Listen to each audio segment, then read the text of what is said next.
ชวนให้คิดอนิจจังทุกสิ่งไม่ยั่งยืนจีรังย่อมผุพังตามกาลเวลาจะฝืนให้ยั่งยืนจนสิ้นโลกา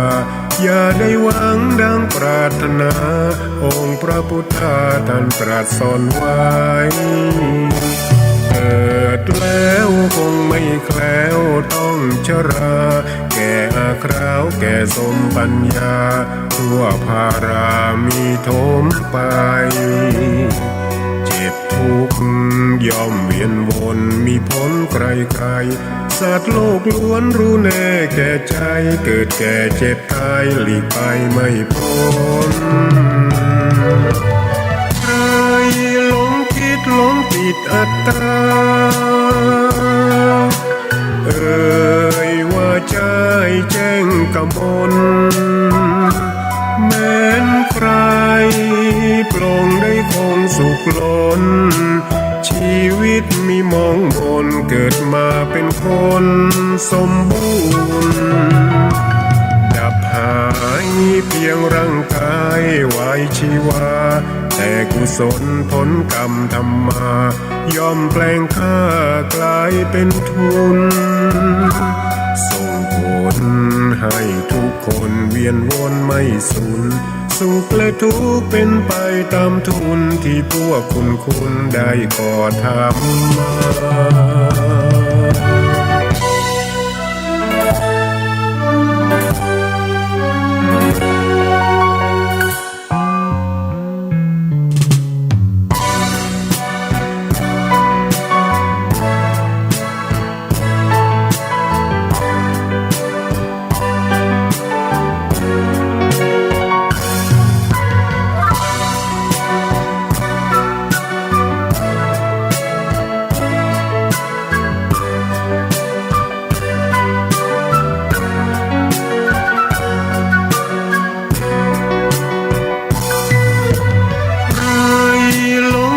หลงติดอัตตา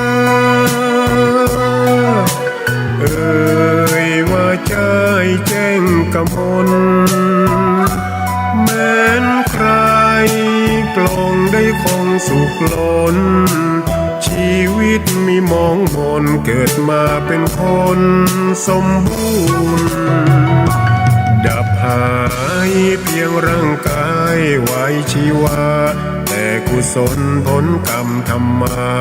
ย่อมแปลงค่ากลายเป็นทุนส่งผลให้ทุกคนเวียนวนไม่สูญสุขและทุกข์เป็นไปตามทุนที่พวกคุณได้ก่อทำมา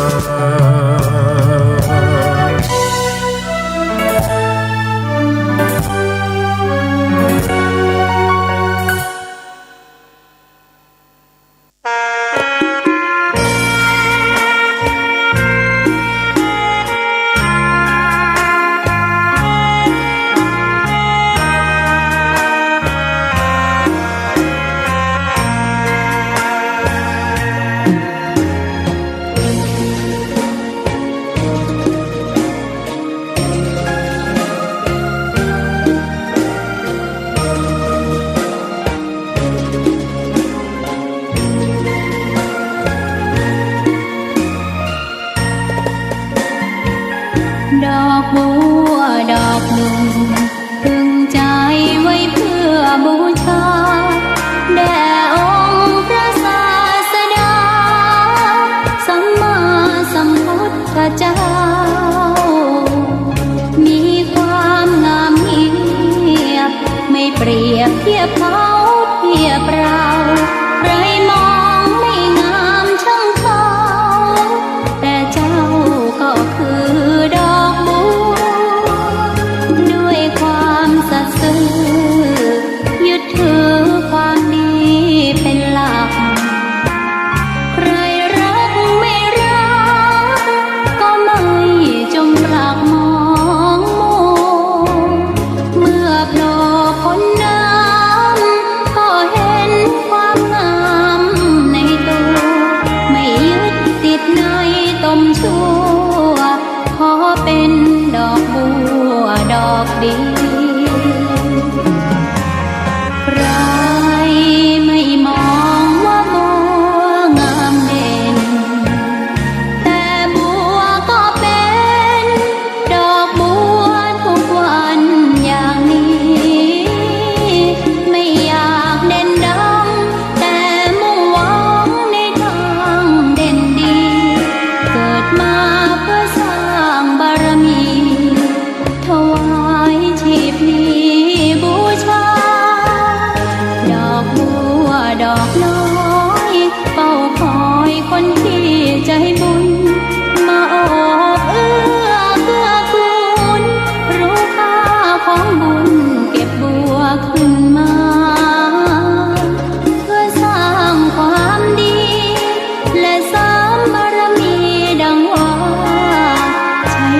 อกบัวนี้บูชาพระสัมมาสัมพุทธองค์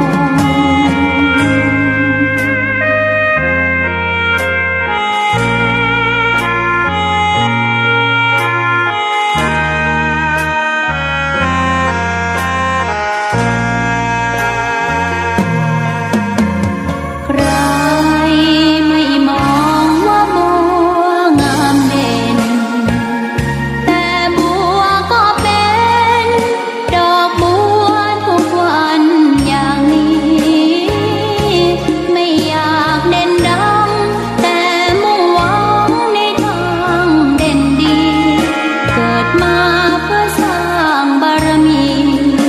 ถวายชีพนี้บูชา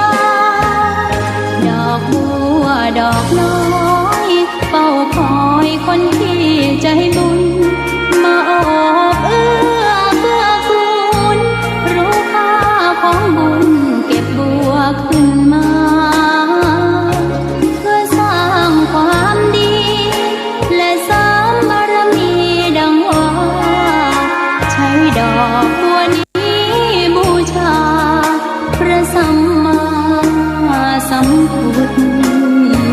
องค์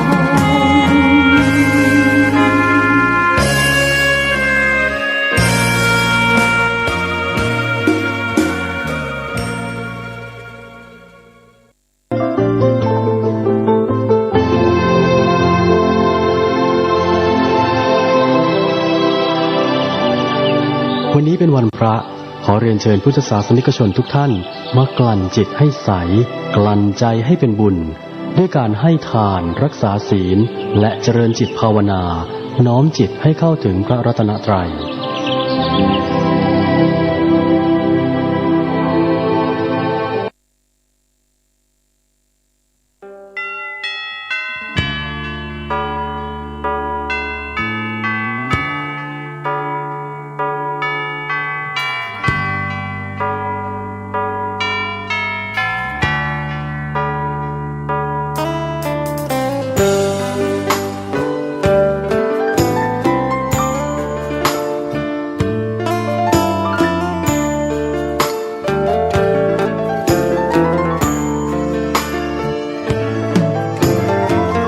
เชิญชวนทุกท่านเข้าวัดเข้าวา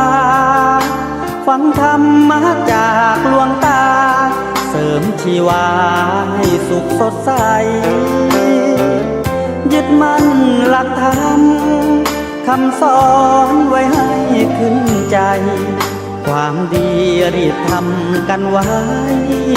หญิงชายอย่าได้นายนี้เชิญชวนทุกท่านเข้าวัดเข้าวาทำบุญด้วยจิตศรัทธาบุญพาให้เราสุขีจะทำการใดนำใช้ในสิ่งดีทำบุญให้ทานวันนี้ไม่มีใครว่าใครชังสมัยก่อนประทับใจปู่ย่าตายายวันพระไม่เคยเบื่อหน่ายจำได้ไม่ลืมสักครั้งเหตุใดวันนี้มีคนเข้าวัดน้อยจังอยากให้เหมือนก่อนอีกครั้งฝากความหวังกับคนรุ่นใหม่เชิญชวนทุกท่านเข้าวัดเข้าวารับศีลรับพรหลวงตาเสริมคุณค่าให้กับจิตใจกระทำความดีเรื่องนี้ไม่ต้องอายใครว่างจากการงานเมื่อใดเชิญชวนท่านไปทำบุญ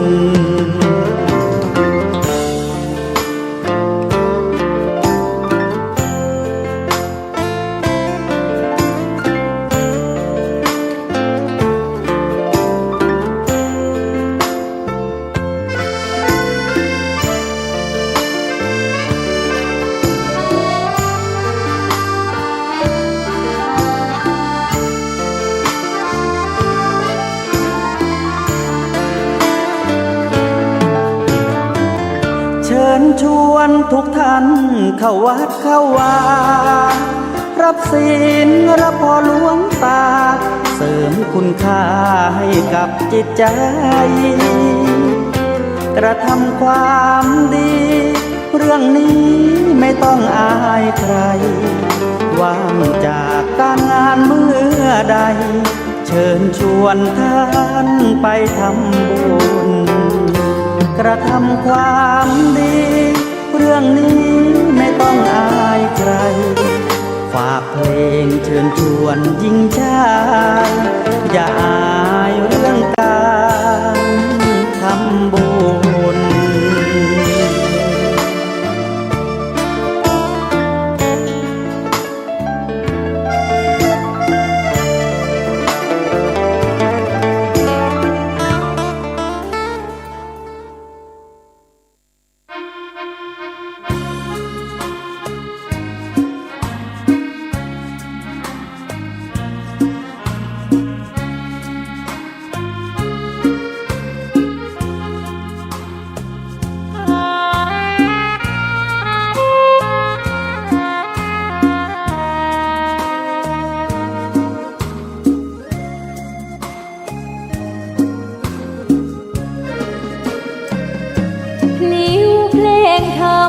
ถูกถ้อยคำเข้าถึงจิตใจ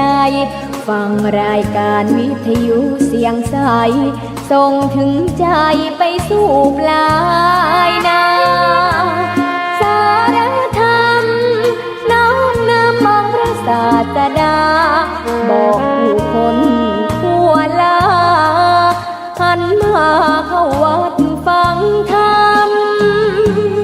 คลื่นเสียงนี้เป็นคลื่นธรรมะจากใจส่งถึงบ้านไกลบ้านไกลฟังได้สุขใจล้ำยามดึกดื่นค่ำคืนมีงานต้องทำเป็นคลื่นสารธรรมเน้นย้ำธรรมะเพื่อนใจเสียงคลื่นธรรมบอกหลักธรรมให้คลายความเหงาฟังเสียงธรรมะเบาเบาบอกเล่าถึงคนบ้านไกลสื่อธรรมะบอกลดละระหว่างด้วยใจสื่อไปถึงสวงในเข้าใจหลักธรรมหลักดีพลิ้วเพลงธรรมถูกสัมพันธ์จิตใจร่าเริงฟังสาระธรรมะบันเทิงรื่นเริงในชีวิตยามวันว่างเดินทางไปเยี่ยมสถานีนัดพบกันน้องพี่วันนี้วันดีวันเสาร์สวดมนต์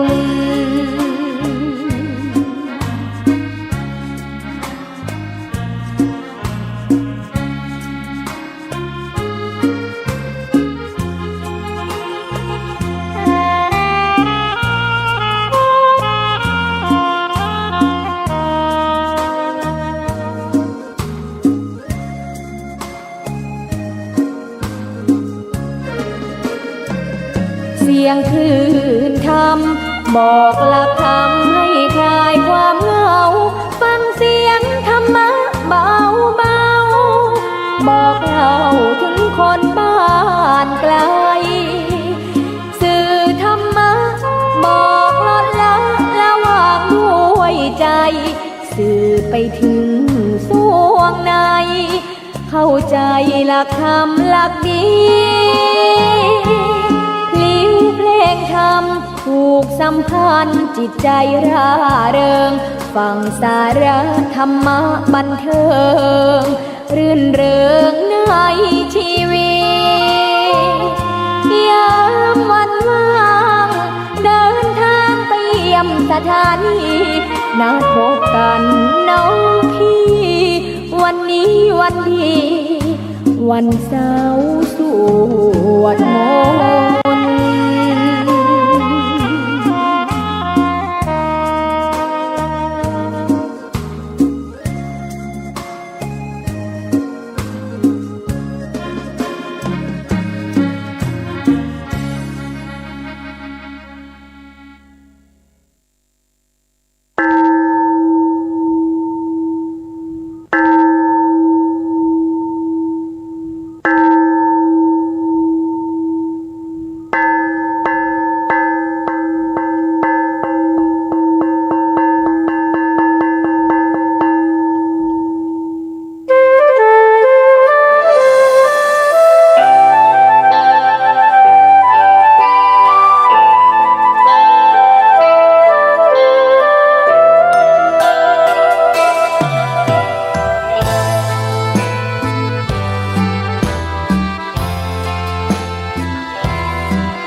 เกิดเป็นคนนั้นยากจริงนะ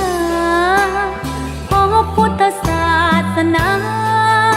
ยิ่งแสนยากเย็นคนไทยโชคดีที่สุดแล้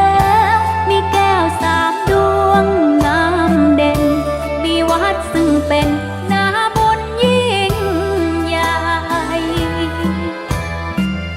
มีศาสนาพุทธประจำชาติไทย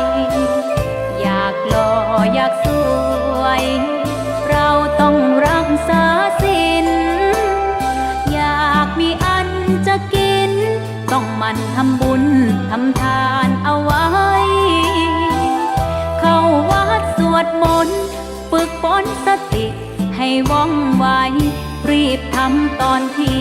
เราทำเองได้อย่ารอจนตายถึงเข้าวัดว่าเข้าวัดยามเป็น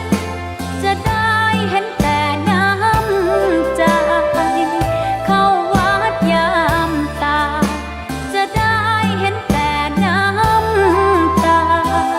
ก่อนจะสายเกินขอเชิญมาใช้ชีวิตให้คุ้มค่าเจริญทานศีลภาวนาสั่งสมบารมีไว้ทำบุญตอนที่ยังมีชีวิตย่อมดีกว่ารอเขาอุทิศบุญให้อย่ามัวหลงเพลินเดินห่างวัดตัวอย่างชัดๆมีมากมายเข้าวัดตอนตายสายเกินแก้กรรม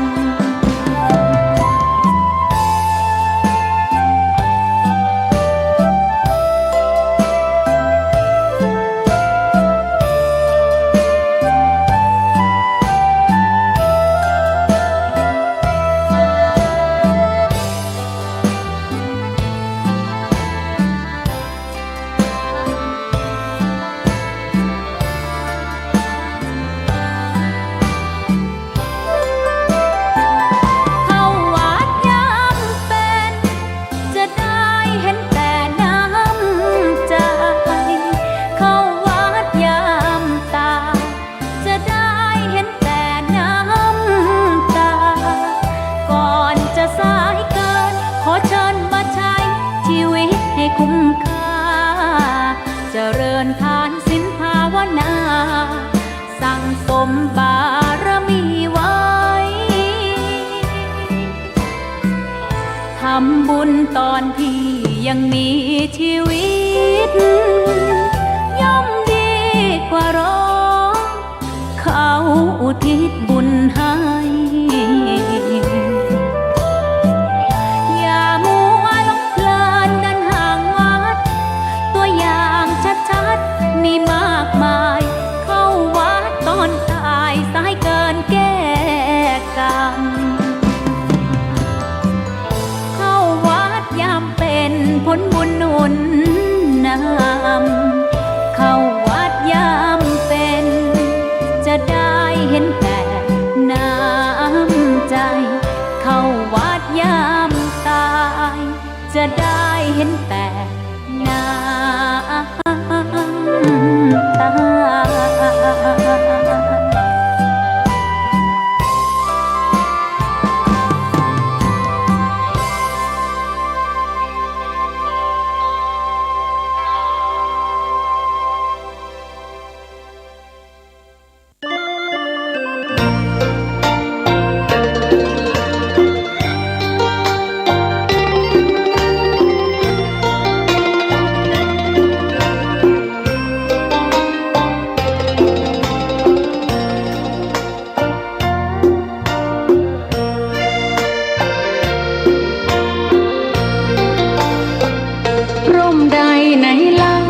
จะเย็นเท่าร่มโพทองทั่วลาศรัทธายกย่องร่มของพุทธศาสนายิ่งกว่าร่มใดกันแดดไฟฝนลมหน้าแผ่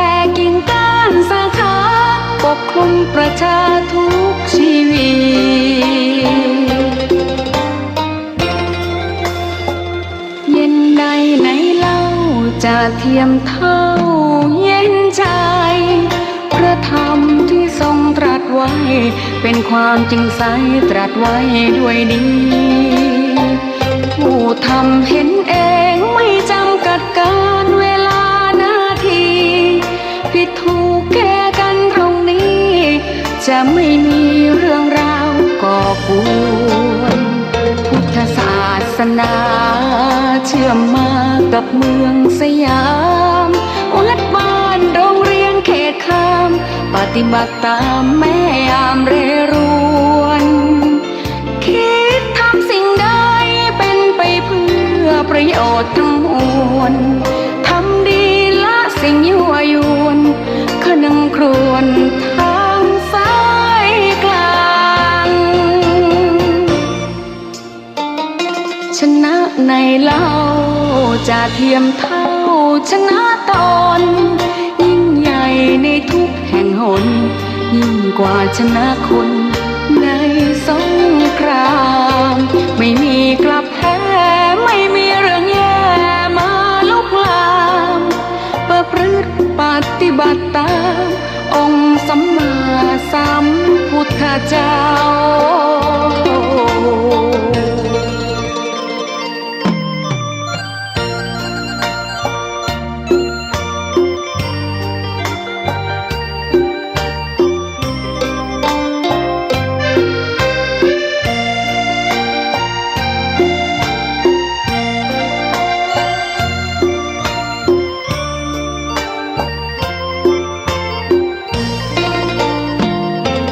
ศาสนา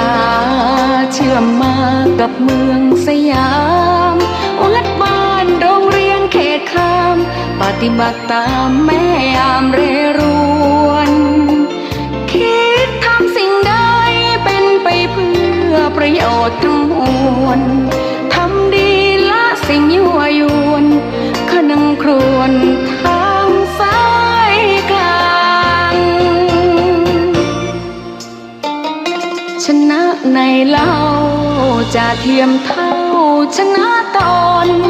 ยิ่งใหญ่ในทุกแห่งหนยิ่งกว่าชนะคนในสงครามไม่มีกลับแพ้ไม่มีเรื่องแย่มาลุกลามประพฤติปฏิบัติตามองค์สัมมาสัมพุทธเจ้า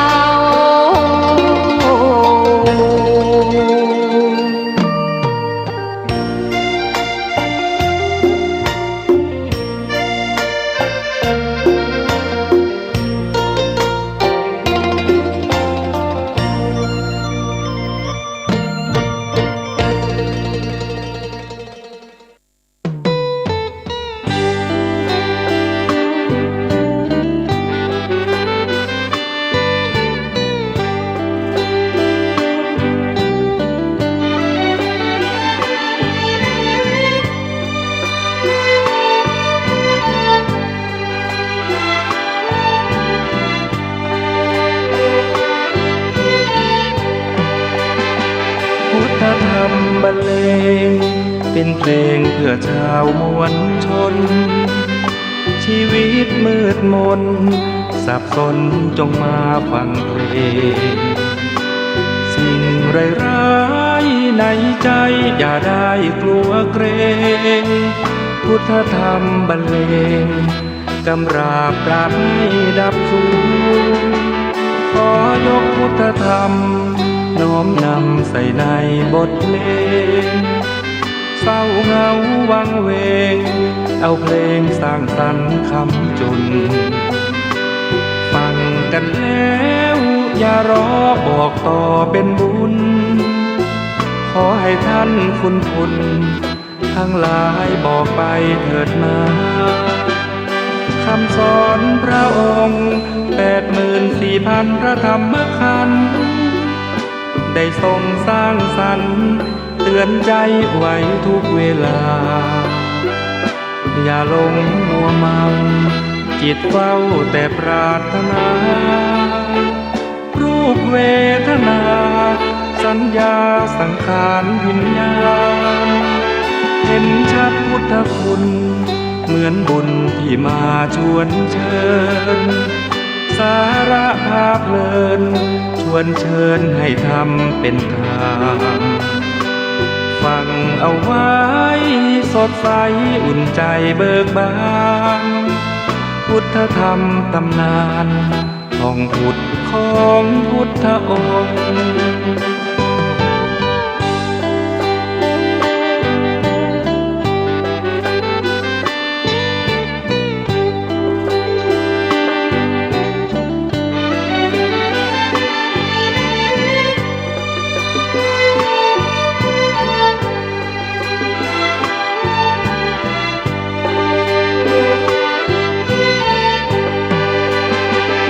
คำสอนพระองค์84,000 พระธรรมขันธ์ได้ทรงสร้างสรรค์เตือนใจไว้ทุกเวลา อย่าหลงมัวเมาจิตเฝ้าแต่ปรารถนา รูปเวทนาสัญญาสังขารวิญญาณเห็นชัดพุทธคุณเหมือนบุญที่มาชวนเชิญ สาระพาเพลินชวนเชิญให้ทำเป็นทางฟังเอาไว้สดใสอุ่นใจเบิกบานพุทธธรรมตำนานของพุทธนำพุทธชน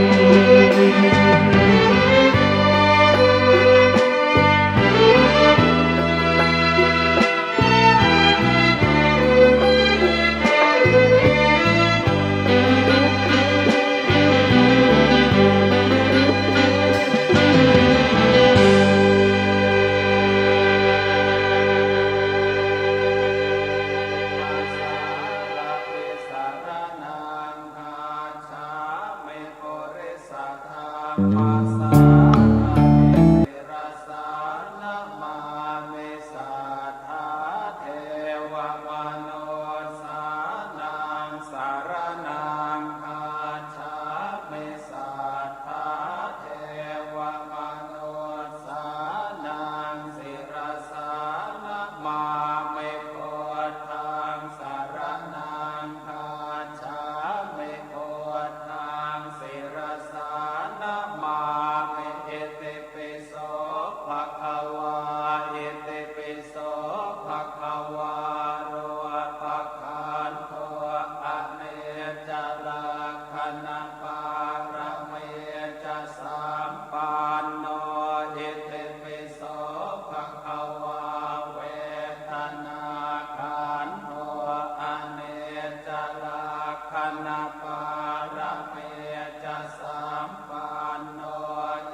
นอบน้อมแด่พระรัตนตรัยคือพระพุทธพระธรรมพระสงฆ์คุณพระพุทธที่สูงร่ำคุณพระธรรมที่สูงส่งคุณพระสงฆ์ที่สูงเลิศอันก่อเกิดเป็นพระรัตนตรัยขอถวายความเคารพขอบนบครูบาอาจารย์พระมหาเถรานุเถระทุกรูปทุกตนขอเจริญพรศรัทธาพ่อออกแม่ออกนักศีลนักบุญศรัทธาท่านผู้ฟังรายการธรรมะที่ขึ้นสถานีวิทยุ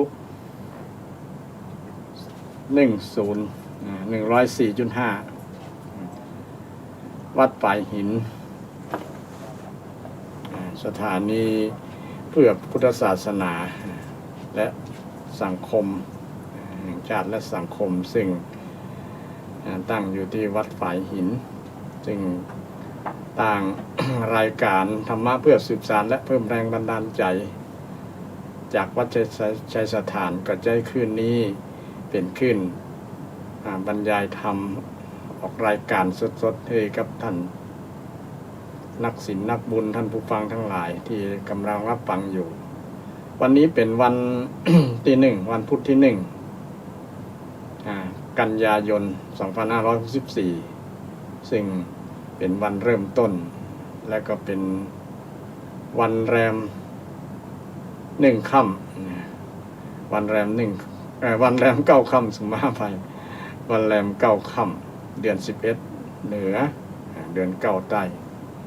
ซึ่งก็วันเวลาก็ผ่านไปเนาะศรัทธาญาติโยมผ่านไปบ่อยนี่ก็เข้า เข้ากลางพรรษาแล้วนะเริ่มจะเข้ากลางพรรษามาแล้วนะแหมน้อยก็จะออกพรรษา ซึ่งวันเวลาก็ผ่านไปบ่อยนะถ้าบ่ได้คิดอย่างกับบ่อยแบบนี้เนาะศรัทธาอย่างการจัดรายการของ รายการเพื่อสืบสานและเพิ่มแรงบันดาลใจจากวัดชัยสถานเนี่ยประจำวันพุธนี่ญาติโยมที่เป็นแฟนพันธุ์แท้ก็จะจำได้นะหรือบางท่านเปิดหมุนขึ้นมาปะก็สามารถที่จะฟังรายการนี้ในวันพุธตั้งแต่บ่ายโมงถึง3 โมงบ่ายโมงถึง3 โมง2 ชั่วโมงโดยประมาณแต่วันนี้กรณีพิเศษทางรายการคงจะบ่มีรายการอื่นเพิ่นก็แถมเวลาให้ก่อนที่จะถึงบ่ายโมงประมาณ10 กว่านาที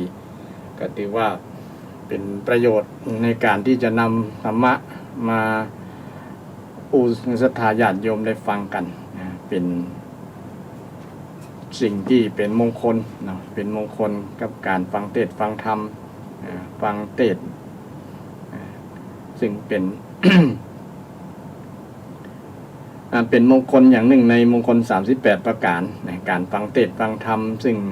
จะน้อมนำความรู้ความเข้าใจเกิดสัมมาทิฏฐิเกิดขึ้นในชีวิตของเราถ้าเราฟังแล้วบอกเข้าใจมันก็จะขำใจอยู่นั่นเนาะธรรมะคำสอนต่างๆโดยเฉพาะที่มันเป็นบาลีที่มันยึดขำใจอยู่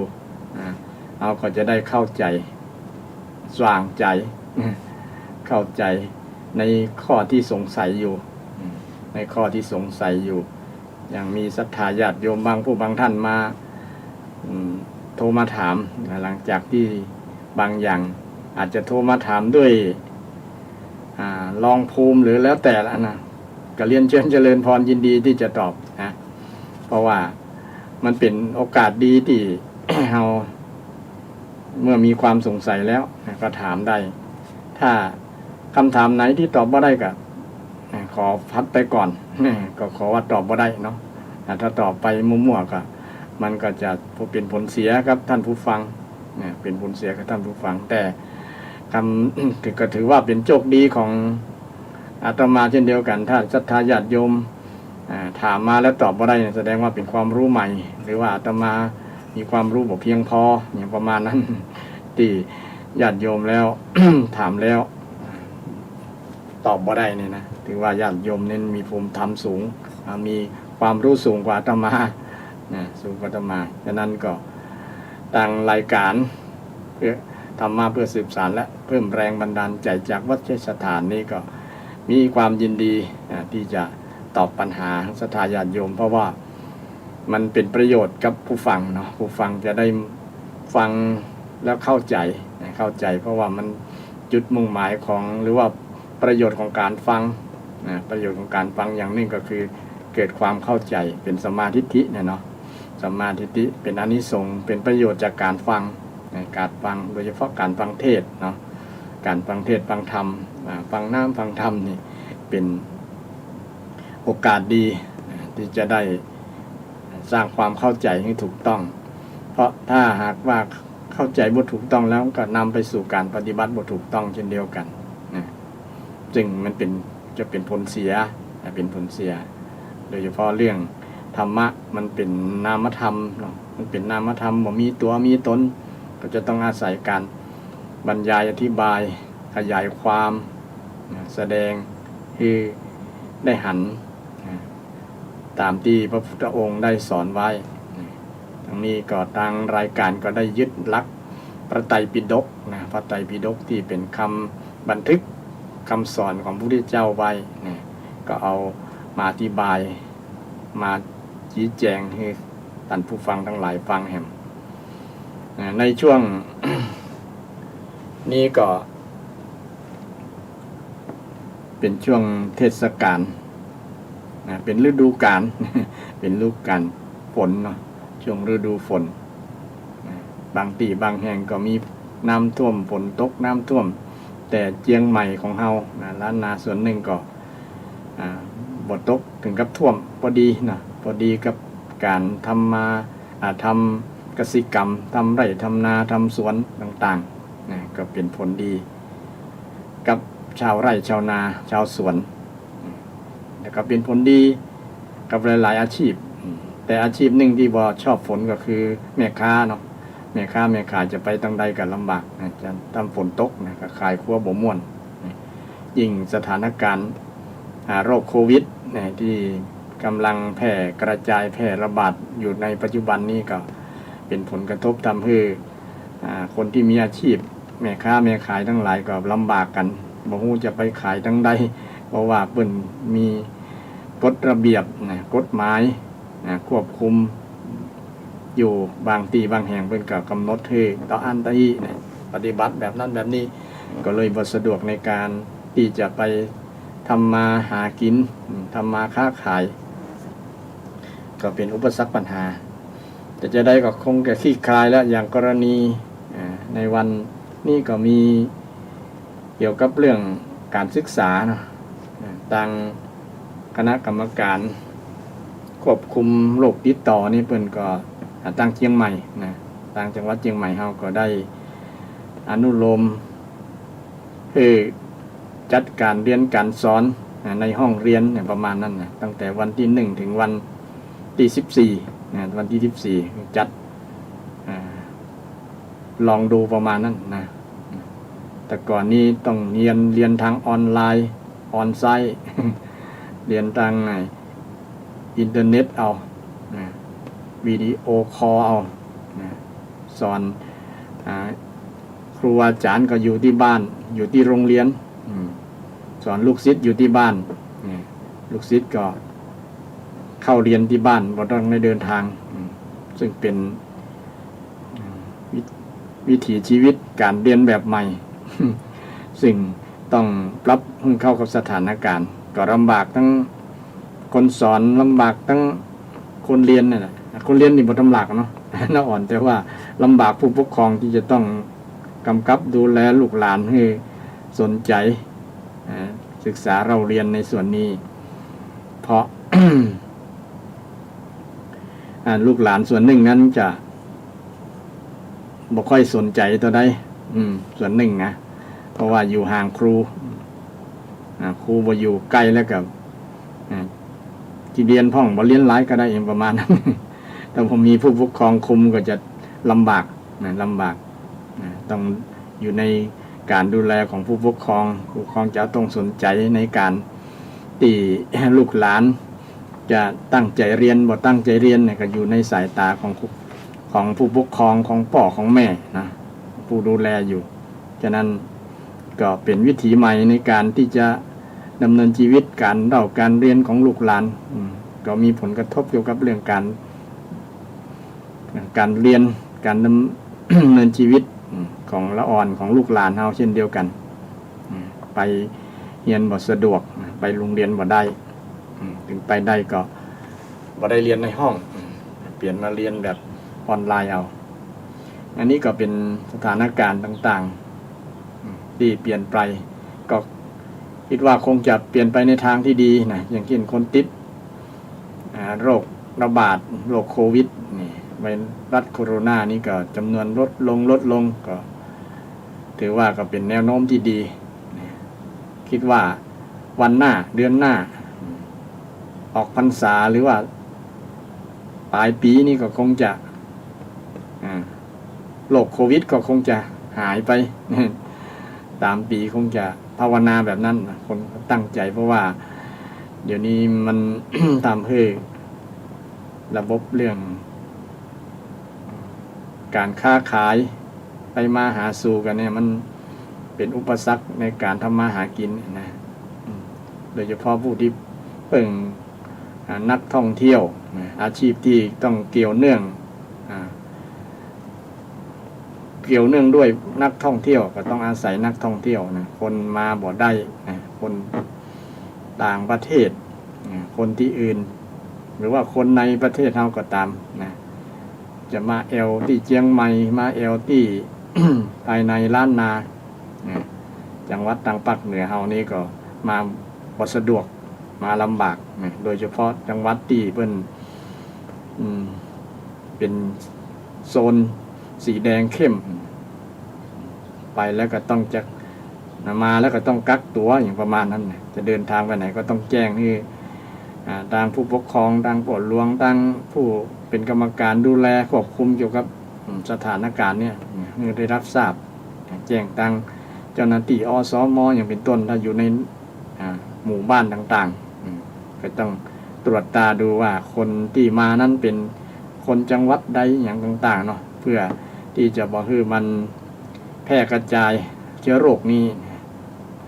เพราะว่าส่วนหนึ่งก็มีลูกหลานที่ไปทำการทำงานอยู่ที่จังหวัดใหญ่ๆทางภาคกลางนะกรุงเทพก็ดีสมุทรปราการสมุทรสาครอย่างที่มันติดหนักๆนะชลบุรีก็อย่างต่างๆจังหวัดที่ติดหนักๆปิกบ้านปิกจองมาเอาโรคนั้นมา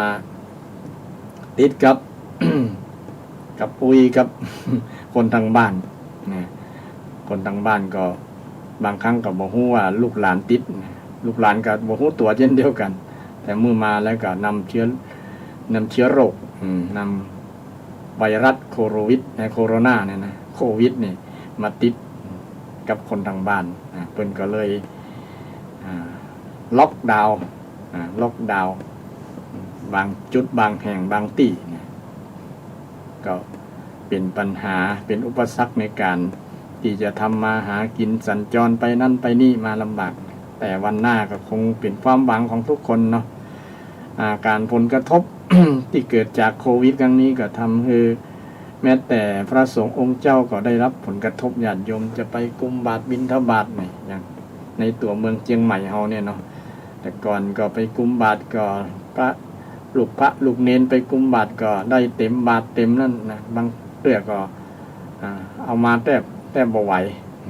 นักมีศรัทธาญาติโยมเพราะว่าศรัทธาญาติโยมของเชียงใหม่ของเฮาเนี่ยเป็นศรัทธาที่เป็นคนใจบุญใจกุศลอยู่แล้วเนาะพระเนนก็จะได้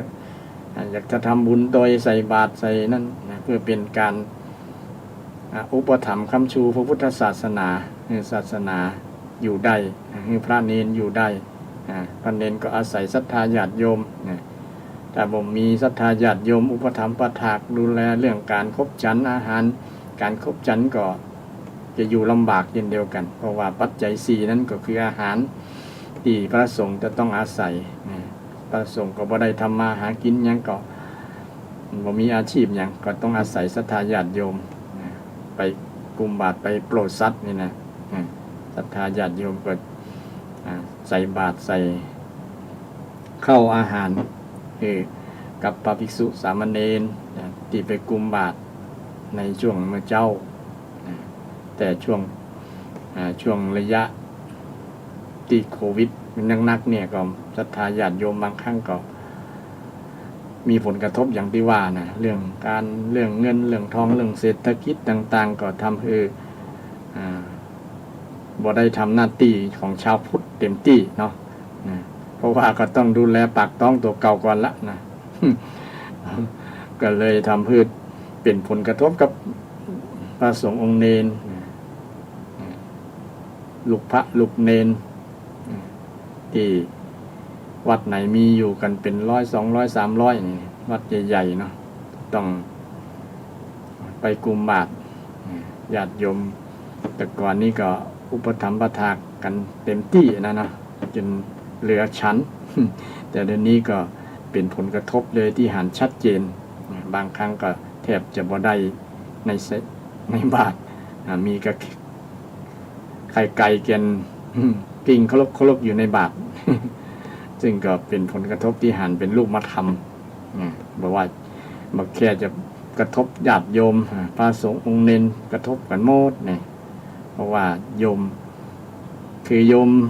เป็นจะได้นะก็มันเป็นผลถึงพระสงฆ์องค์เนนเลยนะโยมมีกำลังมีความเป็นอยู่ที่ดีภิกษุสามเณรก็มีความเป็นอยู่ที่ดีเช่นเดียวกันอันนี้ก็ต้องเปิ่งปลาใส่ศรัทธาญาติโยมก็ต้องขอกำลังใจกับศรัทธาญาติโยมที่มีผลกระทบโดยตรงนะโดยตรงบอกว่าจะเป็นอาชีพเป็นอย่างต่างๆที่มันเป็นกับผลกระทบในช่วงนี้นะก็เอาใจอย่างน้อยครับก็ขอให้ศรัทธาญาติโยมได้ยามมีความทุกข์ยามมีปัญหาเนี่ยก็นึกถึงสิ่งที่เรานับถือเป็นที่เปิ้งทางจิตทางใจก็คือพระรัตนตรัยเพราะพระรัตนตรัยนี้เป็นที่เปิ้งได้โดยเฉพาะธรรมรัตนะญาติโยมธรรมรัตนะซึ่งเป็นสิ่งที่สามารถที่จะนำไปเป็นที่เปิ้งทางจิตทางใจทางกายก็ได้เป็นคำสอนของพระพุทธเจ้าเนี่ยเป็นคำสอนที่แก้ปัญหาให้คนเรามนุษย์ชาติทั่วโลกไม่ใช่เฉพาะจำกัดแค่ชาวพุทธนั้นนะคนทั่วโลกบอกว่าจะเป็นภัยก็ตามภัยที่บรังเกียจที่ใจกว้างเนี่ยนำธรรมะนำคำสอนไปประพฤติปฏิบัติได้ก็บ่เป็นอย่างเช่นเวลาเอาใจบ่สงบเนี่ยเขาก็ไปนั่งสมาธิเนาะญาติโยมเขาก็นั่งสมาธิอยู่บ้านก็ได้อยู่วัดก็ได้นั่งเพื่อให้จิตมันสงบเมื่อจิตสงบแล้วมันก็คิดอย่างออกเพราะว่าจิตเราบางครั้งมันคิดอย่างเลื่อยเปื่อยมันทำให้จิตมันเศร้าหมองมันอ่อนล้ามันอ่อนแรงมันบ่มีพลังในการที่จะต่อสู้กับชีวิตบางครั้งทำให้คิดสั้นก็มีอยากจะฆ่าตัวตายอยากจะเป็นนั่นเป็นนี่ถ้าเราได้นำหลักคำสอนของพระเจ้าไปใจเช่นสมาธิฝึกสมาธิอันที่จริงสมาธินี่ก็เป็นเรื่องการดำเนินชีวิตของชาวพุทธอยู่แล้วเนาะญาติโยมสมาธินี่คือการทำจิตตั้งมั่นให้อยู่กับสิ่งที่เราคิดอยู่สิ่งที่เราทำเราโอ้นี่เราทำอย่างคิดอย่างโอ้อย่างก็มีสมาธิแต่ต้องวงเล็บเป็นสัมมานะสัมมาก็คือความถูกต้องความดีตั้งใจดีเนี่ยการตั้งใจดีจิตที่ตั้งมั่นมันถ้ามันมั่นแล้วนะมันบ่หวั่นไหวไปไหนเนาะสำคัญมันบ่มั่นมันไหวมันวอกแวก จิตวอกแวกคิดอย่างต่างๆนานาก็ธรรมชาติของจิตแหละนะของคนมันต้องคิดอย่างเรื่อยเปื่อยนะหลังจากตื่นนอนมาแล้วเนี่ยแม้แต่นอนก็ยังเก็บไปคิดหรือว่าอันของว่ามันเป็นเหตุผลที่ทำให้เกิดความฝันเนี่ยนะมันมาจากความคิดตกค้างความคิดตกค้างที่สะสมไว้ก่อนหน้าที่จะรับก่อนหน้าที่จะรับเมื่อรับแล้วก็มันระบายจากที่ มันเป็นผลออกมาทำให้ปรุงแต่งในความฝันนั่นนะเป็น เป็นความคิดชนิดหนึ่งที่จิตมันตกค้างคิดไว้ แล้วมันออกมาในความฝันในรูปของความฝันนี่ก็เป็นสิ่งหนึ่งมาจากจิตที่บ่มีสมาธิที่เป็นสัมมาสมาธิแล้วก็บ่มีสติที่เป็นสัมมาสติระลึกถึงสิ่งที่ดีๆฉะนั้นช่วงที่เรามีปัญหาในช่วงโคโรนาระบาดโควิดระบาดเป็นผลกระทบกับเราวิตกกังวลต่างๆเนี่ยก็นำธรรมะนี่แหละธรรมะมงคลอย่างที่ทางรายการธรรมะเพื่อสืบสานและเพิ่มแรงบันดาลใจจากวัดชัยสถานซึ่งมีท่านอาจารย์พระครูประภัสชัยคุณเป็นเจ้าของรายการวันนี้ก็มอบเวลาทั้งหมดให้อาตมาพระครูสิริอมราภิรัตน์ได้จัดรายการเหมาคนเดียวญาติโยม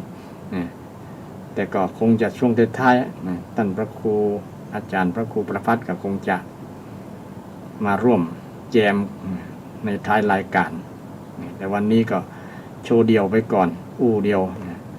ก็คิดว่าคงจะมีท่านผู้ฟังเป็นกู้อยู่เนาะบ่ได้อู้คนเดียว ฟังเป็นกู้ก็ใครอยากจะ แสดงตัวแสดงตนว่ายังฟังอยู่ก็มารายงานได้เนอะ 053-114-332บางทีบางครั้งบางวันก็มีศรัทธาญาติโยมอยู่ที่ไกลฟังอยู่นะก็รายงานมาก็ดีนะจะได้ฮู้ว่าอยู่ตั้งใดอยู่จังหวัดอื่นๆนอกจากเชียงใหม่แล้วเนาะมันจะฟังชัดเจนก็นะบางที่บางแห่งเปิ้นอยู่ไกลก็ฟังชัดเจนอยู่ก็อนุโมทนาตัวเพราะว่าคลื่นนี้มันไปตัวคลื่นเนาะคลื่นไปทางใดก็ไปตัวหั่นน่ะนะ คลื่นชัดเจนรับชัดเจนก็ส่งชัดเจนส่งชัดเจนก็รับชัดเจนเนี่ยซึ่งเป็นคลื่นที่มันพอบ่หันด้วยตาเช่นเดียวกันแต่เอามีเครื่องรับวิทยุเนาะเครื่องรับคลื่นรับคลื่น 104.5 เมกะเฮิรตซ์นี่จากวัดฝ่ายหินศรัทธาญาติโยมก็โทรมารายงานหรือว่าโทรมาถามปัญหาธรรมะอย่างที่ว่าก็ได้เรียนเชิญเจริญพรได้ 053-114-332 ก็โทรมาขั้นรายการก็บ่เป็นหยังญาติโยมนะเพราะว่าก็ธรรมะนี่ก็อู้ไปเรื่อยๆนะอู้ไปเรื่อยๆเพราะคือตรงประเด็นศรัทธาญาติโยมอยากจะฟังหยังบางคนอยากจะฟังนี่ก็โทรมาถามนี่มันจะได้ตรงประเด็นตรงความต้องการความประสงค์ของศรัทธามีศรัทธาญาติโยมโทรมาพอดีขออนุญาตรับก่อนเนอะเจริญพรเจ้าวัดสาเจ้าท่านพระครูเจริญพรฟังเราได้ฟังตลอดเลยฟังตลอดเนาะอยู่ตั้งปาล้านวัดปาล้านเป็นกันเนี่ยหัวใจเราที่ประคุยสุพรรณไม่ค่อยเจ้าไม่ค่อยเนาะอำเภอเมืองหรือสันทรายก็อำเภอสารปีเจ้าอำเภอสารปีฟังชัดเจนก็ชัดเจนแต่มันค่อยไปหน่อยเป็นเทพจ้ะเทพก็ว่าท่านเป็นเนี่ยกะเป็นรายการสดเนี่ยกะค่อยไปหน่อยนึงค่อยกะเสียงค่อยเนาะเจ้าเสียงค่อยต้องเปิดดังๆเนาะไหว้ศาลเจ้าท่านพระครูเจริญพรโยมก็เป็นห่วงกว่าจะอู้คนเดียวก็โทรมาถามตัวขออนุโมทนายินดีกับโยมที่ฟังปิ่นประจำเนาะ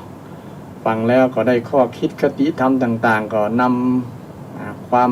เข้าใจที่ดีนำความรู้จากการฟังเนี่ยไปเล่าต่อคนอื่นเนาะว่าวันนั้นได้ฟังจากครูบาจากพระคุณเจ้ารูปนั้นอาจารย์รูปนั้นให้ฟังการฟังธรรมนี่ เราต้องตั้งใจฟังแบบเป็นกลางนะคือเอาฟังธรรมบ่ใช่ฟังคนอู้นะญาติโยมฟังธรรมนะถ้าฟังคนอู้เดี๋ยวคนอู้กันมันจะมีอคติบ่ใช่หยังมันจะมีอคติในการฟังเดี๋ยวจะว่าเป็นลูกหลานคนนั้นจบ ปริญญาตรีปริญญาโทก็อย่างประมาณนั้น จะมีอคติว่ามีความรู้บทได้ก็อย่างประมาณนั้นนะแต่เอาฟังธรรมว่าฟังเปรียบเทียบว่าธรรมะข้อไหนที่ทางครูบาอาจารย์นะเอามาจากพระไตรปิฎกข้อไหนนะจากที่ใดเล่มใดอย่างต่างๆเนี่ยเนาะนะต้องมีข้ออ้างบอกจะเอาเอาความรู้ความเข้าใจเอาความคิดตัวเก่ามันยัดเยียดเป็นคำสอนทางคำสอนของพระพุทธเจ้านะแต่ที่เป็นคำแสดงความคิดหันต่างๆที่เป็นความอธิบายนั่นก็เป็นส่วนหนึ่งของความคิดของคนของผู้ที่บรรยายผู้ที่แสดงก็นั่นก็เป็นส่วนหนึ่งแต่ส่วนหลักๆแล้วก็เอามาจากพระไตรปิฎกอย่างวันนี้ก็จะนำเรื่องมงคลมาเล่าต่อมงคลข้อที่7ว่าด้วยเรื่องการมีศิลปะมีศิลปะพุทธิแล้วเรื่องพหุสัจจะคือการเป็นคนได้รับฟังนักคือภาษาอย่างเพื่อนน้องอย่างว่าเป็นผู้คงแก่เรียนนะผู้คงแก่เรียนเป็นคนที่ศึกษาใส่ใจเรื่องการฟังเรื่องการศึกษาเราเรียนนักแล้วทำให้เป็นพหุสูตรพหุสูตรคือได้สดับรับฟังได้ศึกษามานักมาหลายพหุแปลว่าหลายนะสุตตะแปลว่าฟังนักฟังหลายอย่างครูบาอาจารย์บางรูปเนี่ยเพิ่นได้ครูบาอาจารย์ฟังต่อๆกันมานะก็จะเป็นพหุสูตรสืบต่อกันไปเรื่อยๆนะสืบต่อไปเรื่อยๆนะเพราะว่าได้ฟังนักอย่างที่ได้ยกตัวอย่างพระอานนท์นะพระอานนท์เนี่ยเป็นพหุสูตรนะพระอานนท์เนี่ยอยู่ใกล้พระพุทธเจ้าเป็นพระที่อุปถากดูแลพระพุทธเจ้าเนี่ยเพิ่นได้เปรียบนะแม้แต่เพิ่น บ่ได้อยู่กับพระพุทธเจ้าเพิ่นยังภาวนาเพิ่นว่าไปขอพรจากพระพุทธเจ้าว่าเมื่อใดพระพุทธองค์แสดงธรรมที่ไหนกับไผเนี่ยถ้าบ่ได้อยู่โดยเนี่ยนะขอให้มาเล่ามาแสดงนี่ครับข้าพระองค์ฟังโดยนะเพราะว่าจะได้รู้ว่าพระองค์แสดงธรรมเรื่องอะไรหยังนะกับไผที่ไหนเนี่ยประมาณนั้นนะพระองค์ก็รับคำขอจากพระอานนท์นะยินดีที่จะแสดงให้ฟังนะพระอานนท์ก็เลยได้เปรียบฟังนักฟังหลายจากพระพุทธเจ้านะฟังนะและพระอานนท์ก็ได้มาเล่าให้พระ ภิกษุที่เป็นพระอรหันต์ทั้งหลายเนี่ยได้จำไว้แล้วก็ต่อมาได้บันทึกนะลงในใบลานเขียนลงในใบลานนะเราจะสังเกตว่าพระสูตรต่างๆเนี่ยที่จะมีคำว่าเอวเมสุตังเนี่ยแต่ว่าข้าพเจ้าได้ฟังข้าพเจ้าในที่นี้ก็คือพระอานนท์นะผมได้ฟังมาฟังจากพระพุทธเจ้าเนี่ยถ้าพระอานนท์ฟังบ่ถูกกับเป็นกรรมของชาวพุทธแล้วนะ เพราะว่าพระอรหันต์พระอานนท์ก็เป็นพระอรหันต์นะเพิ่นจำดีนะเพิ่นมีความจำดีนะเป็นคุณสมบัติพิเศษของเพิ่นนะถึงว่าเป็นพระอรหันต์ก็ตามบางคนมีความจำดีอย่างมีในประเทศพม่านะพระพม่าก็ยังความจำดีญาติโยมจำพระไตรปิฎกทั้งเล่มนะสวดทุกอักขระพยัญชนะตัวอักษรทุกตัวอักษรนะเพิ่นจำได้หมดนะก็มีอยู่ประมาณ10 กว่ารูปเดี๋ยวนี้ยังมีชีวิตอยู่นะท่านเหล่านั้นก็บ่ได้เป็นพระอรหันต์แต่ว่าท่านมีความจำดีนะท่านมีคุณสมบัติพิเศษนะคุณสมบัติพิเศษโดยเฉพาะมีความขยันหมั่นเพียรมีความเพียรมากนะทำให้ท่านทรงจำพระไตรปิฎกทั้งเล่มได้นะความรู้พระนนท์เป็นระดับพระอรหันต์แล้วความจำนี้บ่ต้องอู้ถึงจำได้หมดทุกพยัญชนะอักขระทุกตัวอักษรทุกคำอู้ทุกคำตรัสที่พระพุทธเจ้าได้ตรัสไว้ได้บอกไว้ได้สอนไว้มีพระนนท์ได้จำและยังจำ คำสอนที่เป็นพระวินัยก็ตามเป็นยังไงพระนนท์ก็มีส่วนที่จำแล้วมาจาริกลงในใบลานลงในพระไตรปิฎกเป็นลำดับมานี่เป็นผู้ที่เรียกว่าเป็นพหุสูตรพหุสูตรยังมีละอ่อนบางคนเนี่ยเพิ่นได้สั่งสมมาแต่อดีตเนี่ย ปิ้นบ่ต้องได้ท่องหนังสือท่องบทอย่างต่างๆมันจำได้ตั้งแต่ในอดีตชาติก็เป็นเรื่องแปลกนะญาติโยมเนี่ยเกี่ยวกับเรื่องว่าชาติอดีตชาติมีจริงเนี่ยญาติโยมนะละอ่อนบ่ต้องได้ไปเรียนไหนมันก็ได้เป็น 7-8 ภาษาอย่างเป็นต้นเนี่ยญาติโยมนี่แหละเป็นเรื่องการ พิสูจน์ว่าอดีตชาติมีจริงมีจริงอย่างหนึ่งซึ่งเป็นเรื่องจริงเกิดขึ้นในปัจจุบันเนี่ยก็มีหลายๆเหตุการณ์ที่มันเกิดขึ้นลักษณะนี้ที่เรื่องพระหูสูตรที่เป็นมงคลข้อที่6ผ่านมานะวันนี้ก็จะเรื่องข้อที่7เกี่ยวกับเรื่องการมีศิลปะศิลปะใครมีศิลปะคนนั้นก็ชื่อว่าเป็นมงคลชีวิตกับบุคคลนั้นศิลปะเกิดจากเนี่ยที่มงคลก่อนหน้านี้ก่อนหน้านี้ก็คือเป็นผู้รู้สูตรเป็นผู้ศึกษาบางคนถึงจะมีอย่างก็มีพรสวรรค์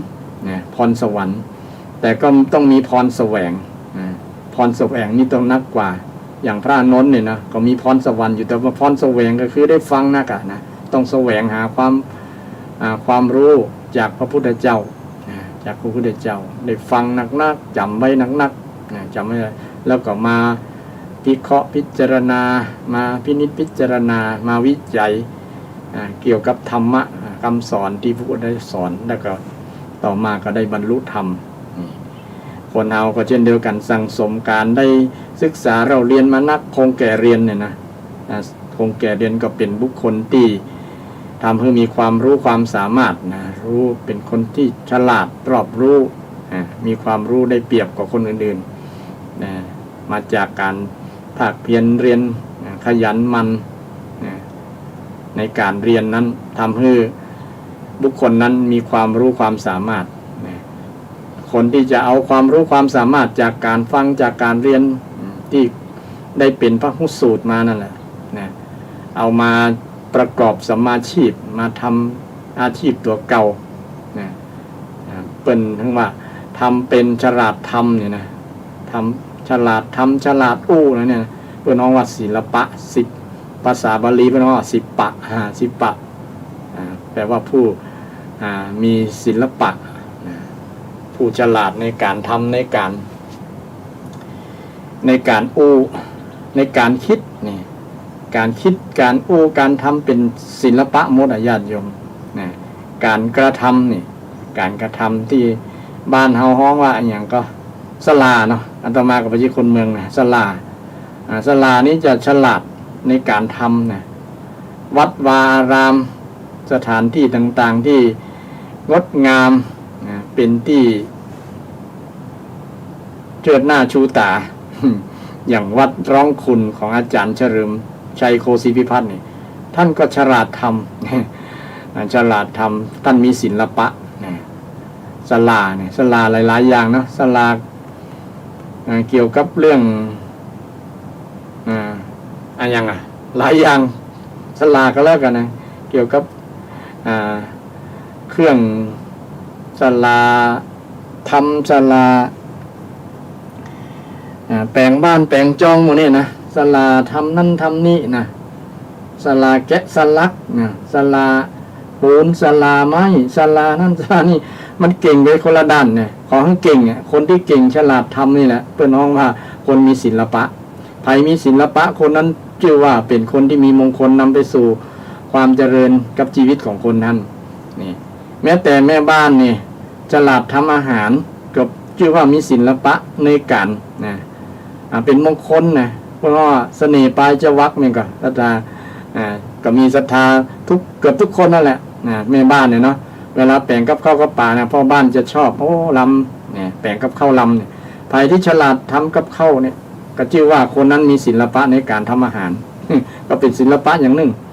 ศิลปะอย่างหนึ่งไทยที่ฉลาดอย่างท่านอาจารย์พระครูประเวศประภัตนี่นะเป็นฉลาดหรือว่าครูบาอาจารย์นักเทศนักปาทกทั้งหลายท่านฉลาด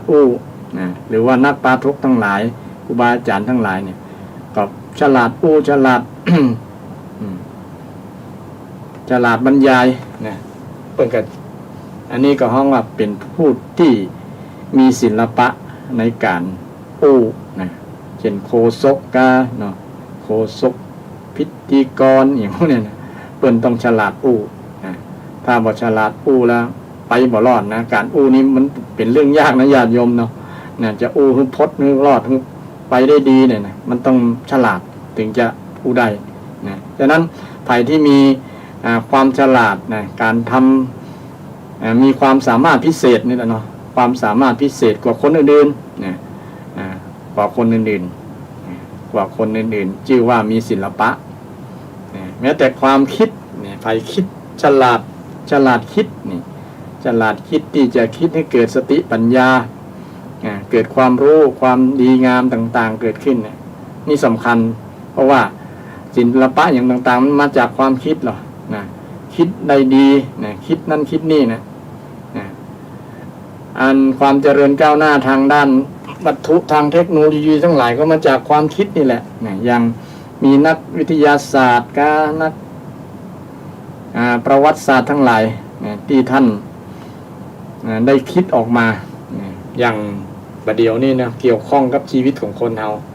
นะเช่นโทรศัพท์มือถือเทคโนโลยีสื่อสารต่างๆเนี่ยมันจากความคิดทั้งนั้นคนบกี่คนเราจะคิดได้นะคิดได้นะคิดได้นะมีบกี่คนนะแต่ท่านเหล่านั้นถือว่าฉลาดคิดมีความคิดพิเศษนะคิดได้นะคิดได้แล้วก็ทำให้เกิดผลงานออกมาอย่างที่เฮาหันนะใครที่ จะคิดป้องว่าทำให้เสียงออกมาแล้วก็รูปภาพออกมาเวลาอู้กันวิดีโอคอลเนี่ยหันหน้าหันตากันเนี่ยใครจะเชื่อพ้องนะแต่มีคนคิดแล้วทำได้ คนคิดคนเนี้ยต้องยอมเปิ้นนะเปิ้นยอมเปิ้นต่อไปบ่แน่นะอาจจะมีคนคิดคิดเอาความคิดเนี่ยเอาความคิดเอาจิตวิญญาณของคน มันไปอยู่ใกล้ๆกันเนี่ยนี่ญาติโยมนะหรือว่าหาวิธีคิดเอาอันอย่างก็สิ่งที่มันบ่ดีที่คิดบ่ดีเนี่ยออกหาเครื่องที่กำจัดสิ่งที่บ่ดีออกกำจัดบาปกำจัดกิเลสเนี่ยเนาะ เคยมีครูบาอาจารย์บางรูปว่านักวิทยาศาสตร์ทั้งหลายถ้าคิดเครื่องดูดกิเลสดูดความบ่ดีในจิตในใจคนเนี่ยผลิตออกมาถ้าจะขายดี เพราะว่าแต่ละคนมันกิเลสมันหลายมันเกิดมาพร้อมกับความคิดเนี่ยคิดเกิดเป็นอกุศลคิดบดีต่างๆนานาเนี่ยนะถ้าคิดแล้วนะเอาเครื่องนี้ไปดูด ไปดูดความคิดที่บดีออกนี่ถ้าฝ่ายผลิตออกมาได้เนี่ยนะสุดยอดเลยญาติโยมแต่บุคคลที่ผลิตออกมาได้ก็คือพระพุทธเจ้าเนี่ย บุคคลคนแรกที่จะดูดนะที่จะเอา กิเลสออกได้นะที่เอากิเลสออกได้ก็คือพระสัมมาสัมพุทธเจ้าของเราแต่เราต้องอุปกรณ์อยู่ในตัวของเราอยู่ในใจของเราเลยล่ะนะใจอุปกรณ์อยู่นะบ่ต้องเสี่ยงสักบาทแล้วนะใจสิ่งเหล่านี้ที่มีอยู่ในจิตในใจเราเนี่ยนะเอา เป็นเครื่องอุปกรณ์ต่างๆใจฆ่ากิเลสใจฆ่าบาปใจฆ่าอกุศลที่มันเกิดขึ้นในจิตในใจอย่างศรัทธาญาติโยมเวลามีความคิดที่บ่ดีเนี่ยเราสามารถที่กำจัดความคิดที่บ่ดีได้ความคิดที่บ่ดีเช่นคิดโคตรคิดโคตรอารมณ์โคตรอย่างนี้นะมันเกิดขึ้นในใจก็ไผ่แล้วนะญาติโยมเนาะถามว่าเขาจะมีวิธีจัดการจะได้คนส่วนหนึ่งก็ว่าเมื่อโคตรแล้วก็ต้องทำลายผู้ที่เขาทำให้เขาโคตรนะครับมันจึงได้หายนี่แต่คิดแบบนี้อันตรายมันจะย่อยยับทั้งสองฝ่ายแต่พระพุทธเจ้าว่ามีวิธีกับที่จะทำลายความโกรธนะแก้ความโกรธก็คือแผ่เมตตาส่วนหนึ่งนะแผ่เมตตาแผ่ความปรารถนาดีนะแผ่ความปรารถนาดีนะแผ่ความปรารถนาดีต่อกันคนถ้ามีความดีมีความฮักต่อกันเนี่ยมันจะบ่โกรธด้วยกันความโกรธก็จะหายเช่นสามีภรรยาเนี่ยวันไหนที่โกรธด้วยกันเนี่ย อยากจะทำร้ายกันแต่เมื่อใดมีความโกรธเกิดขึ้นในจิตในใจมันก็มีแต่ความปรารถนาดีต่อกัน ฮักกันสามีภรรยาเปิ่งปลาอาศัยกันนี่เป็นต้นนี่พระพุทธเจ้าก็ได้สอนเกี่ยวกับเรื่องวิธีความฉลาดคิดนี่ความฉลาดคิดเป็นศิลปะอย่างหนึ่งนะญาติโยมเป็นศิลปะอย่างหนึ่งใครฉลาดคิดพิเศษพระพุทธเจ้านี่แหละเป็นผู้ที่คิดพิเศษคนแรกในโลกเกิดขึ้นญาติโยมถ้าเราอยากจะกำจัด กิเลสต้องเอาพระธรรมเอาคำสอนพระพุทธเจ้าไปใจไปกำจัดบ่ใช่ว่าไปกำจัดชำระแค้นคนที่ว่าเฮาคนที่ทำให้เฮาได้โคตรอย่างประมาณนั้นมันจะเป็นการจองเวรจองกรรมกันบ่สิ้นบ่แล้วนะ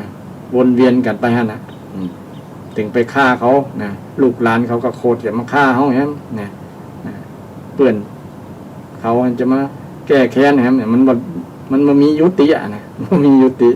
ถ้าแก้ปัญหาแบบนั้นนะถ้าโคตรกันโคตรกันแล้วต้องมันแผ่เมตตามันใจสติปัญญาบ่ใจอารมณ์คนส่วนหนึ่งเวลามีอารมณ์แล้วเนี่ยเอาอารมณ์เป็นที่ตั้งเนาะอารมณ์โกรธอารมณ์เกลียดอารมณ์ชิงชังอารมณ์ใคร่เป็นต้นนะเมื่ออารมณ์เหล่านี้มันครอบงำจิตใจมันก็ทำให้คนที่ถูกครอบงำจิตใจนะมันสูญเสียต่ออิสรภาพนะเสียหายตัวเก่ายังบ่พอทำให้คนอื่นได้รับความเดือดร้อนโดยเพราะมาจากความคิดที่ผิดต้องมีวิธีรู้จักคิดที่ถูกต้องเป็นสัมมาสังกัปปะสัมมาที่ห้องว่าสัมมาความถูกต้องเนาะสัมมาทิฏฐิความเห็นทัศนะที่ถูกต้องความเข้าใจที่ถูกต้องเนี่ยเป็นวิธีคิดที่ฉลาดพุทธเจ้าได้สอนไว้เป็นวิธีคิดที่ฉลาดแก้ปัญหาแก้ทุกข์ใดแก้ทุกข์ใดแต่คนส่วนหนึ่งเอาอารมณ์มาเป็นที่ตั้งเมื่อโกรธแล้วเมื่อเกลียดแล้วเมื่อจังแล้วก็ไปผูก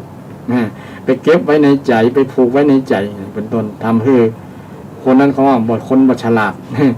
แสดงว่าคนนั้นถูกความโกรธครอบงำจิตใจครอบงำจิตใจถูกมันบังคับแสดงว่าเขาอยู่ใต้อำนาจของความโกรธบอกเป็นเจ้านายความโกรธเขาต้องเป็นเจ้านายความโกรธก็ได้ถ้าเขาฉลาดนะ ต้องใช้ความโกรธให้เป็นประโยชน์ ความโกรธมันเป็นวิกฤตแล้วต้องทำให้เป็นโอกาสความโกรธมาแล้วกันเนี่ยนะไอ้โกรธเนี่ยนะไอ้โกรธไอ้ตัวโกรธนี่มันเป็นตัวอันตราย เป็นตัวอันตราย หรือว่าไอ้โลภ ไอ้โลภมันมาแล้วกับมันบักขี่ของเขาเนี่ยอันนี้ไปทำอันนั้นไปลักขโมยคนนั้นไปทุจริตอันนี้เนี่ยเป็นต้นนะความโลภอารมณ์โลภมาครอบงำจิตใจก็เป็นโทษฉะนั้นเวลาอยากจะมีศิลปะในความคิดเนี่ยเราก็ต้องคิดฉลาดคิดฉลาดคิดแยกแยะคิดสาวหาเหตุหาปัจจัยคิดแบบอริยสัจสี่นี่เป็นต้นคิดแบบนี้เป็นความคิดที่มีศิลปะในการคิดพุทธเจ้าได้สอนไว้แล้วญาติโยมตั้งแต่ 2,000 กว่าปี 2,500 กว่าปีมาแล้วที่สำคัญคน คนที่โดยเฉพาะชาวพุทธเนาะถ้ามีปัญหากับชีวิตมีปัญหากับชีวิตแน่นอนแล้วเราอยู่ร่วมกันก็ต้องมีกระทบกระทั่งกันพ้องเนาะความบ่เข้าใจกันอย่างต่างๆอาจจะว่าจะด่ากันจะเกลียดจะชังกันก็มีกันทุกคนแหละแม้แต่สามีภรรยาอยู่ด้วยกันก็ยังกระทบกระทั่งกันก็เป็นธรรมชาติของคนถ้ามันเข้าใจกันแล้วนะทำความเข้าใจอันนี้มันไม่ใช่ตัวเฮาแต่มันเป็นตัวอารมณ์เนี่ยอารมณ์โกรธอารมณ์เกลียดนี่มันเป็นตัวอารมณ์มันเข้ามาทำลายจิตใจของเฮานี่เฮาคิดลักษณะนี้มันจะได้ปัญญาได้ความรู้ญาติโยมเฮารู้ว่านั่นไม่ใช่ตัวเฮาความโกรธมันไม่ใช่ตัวเฮานะ มันเป็นตัวอันตรายมันเป็นตัวร้ายนะเป็นตัวร้ายที่ทำลายชีวิตของเฮาตัวความโลภก็ดีความหลงก็ดีมันเกิดขึ้นแล้วเนี่ยในใจถ้าเกิดขึ้นมาใดก็ถือว่าเราต้องหูตันมันหูตันแต่หูตันมันแล้วก็ยับยั้งโดย โดยอัตโนมัติบ่มีไผไปย้ำยังก็คือสตินี่แหละเมื่อรู้นะระลึกรู้แล้วโอ้อันนี้มันมาเลยมันตัวทำลายนะส่วนมากมันจะกึดบ่ค่อยได้เนาะเวลาอารมณ์มันโกรธแล้วเนี่ยมันมืดแล้วหรอมันหันบ่หันอย่างแล้วเนี่ยหันแม้แต่พ่อแต่แม่ก็บอกหันว่าเป็นพ่อเป็นแม่แล้วคนโกรธแล้วฆ่าพ่อฆ่าแม่ได้นะเนี่ยมันบังอ่ะความโกรธมันบังตาอารมณ์มันบังความฉลาดแต่คนฉลาดคิดโอ้อันนี้ไอตัวโคตรมันมาแล้วแหละตัวโลภมันมาตัวหลงมันมาแล้วแหละบางคนหลงเมาหลงเมาในเรื่องเพศตรงกันข้ามหลงเมาในเรื่องลาภยศสรรเสริญต่างๆเนี่ยเมื่อเมาแล้วก็ทำให้บดกึดบ่ได้นะมันบังสติปัญญาบ่เกิดคนคิดลักษณะนี้ อย่างเพื่อนห้องว่าบ่มีศิลปะถ้าคิดได้แล้วคิดได้แล้วว่าอันตัวโดยเอาสติเนี่ยสัมมาสติเนี่ยแหละสำคัญญาติโยมเอามักมีองค์8นี่แหละมาแก้มาคิดนะเป็นหลักคิดนะมักมีองค์8ที่ศรัทธาญาติโยมคุ้นเคยดีเนาะคุ้นเคยดีมักมีองค์8ข้อด้วยกันสัมมาทิฏฐิสัมมาสังกัปปะสัมมาวาจาสัมมากัมมันตะสัมมาอาชีวะสัมมาวายามะสัมมาสติสัมมาสมาธิแต่เป็นไทยก็คือ1เห็นชอบเห็นถูกหรือเข้าใจถูกนั่นแหละข้อที่1ข้อที่2ก็คิดถูกที่เป็นใจบาลีว่าดำริก็คือคิดนั่นแหละดำริถูกดำริชอบข้อที่2ข้อที่3ก็คืออู้ถูกวาจาสัมมาวาจาเนี่ยอู้ถูกอู้ชอบก็คือสุจริตวจีสุจริต4นี่วจีสุจริต4เพียรอาชีพชอบนี่อาชีพชอบสัมมาอาชีพบ่ไปทุจริตคอร์รัปชันบ่ไปขโมยไผอย่างผู้กำกับที่เป็นข่าวดังทั่วในก่อนหน้านี้นะที่ถูกยับไปแล้วนะที่มีคลิปแพร่กระจายข้อเท็จจริงทั้งหันก็เป็นพยานที่สำคัญมากๆนี่ก็มาจากที่มีอาชีพที่บ่สุจริตนะเป็นอาชีพที่สีเทา และเป็นการละเมิดศีลตั้งข้อที่1ข้อที่2นะเอาถุงดำหลายจันจันเดียวก็ยังตายแล้ว ต้อง6จันไปเหลือเนาะเนี่ยแล้วก็คล้ายๆว่าไปขู่เข็นจะเอาเงินเอาทองเนี่ยประมาณนั้นน่ะนะเป็นเรื่องของมิจฉาความผิดการกระทำที่ผิดเลยทำให้เป็นผลบางคนบอกกลัวญาติโยมข้าเป็นใหญ่เนี่ยมีคนอยู่เบื้องหลังคอยหนุนหลังคอยดูแลคอยแก้ให้คอยจัดการให้ประมาณนั้นน่ะบอกกูเลยบอกฮึกเหิมจิตใจนะบอกกลัวกรรมกลัวเว้นกลัวกรรมแต่กรรมมันให้ผลแบบติดจรวดไงถึงวันเนี่ยมันก็เลยเจอแน่นอนญาติโยมไผ่พิษศีลเนี่ยบอกว่าจะเป็นแม้แต่พระสงฆ์ของเจ้าญาติโยมนะพระสงฆ์ของเจ้าก็ยังเจอนะบอกเลือกหน้านะกรรมเนี่ยใครไม่ใหญ่เกินกรรมผลกรรมวิบากกรรมเนี่ยไผ่บ่เจี๊ยก็แล้วแต่ญาติโยมมันเป็นสัจธรรมนะมันจะทำแล้วพระพุทธเจ้าบ่ได้กลัวนะแต่ว่าหันตุกหันโตดนะหันผลของกรรมเนี่ยนะผลของกรรมมันมีจริงนะทำแล้วได้ผลจริงเกิดผลจริงนะเกิดผลจริงเฮาบ่รับมันก็ถึงได้นะอยากบ่เกี่ยวกับอยากบ่อยากนะทำไปแล้วมันมีผลมันถึงได้นี่ญาติโยมทั้งหลายลักษณะ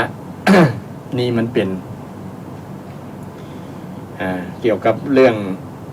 การพิสูจน์เรื่องกรรมเช่นเดียวกันวิบากกรรมผลของกรรมแต่กี้เรื่องโยงเรื่องสัมมาชีวะที่เรื่อง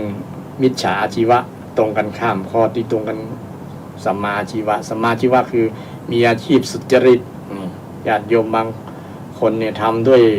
1 สมองกับ2 มือด้วยน้ำมือด้วยลำแข้งของตัวเก่านะบอกไปคดไปโกงไผบอกไปหลอกลวงไผบอกไปทุจริตคอร์รัปชันนี่ก็ทำมาด้วยหยาดเหงื่อแรงงานของตัวเก่าก็ไปเกิดความภาคภูมิใจกับบ่เป็นปัญหาบ่มีทุกข์บ่สร้างความทุกข์บ่สร้างปัญหาให้กับคนอื่นนี่มันเป็นเรื่อง ผลที่พิสูจน์ได้ญาติโยมนะคนที่ปฏิบัติระหว่างสัมมากับมิจฉานะถ้าเป็นมิจฉานี่จะเป็นผลตรงกันข้ามนะสัมมานี่จะเป็นบุญนะมิจฉาจะเป็นบาปนะสุขโขปุญญัสสะอุจโยการสั่งสมบุญเป็นเหตุนำมาซึ่งความสุขนะทุกโขปาปัสสะอุจโยการสั่งสมบาปนะการทำบาปนะเป็นเหตุนำมาซึ่งความทุกข์นี่เป็นเหตุนำมาซึ่งความทุกข์ฉะนั้นคนอยากจะมีความสุขก็ต้องทำบุญนะญาติโยมชาวพุทธ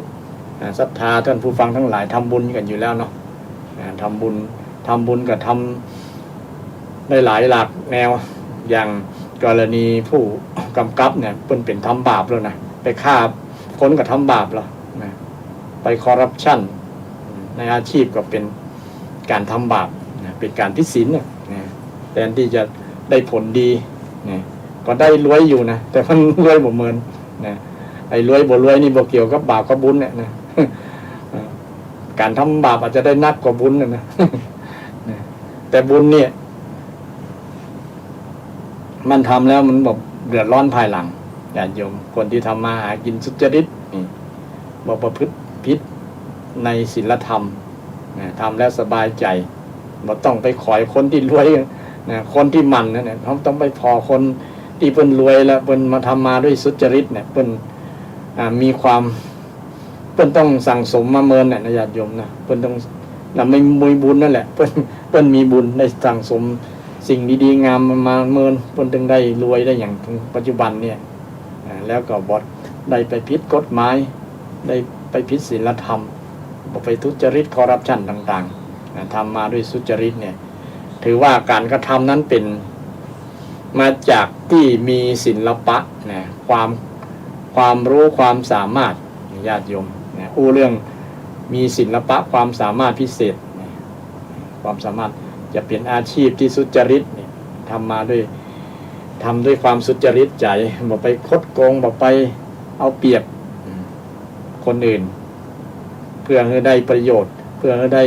ทรัพย์สมบัตินั้นมาเนี่ยมันก็จะเป็นการผิดศีลธรรม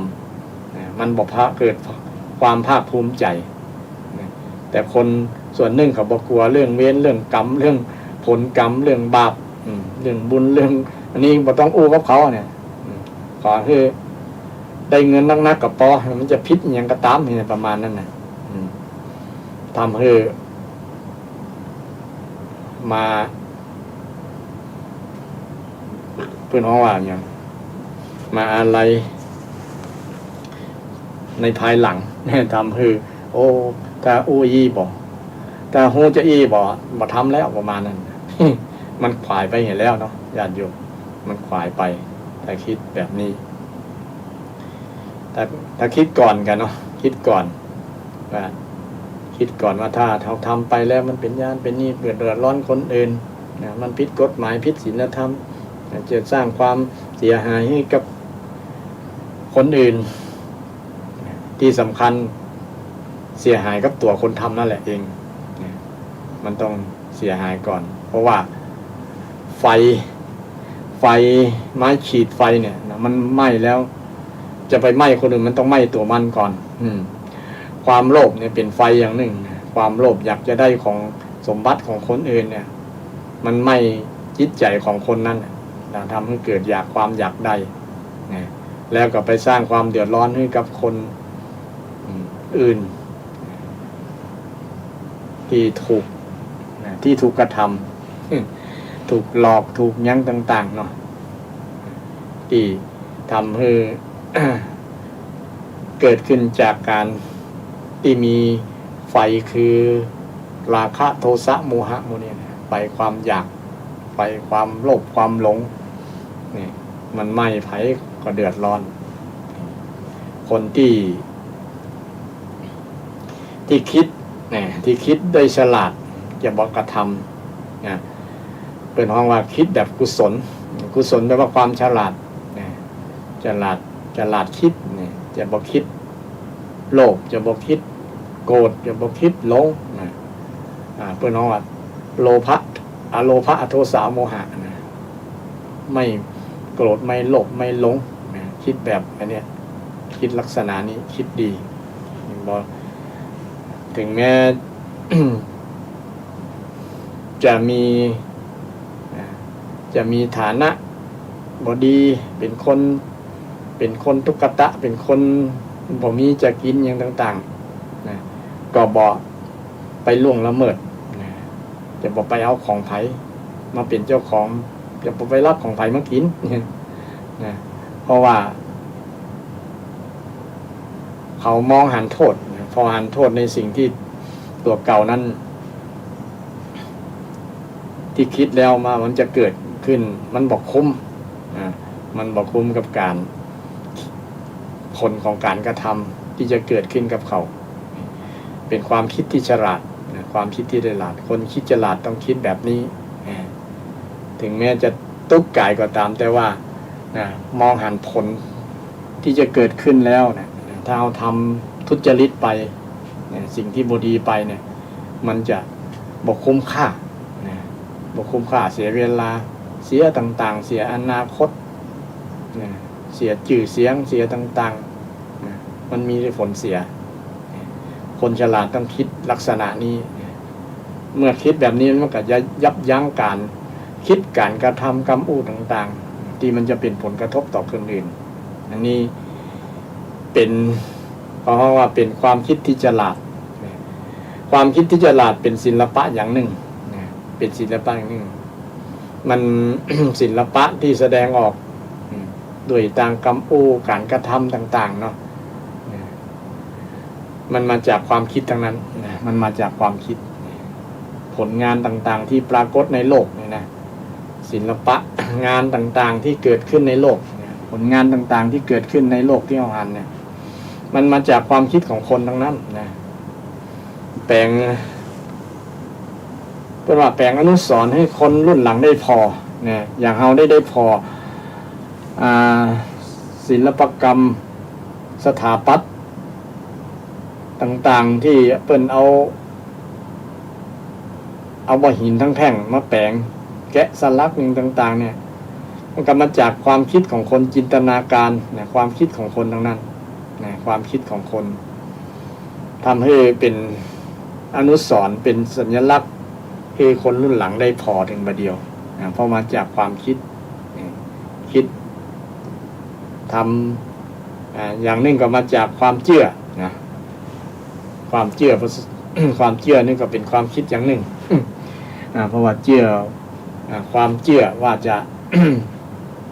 เป็นจะอี้นะแล้วก็ทำตามความเชื่อนั้นความเชื่อว่าจะทำได้เชื่อว่าจะทำได้เชื่อว่าพลังของคนหลายๆคนทำได้นี่ก็มาจากความเชื่อส่วนหนึ่งเช่นเดียวกันเช่นสิ่งก่อสร้างใหญ่ๆในโลกนะเช่นกำแพงเมืองจีนเนี่ยก็มาจากความเชื่อแล้วก็ความพร้อมจิตพร้อมใจความสามัคคีกันนะสร้างกำแพงเมืองจีนตั้งตัวใดยาวแหวกเป็นเส้นกั้นประเทศเนาะเป็นเขตแดนกั้นประเทศนะยาวเป็น 2-3 พันไมล์นะเป็นพันไมล์นะหลายพันไมล์โอ้ยาวก็นั่งรถบ่ได้นี่ก็นั่งบ่สุดละมันยาว นั่งรถสักวันนึงก็ได้สัก1,000 กิโลเนาะ1,000 กิโลก็ยังบ่ถึง1,000 ไมล์นะหลายวันนะ3-4 วัน5 วันเวลาถึงจะพดถึงจะนั่นเนาะเนี่ยสิ่งเหล่านี้ก็มาจากความคิดจากศรัทธาจากความสามัคคี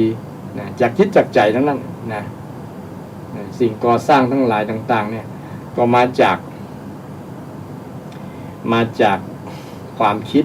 ที่เพราะว่าความคิดพิเศษค ความคิดพิเศษความรู้พิเศษนะความรู้พิเศษความรู้พิเศษนี้เกิดจากการ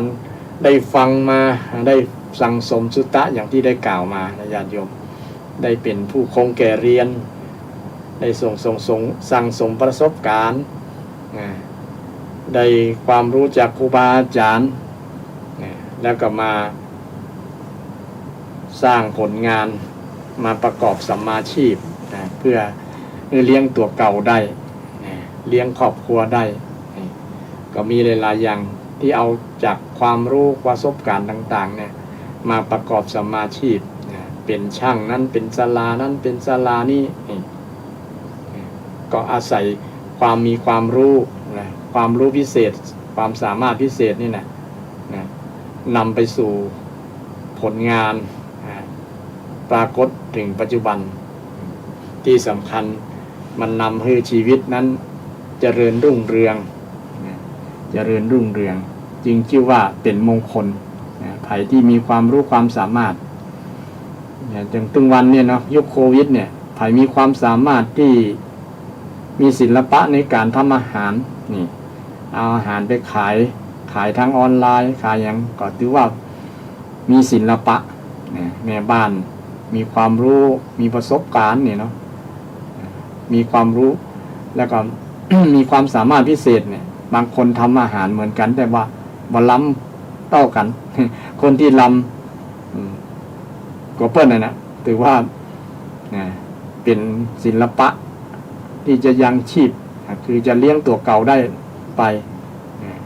ก็มีหลายๆที่หรอกนะหลายๆแม่บ้านเปิดร้านอาหารคนก็ไปจิ้มไปบริการไปรับบริการก็ติดอกติดใจในรสชาติอาหารก็ทำให้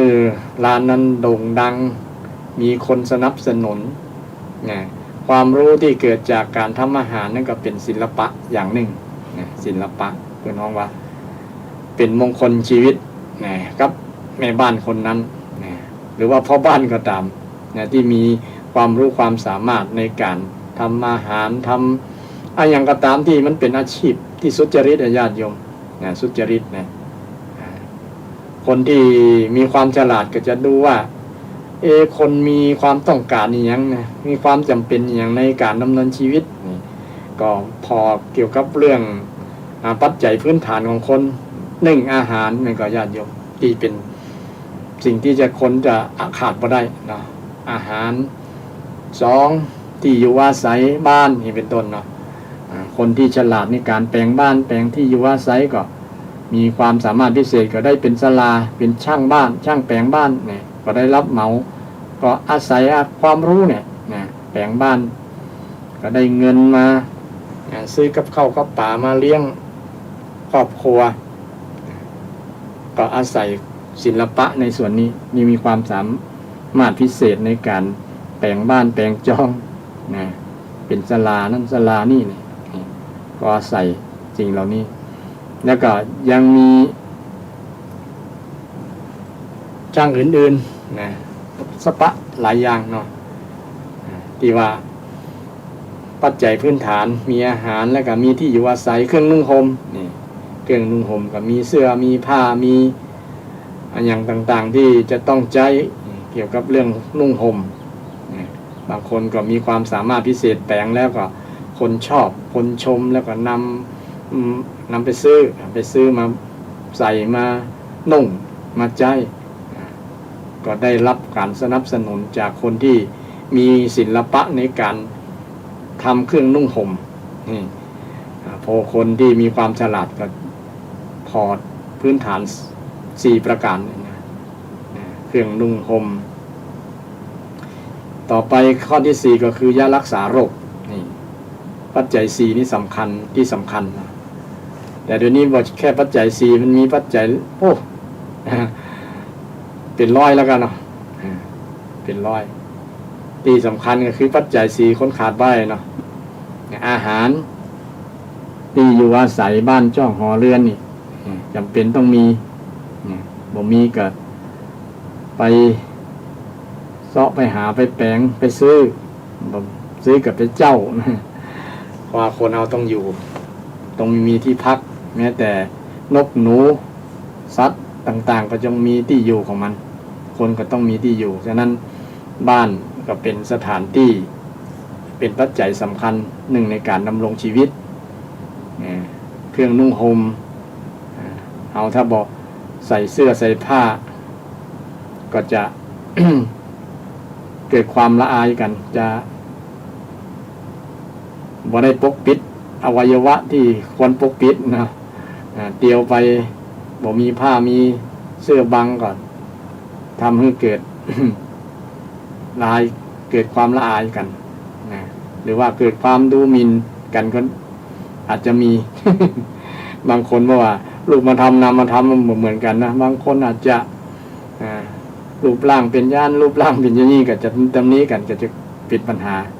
ก็เลยมีเครื่องนุ่งห่มปิดบังอวัยวะที่ควรทำให้เกิดความละอายปิดบังไว้เครื่องนุ่งห่มก็เป็นเรื่องสำคัญใครที่มีความฉลาดมีความสามารถพิเศษก็แปลงเครื่องนุ่งห่มมาข้อที่ 4ก็คือยารักษาโรคนี่ปัจจุบันนี้ฮิตมาก ยาวัคซีน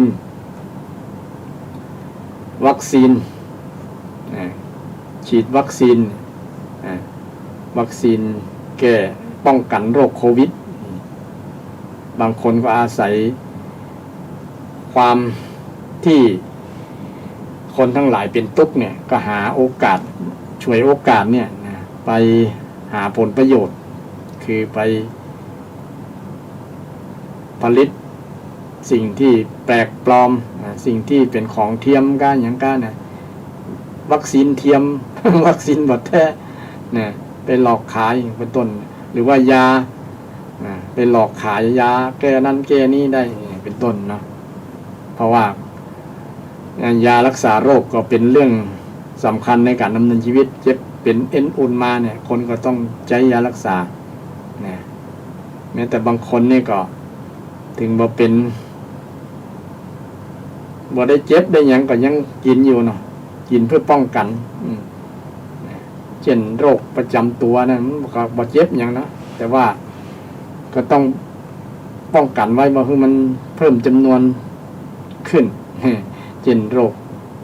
เบาหวานน้ำตาลสูงโรคความดันอย่างต่างๆเนาะมันก็บ่ทรมานอย่างเราแต่ว่ามันก็ป้องกันไว้ป้องกันบ่คือมันดันเพิ่มขึ้นแหมบ่คือมันจำนวนปริมาณมันสูงเดี๋ยวจะเป็นอันตรายถึงแก่ชีวิตมีผลกระทบต่ออวัยวะส่วนอื่นได้ดังนั้นยารักษาโรคจึงเป็นเรื่องจำเป็นเป็นเรื่องจำเป็นในการดำเนินชีวิตใครมีความรู้ความสามารถแก้ผลิตยาแล้วแก้ให้มันตันเหตุการณ์นี่นะบุคคลนั้นจะเป็นเขาเรียกว่าฮีโร่ ฮีโร่ก็เดี๋ยวนี้ก็ยังพยายามอยู่บางคนผลิตมาก็มันป้องกันเป็นสร้างภูมิคุ้มกันได้บนักอาจจะติดได้นี่บางคนฉีดไป2 เตื้อก็ยังติดอยู่เป็นต้นฉีดวัคซีน3 เตื้อก็ยังมีผลติดอยู่แสดงว่ามั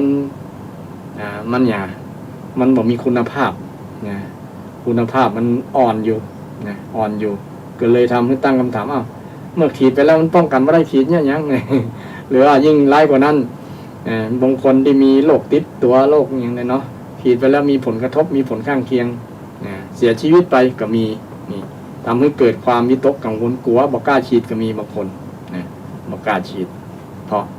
บ่มั่นใจบ่เชื่อใจบ่เชื่อมั่น ในยาตัวนั้นในวัคซีนชนิดนั้นเป็นต้นแต่ก็ควรจะฉีดไว้เพื่อป้องกันเพราะว่ามันเป็นการสร้างภูมิคุ้มกันสร้างภูมิคุ้มกันแต่เรามีสิทธิ์เลือกนี่นะญาติโยมเลือกเราบอกเอาฟรีเอาของรัฐเอาไปเอกชนเลยที่มันแน่นอนมันสร้างความมั่นใจให้เราเนี่ยนะเสียเงินสักน้อยแต่ขอให้เกิดความมั่นใจก็จะเป็นไรไปอยู่เนาะเพราะว่าเราต้องรักษาชีวิตไว้ก่อนชีวิตเป็นสิ่งสำคัญรักษาสุขภาพไว้ก่อนเป็นสิ่งสำคัญถ้า ชีวิตร่างกายบ่ เข้มแข็งบ่แข็งแรงแล้วเนี่ยมันคุณภาพชีวิตเกือบบ่ดีเนาะจะไปไหนมาไหนก็ลำบากแม้จะไปทำบุญทำกุศลก็ลำบากก็ต้องเอาสิ่งที่เป็นสาระประโยชน์ไว้ก็คือสุขภาพร่างกายไว้เดี๋ยวนี้คนมาหันความสนใจเรื่องสุขภาพนักหลายเนาะศรัทธาเช่นจะออกกำลังกายเน้นเรื่องอาหารที่จะมันบอกเป็นแสลงโรคกับตัวเก่านะกินไปแล้วบอกแสลงโรคนะกินเกินปริมาณก็อย่างการเนี่ยครับจะมีความระมัดระวังออกกำลังกายปั่นรถถีบเดินออกกำลังกายเพื่อให้ร่างกายมันได้ ปรับสมดุลในตัวให้ร่างกายเข้มแข็งคนบางคนเนี่ยคิดว่าการ อยู่บ่อยอย่างเนี่ยมันเป็นความสบายเป็นม่วนเนี่ยจริงมันปัจจัยเนาะร่างกายมันออกออกแบบมาที่จะต้องให้ยืดเส้นยืดสายนะต้องยืดเส้นยืดสายต้องออกกำลังกายทุกวันเพราะฉะนั้นมันจะเหมือนกับรถบริใจนะมันจะลุก เช่นรถบริใจสักเดือนเนี่ยเนาะแบตเตอรี่ก็เสื่อมนี่เป็นต้นนะคนเอาก็เช่นเดียวกันเหมือนกับรถนะส่วนร่างกายส่วนไหนมันบริใจงานบ่อยเนี่ยมันก็จะอ่อนแอไปมันก็จะบ่มีประสิทธิภาพ มันเป็นลักษณะนั้นฉะนั้นเราเปลี่ยนความคิดใหม่เราต้องออกกำลังกายฉะนั้นหันไทยทัศทาคนแก่คนเฒ่าบางคนเนี่ยเพิ่นหมั่นเนาะลูกหลานกว่าพ่อกว่าแม่จะตุ๊กนะ บอกให้พ่อแม่ออกกำลังกายก็ปล่อยเพื่อท่านเถอะนะแต่อย่าให้เพื่อท่านหักโหมให้ท่านออกกำลังกายพอให้ท่านออกได้นะไม่ใช่ว่าให้ไปทำงานนักแต่ว่าเพิ่นทำอย่างที่เพิ่นเคยทำนะสามารถทำได้ก็ปล่อยเพิ่นเพราะว่าเป็นการออกกำลังกายอย่างหนึ่งยืดเส้นยืดสายร่างกายมันจะได้เข้มแข็งภูมิคุ้มกันจะได้สูงประมาณนั้นแต่บ่ได้หมายถึงการให้ท่านหักโหมทำจนร่างกายเสื่อมคือมันแบบอัตตกิลมัฏฐานุโยคทำตัวให้เป็นตุ๊กเปล่าเป็นตุ๊กนั้นมันเกินไปเกินลิมิต เกินลิมิตแต่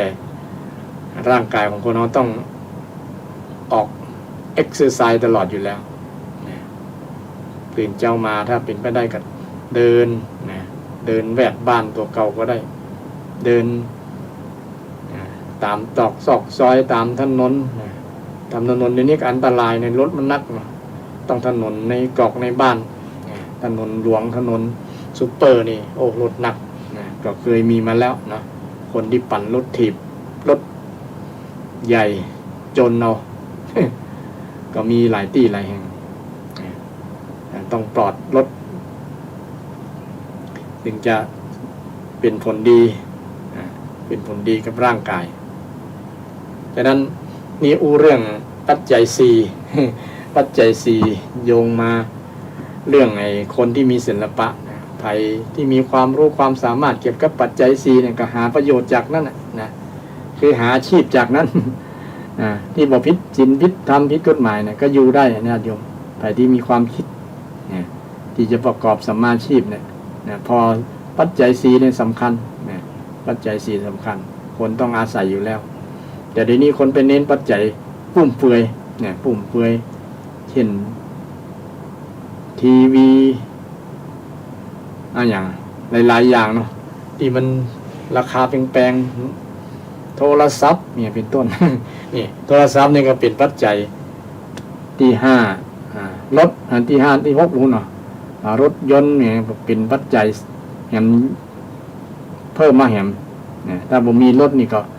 ไปไหนบ่ได้ผมเหมือนคนแต่ก่อนเนี่ยคนแต่ก่อนบ่มีรถยนต์ก็เที่ยวไปต่งไปนาไปหยังไปมาหาสู่กันได้เป็นกิโล10 กิโลยังไปหาสู่กันได้เลยเดี๋ยวนี้ไปบ่ได้แล้วนะแม้แต่อยู่คนแล้ว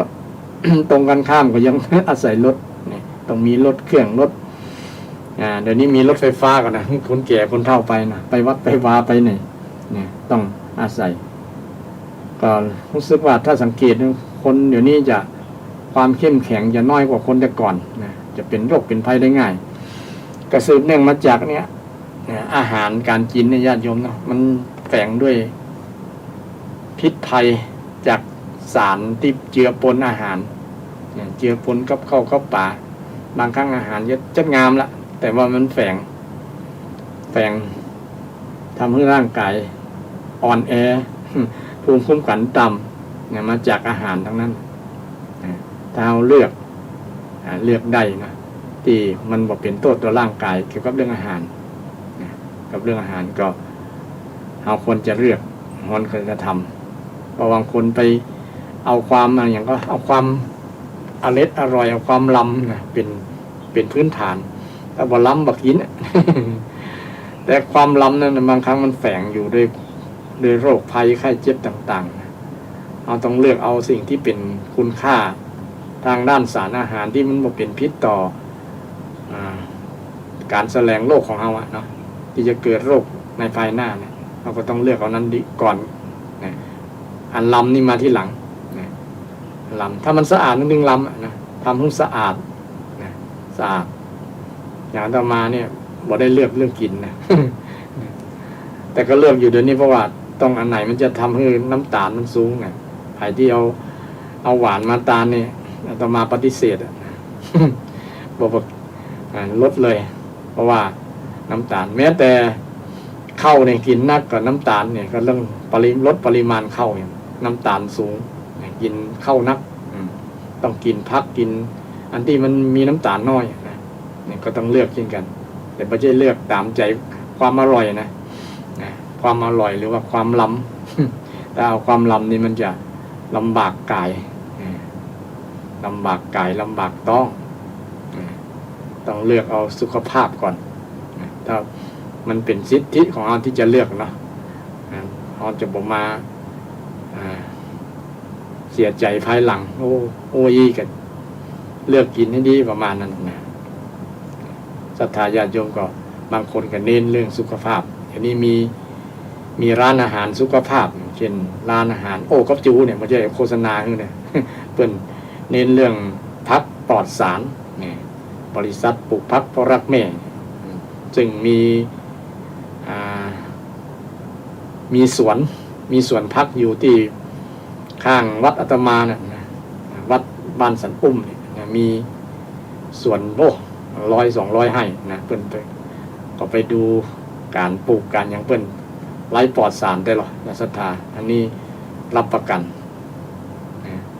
เขาจะรับประกันแต่เมื่อไปหันกับตานะเป็นสังเกตเพราะว่าคนที่ปลูกนาปลูกอย่างนะเปิ้นก็ระมัดระวังบางทีพ่นยาพ่นอย่างเข้ากับพักเปิ้นนะเปิ้นก็บอกขอร้องไว้ก่อนเพราะว่ามันจะเป็นผลกระทบกับผู้บริโภคดังนั้นเปิ้นก็ เน้นเรื่องความสะอาดปลอดจากสารเป็นพักออร์แกนิกเนาะซึ่งก็เป็นสิ่งที่ถือว่าเป็นศิลปะอย่างหนึ่งนะ ในการที่จะผลิตอาหารให้กับคนที่ทางเลือกที่ต้องการสุขภาพดีก็เป็นศิลปะในปัจจุบันนี้ก็เพิ่นก็ขยายสาขาต่างๆมาหลายมีหลายที่นะบางครั้งจนส่งได้บัดตันแต่ช่วงโควิดนี่เปิ้นปิดร้านปิดหยังก็ต้องสั่งทางออนไลน์เอาก็ผู้ปริมาณก็ที่จะไปร้านนี่ก็บ่ได้ไปต้องสั่งมาเอาถึงจะได้แต่เดี๋ยวนี้ก็เริ่มจะผ่อนคลายกันแล้วคงจะเริ่มจะเปิดร้านเปิดอย่างคนก็มีความสนใจเรื่องการกินเรื่องเพื่อสุขภาพคนที่ฉลาดคิดฉลาดเป็นอยู่ฉลาดเป็นอยู่ในการเป็นอยู่ในการดำเนินชีวิตก็เป็นศิลปะอย่างหนึ่งญาติโยมถือว่าเป็นมงคลชีวิตฉลาดการฉลาดทำฉลาดฉลาดคิดเนี่ยเป็นศิลปะทั้งนั้นศิลปะ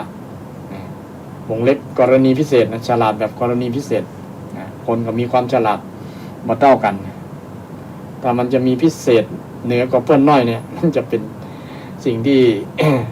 เลี้ยงคนนั้นได้ มีอาชีพประกอบอาชีพยังพอคนนั้นมีความฉลาดทำดีกว่าเปิ้นน้อยนะก็อยู่ด้วยดีจะกิจการงานนั่นก็จะเจริญไปด้วยดี เพราะเขามีศิลปะมีความฉลาดในการทำในการในการคิดนั้นนะอันนี้ก็เป็นมงคลนี่มานำมาในวันนี้ศรัทธาญาติโยมได้ฟังกันนะญาติโยมฟังแล้วเป็นจะได้ก็จะโทรมาถามก็เรียนเชิญเจริญพรได้เนอะจากที่ไหนที่ไกลที่ใกล้ นะฟังไปแล้วเกี่ยวกับเรื่องศิลปะนะศิลปะใครมีศิลปะในการดำเนินชีวิตเนี่ยเขาสามารถสร้างให้เกิดได้นะทั้งเป็นพรแสวงกับตัวเฮาและพรสวรรค์โดยเฉพาะเป็นพรแสวงเนี่ยเนาะพรแสวงนี่จะนักกว่าพรสวรรค์ถ้าใครมีพรสวรรค์ก็ถือว่าเป็นบุญมาแต่อดีตชาตินะแล้วก็มาเพิ่มเติมด้วยพรแสวง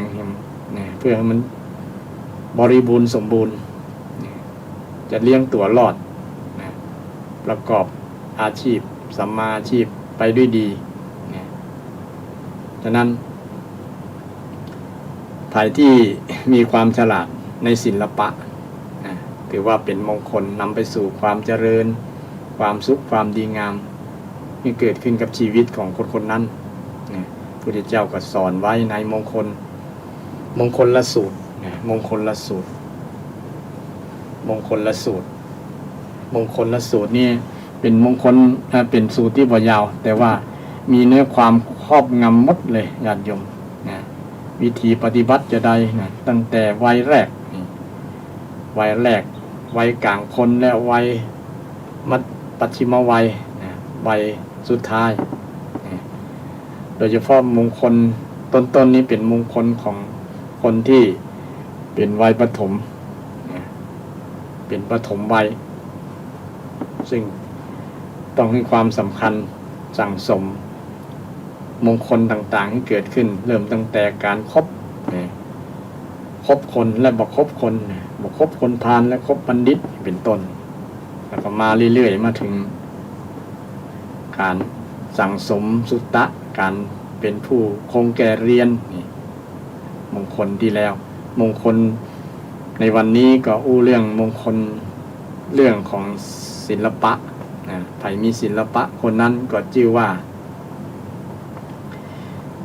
เป็นมงคลชื่อว่ามีมงคลกับตัวกับตนแล้วมงคลนั้นจะนำบุคคลนั้นไปได้ดีแต่ละคนก็มีดีคนละอย่างลองถามตัวเก่าเขามีความสามารถพิเศษที่มองว่าเป็นศิลปะเป็นศิลปะแม้แต่คนที่อย่างญาติโยมคนที่บ่สมบูรณ์คนพิการนี่ก็สามารถมีศิลปะได้ในสมัยหนึ่งในพุทธกาลมีบุรุษเปี้ยคนหนึ่งนะมีความสามารถพิเศษที่สามารถดีดลูกกวดหินน้อยๆเนาะที่มันเป็นมนๆกลมๆเนี่ยดีดเอานิ้วเนี่ยดีดปึ้งไปเนี่ยดีดไปใส่ใบไม้ใบอย่างเนี่ยเป็นรูปนั้นรูปนี้ได้นะเนี่ยคนก็เลยชอบความสามารถของเขาคนอื่นก็เนี้ยบ่ได้นะอย่างเงี้ยได้เหมือนกันแต่ว่ามันบ่งามมันบ่เป็นศิลป์มันบ่เป็นรูปนี่อย่าง มันก็เป็นช่องโหว่บ่ได้แต่ตัวนี้ในคนเนี่ยนะคนเนี่ย คนเปียเนี่ยบุรุษเปียเนี่ยมีความสามารถพิเศษนะแม่นด้วยนะแม่นในจุดที่จะต้องการดีไปปั๊บเนี่ยเป็นรูปนั้นรูปนี้ได้เป็นรูปจ้างม้าคนได้เนี่ยความสามารถพิเศษของคนนี้ก็เลยได้ยินไปถึงพระราชา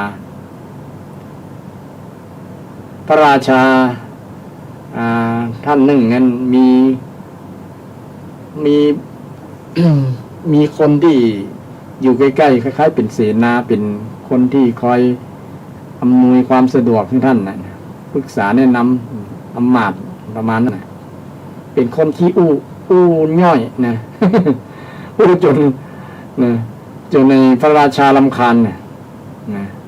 อู้จนพระราชารำคาญ พระราชาแล้วก็เลยว่าจะแก้วิธีคนขี้อู้นี่นักนี่แต่จะได้ไงไอ้นี่มันอู้ไปเลย อู้บ่หยุดนี่ก็เลยทราบข่าวว่าบุรุษเปียนี่เป็นคนที่ดีดกวดแม่นนะ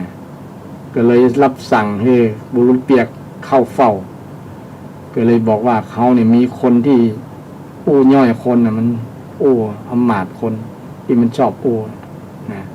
เวลามันอู้เนี่ยขอท่านเนี่ยดีดขี้แปลงขี้อย่างขี้ไก่ขี้นกเนี่ยนะคมๆเนี่ยดีดเข้าปากมันกำ เนี่ยจ้องดูมันอ้าปากอู้เนี่ยนะจ้องดีดเข้าปากมันกำเนี่ยถ้าสามารถดีดเข้าได้เนี่ยเราจะให้รางวัลนี่ทางบุรุษเบียก็ตกลงได้พยาค่ะสบายมากเลยเนี่ยของกล้วยเนี่ยของกล้วยอันถึงวันมาไอ้อำมาตย์คนขี้อู้เนี่ยก็มาอู้นะอู้บ่หยุดบ่ยั้งนะเป็นคนขี้โม้นะขี้โม้ขี้โม้ก็ช่วงที่อู้เนี่ยไอ้บุรุษเปียกเรากาดอ้าปากแล้วดีดปักเข้าปากนะดีดขี้นกเข้าปาก ขี้นกมันก็ขมนะไอ้นี่บอกหูตัวพอขี้นกเข้าปากแล้วมันก็หัวอย่างขมเข้าปากนะก็เลยยังคายออกมาพอจะอ้วนดีดปักเข้าแหมเพราะความบุย ความแม่นของบุรุษเปียที่ดีดไปเนี่ยมันเข้าปากจับพอดีนะคำเดียวเข้าฟับพอดีนะ จับจังหวะของการอ้าปากกับการดีดมันได้ช่วงจังหวะกันเอาไปมาวันนั้นบอกเป็นอันอู้แล้วนะมีกับขี้ใน ขี้นกในปากอำมาตย์นี่พระราชาก็เลยชอบพระไทยดีอกดีใจว่านะในการแล้วก็นี่นะคงจะบอกอู้คิดแหมเมินละนะ คิดแหมเมินตั้งแต่นั้นมาอำมาตย์คนนั้นบอกกล้าอู้กับพระราชานอกจากจะสั่งอู้จึงจะอู้พระราชาเลยก็บำเหน็จบำนาญรางวัลนี่ครับบุรุษเปียเนี่ยคนที่มีความสามารถแค่ดีดนี่ก็สามารถได้เลี้ยงตัวเก่าได้สบาย ก็มีหลายๆคนที่แม้แต่คนพิการนะก็บ่ยอมการกับโชคชะตาเขาก็มีศิลปะบางคนศิลปะบางอย่างบางอย่างที่สามารถเลี้ยงตัวเก่าได้ก็มีหลายๆคนหรอกแล้วก็ยังสร้างแรงบันดาลใจให้คนที่มีอวัยวะครบเนี่ยคนต่างประเทศเนี่ยอาตมาเคยดูแขนก็บ่มีขาก็บ่มีมีเกินตัวแต่สามารถอู้แล้วสร้างแรงบันดาลใจให้คนนั้นมีความเพียรมีสู้ชีวิตต่อเพราะเขาเอาตัวเก่าเป็นอุทาหรณ์เป็นตัวอย่างให้ดูว่าเนี่ยขณะข้าพเจ้าเนี่ยผมมีแขนมีขาก็ยังสามารถอยู่โลกใบนี้อย่างมีความสุขได้ฉะนั้นเลยพวกท่านมีทั้งแขนทั้งขาสมองมีอวัยวะครบบริบูรณ์ท่านถึงมีความทุกข์มีปัญหาอย่างประมาณนั้นก็เป็นเรื่องน่าคิดเช่นเดียวกันว่าบางคนเนี่ยมีแขนมีขามีสมองสองมืออวัยวะครบหมดมีแม้แต่มีความรู้เนี่ยแต่มันติดอย่างนึงขี้คร้านเนี่ยนะญาติโยมความขยันน้อยขี้คร้านเนี่ยทำให้คนบอกงอมืองอเท้าเนี่ยรอแต่กินอย่างเดียวทำนักกับเอาเบากับบ่สู้เนี่ยต้องอายคนที่พิการนะคนพิการบางคนเนี่ยมือมีข้างเดียวหรือมีนิ้วบ่ครบก็ทำประกอบสมาชีพเลี้ยงตัวเก่าเลี้ยงครอบครัวได้นี่ต้องดูคนที่มีลักษณะนี้คนที่มีอวัยวะครบทั้งหลายเนี่ยควรจะอายเขาเนาะอายเขาเพราะว่าเขาเหล่านั้นเนี่ยโอกาส บางอย่างบ่มีเต้าคนเอามีอวัยวะครบสมบูรณ์ แต่เขายังสร้างโอกาสสร้าง อาชีพ สร้างความเจริญให้กับตัวเก่าได้ดีเป็นแบบอย่างเป็นตัวอย่างที่ดีกับคนหลายๆคนหลายๆคนฉะนั้นคนที่มีศิลปะเนี่ยถึงจะแม้จะมีอวัยวะที่ผสมประกอบแต่มีความสามารถพิเศษก็ยังสามารถที่จะนำศิลปะความรู้ความสามารถเนี่ยนะมาประกอบสัมมาชีพเลี้ยงตัวเก่าเลี้ยงคนอื่นได้ตัวนี่ฉะนั้นความมีศิลปะจึงเป็นเรื่องสำคัญศิลปะเกิดจากการได้ศึกษาเราเรียนมีประสบการณ์มาเนี่ยนะความรู้แต่เรารู้อย่างที่ช่ำชองที่ดีกว่าคิดว่าดีกว่าคนอื่นๆนั่นแหละเอาไปใจได้เอาไปใจประกอบสัมมาอาชีพได้ไปเลี้ยงตัวเก่าได้เลี้ยงครอบครัวได้หรือบางคนมีศิลปะหลายๆอย่างนะทำเป็นมอดเนี่ยโอ้ในสัมสุดยอดหลายญาติโยมสัมสุดยอดมีหลายศาสตร์หลายศาสตร์มีความรู้หลายอย่างเนี่ยอันนั้นก็เป็นอันนี้ก็เป็นอย่างสลาบ้านเฮานะช่างไม้ก็เป็นช่างปูนก็เป็นช่างปูกระเบื้องก็เป็นช่างฉาบช่างเป็นมอดช่างไฟช่างทำเป็นมดเนี่ยมันก็ได้เปรียบบอกว่าจะ เกิดสถานการณ์ยังก็ตามมันก็ยังอยู่รอดบ่กระทบละเพราะว่ามีศิลปะหลายอย่างครบวงจร อันนี้ไปบ่ได้ก็ไปอันนี้เพราะว่ามัน มันมีศิลปะหลายอย่างหรอมีตัวเลือกหลายอย่างในคนนั้นมีความสามารถหลายอย่างถือว่าได้เปรียบสุดยอดละญาติโยมถ้าเป็นลักษณะนั้นทั้งนี้ก็อยู่ที่การสั่งสมประสบการณ์สั่งสมสุตตะสั่งสมการฟังการศึกษาจากครูบาอาจารย์จากผู้มีความรู้ความสามารถทำให้เกิดเป็นศิลปะไปสร้างศิลปะให้เกิดขึ้นบนโลกใบนี้เป็นประโยชน์ทั้งตัวตนตัวเก่าและคนอื่นและสังคมนี่นำไปสู่ความเจริญอย่างที่พระพุทธองค์ได้ตรัสเป็นมงคลเอตัมมังคารมุตตมังเป็นมงคลสูงสุดมงคลหนึ่งใครมีศิลปะในการดำเนินชีวิตในการประกอบสัมมาชีพทำอย่างก็แล้วแต่ขอให้มันหูแต่ก็ได้ประโยชน์จากนั้นจากสิ่งที่เขามีเขาเป็นแบบวงเล็บพิเศษเป็นพิเศษจะทำให้เราอยู่รอดแล้วก็อยู่ดีมีความสุขเพราะเรามีศิลปะแม้แต่สามีภรรยาเนี่ยทุกคนก็มีศิลปะอยู่ในตัวอยู่แล้วเช่นศิลปะในการอู้เนี่ยเนาะสามีอู้ดีภรรยาอู้ดีอู้ม่วนกันก็อยู่กันม่วนอยู่มีความสุขเพราะว่ามีศิลปะในการอู้แล้ว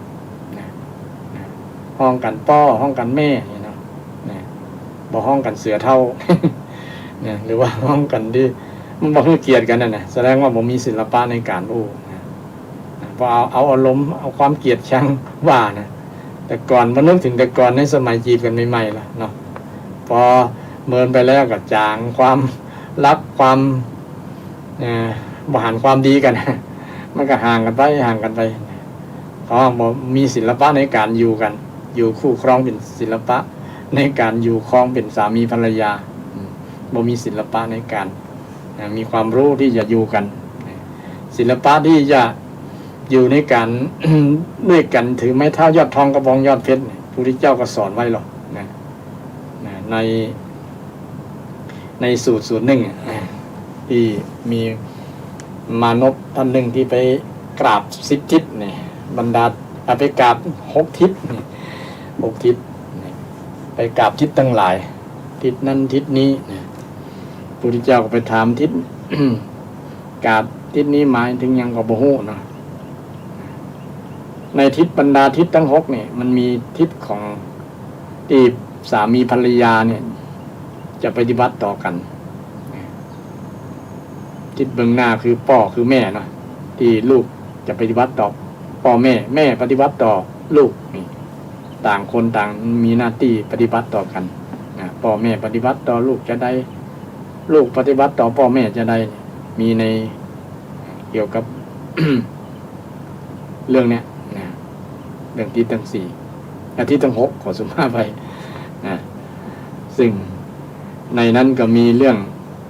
ติดที่เกี่ยวกับสามีภรรยาที่จะปฏิบัติต่อกันก็ปฏิบัติต่อกันก็มี5ข้อนะสามีภรรยา1สามีต้องใส่ใจยกย่องใส่ใจยกย่องประคองขวัญนะ2บ่ดูถูกภรรยาสามีท่านใดถ้ามันดูถูกดูแคลนภรรยาเนี่ยมันอยู่กันม่วนนะดูถูก ห้องกันแบบบ่ใช่สามีภรรยาเนี่ยห้องกันเหมือนกับใจซับหยาบคล้ายๆอย่างประมาณนั้นนะมันคือเกลียดกันดูถูกดูแคลนกัน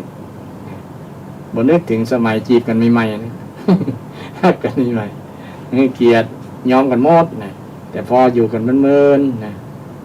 อายุได้นักแล้ว50 60แล้วก็เริ่มห่างกันแล้วนะเหม็นขี้แห้กันประมาณนั้นนะ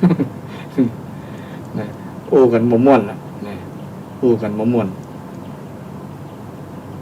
ก็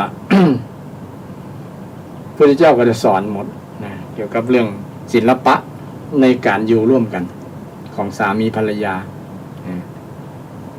ยกย่องยังบ่พอยังบ่ห้ามดูถูกด้วยเนื้อข้อที่2ข้อที่3นี่สำคัญอย่านอกใจนี่เป็นปัญหาสังคมญาติโยมคนส่วนหนึ่งเนี่ยบ่มีศิลปะในการที่จะอยู่ไอ้ข้อเนี้ยสำคัญที่จะอยู่ร่วมกันจนถือไม่เท่ายอดทองบงเนี่ยส่วนหนึ่งเนี่ยสังคมส่วนหนึ่งอย่าร้างกันนะเพราะว่านอกใจมีกิ๊กมีอย่างต่างๆเนี่ยนะเพราะว่าบ่มีศิลปะบ่มีธรรมะในการ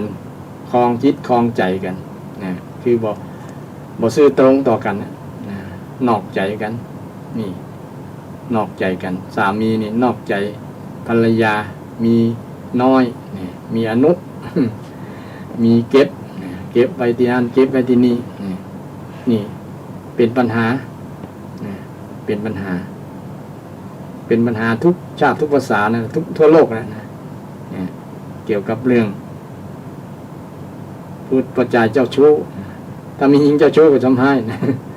ะทำให้ครอบครัวแตกอย่าร้างกันลูกก็ขาดความอบอุ่นว่าเวบ่ฮู้จะไปเปิ่งไปอยู่กับไผเนี่ยสร้างปัญหาต่อมากับลูกเนี่ยเพราะขาดความซื่อตรงซื่อสัตย์ต่อกันความซื่อสัตย์มีสัจจะเนี่ยนะสัจจะวาจาสัจจะต่อความจริงใจต่อกันซื่อตรงต่อกันนี่เป็นศิลปะในการดำเนินชีวิตของสามีภรรยาคู่ใดก็ตามถ้ามีความซื่อตรงต่อกันเนี่ยรับประกันได้เลยอยู่กันจนตายละจากกันถือไม้เท้ายอดทองกระบองยอดเพชรยังฮัดกันจนล้มหายใจสุดท้ายจนล้มหายใจสุดท้ายเพราะมีความซื่อสัตย์ต่อกันนั่นแหละสามีภรรยาปฏิบัติหน้าที่ต่อภรรยาสามีปฏิบัติต่อภรรยาคือ1บ่ยกย่อง1ยกย่อง2บ่ดูถูก3บ่นอกใจ4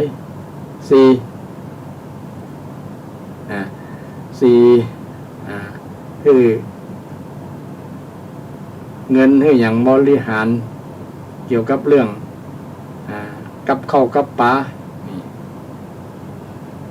มอบหน้าที่ความเป็นใหญ่คือในเรือนในครัวเป็นแม่ครัวเรื่องอาหารการกินนี่น้องเป็นคนทำเป็นคนแปลงเงินอ้ายหรือปี่จะนำมามอบให้ค่าใช้จ่ายอาหารการกินนี่ข้อสุดท้ายข้อที่5นี่สามีหาเครื่องประดับสำหรับล่างวันคล้ายวันแต่งงานก็คล้ายวันเกิดก็มอบ เครื่องประดับ ซื้อเสื้อผ้ามาซื้อสร้อยซื้อแหวนซื้อนาฬิกาอย่างประมาณนั้นนะเป็นการให้รางวัลนะของเซอร์ไพรส์นี่กับภรรยาเนี่ยมันจะผูกใจภรรยาไปเมินนะภรรยาก็โอ้สามีเขาดีแต่ละนะเป็นการมอบรางวัลให้กับเขานะให้กำลังใจเขาในทำหน้าที่ภรรยาทำหน้าที่เป็นแม่บ้านแม่เรือนดูแลการบ้านการเรือนนี่มองหันความสำคัญมอบความเป็นใหญ่ให้ยกย่องพอมอบความเป็นใหญ่แม่บ้าน ได้รับการปฏิบัติจากสามีแบบนี้แล้วก็หนึ่งแม่บ้านก็ต้องทำหน้าที่ของความเป็นแม่บ้านนะรู้จักเคารพใน ในญาติของสามีญาติของสามีเช่นนางวิสาขาเนี่ยเนาะจะมาอยู่บ้านป่อผัว คนอินเดียนี่จะมีหญิงจะไปอยู่ตัวฝ่ายชายประจายก็ต้องมีความเคารพยำเกรงเหมือนกับพ่อแม่ตัวเก่าต้องให้เกียรติเคารพบูชาท่านเหมือนกับพ่อกับแม่จัดการงานเคหาคือในภายในเรือนงานครัวงานบ้านงานเรือนต่างๆนี่แม่หญิงที่เป็นสามีเป็นภรรยาเนี่ยถ้าเก่งงานเก่งครัวเก่งคลังเนาะครัวคลังช่างหมอ ครัวคลังช่างหมอถ้าถ่ายเก่งเนี่ยครัวก็คือเก่งอาหารเสน่ห์ปัญจวัคเนี่ยถือว่าเป็นศิลปะมัดใจสามีมัดใจลูกมัดใจคนในครอบครัวมัดใจเครือญาติโอ้คนนี้ลูกสะใภ้คนนี้สะใภ้คนนี้แต่งกับข้าวกับป่าลำน้ำใจดีเกื้อกูลอุดหนุนญาติพี่น้องข้างผัวดีคนก็จะสรรเสริญเยินยอชื่นชมยินดีครับคนนั้นก็มีศรัทธาท่านผู้ฟังหลายๆท่านนี่แหละเนาะทำหน้าที่อย่างนี้นะทำหน้าที่ของความเป็นภรรยาที่ดีต่อสามีต่อครอบครัวข้อที่สามนี้ภรรยาก็ต้องซื่อสัตย์ต่อสามีเช่นเดียวกันสามีเช่นเดียวกันคือ สามีถึงแม้ว่าบางครั้งอาจจะเจ้าชู้น้อย เจ้าชู้แต่ว่าบ่ได้นอกใจคือมีแค่ใจคิดบ่ได้นะแต่พฤติกรรมบ่ได้ไปแสดงออกล่วงเกินกับมีหญิงคนไหนแต่ว่าอาจจะมีกำจาที่บ่งบอกถึงความเจ้าชู้เราก็ต้องเข้าใจนะเป็นธรรมชาติของปัจจัยส่วนหลายนั่นแหละเจ้าชู้เจ้าชู้จนมีบางลัทธิเพิ่นให้กำหนดไว้ว่าสามีสามารถมีภรรยามีคู่ครองได้หลายคน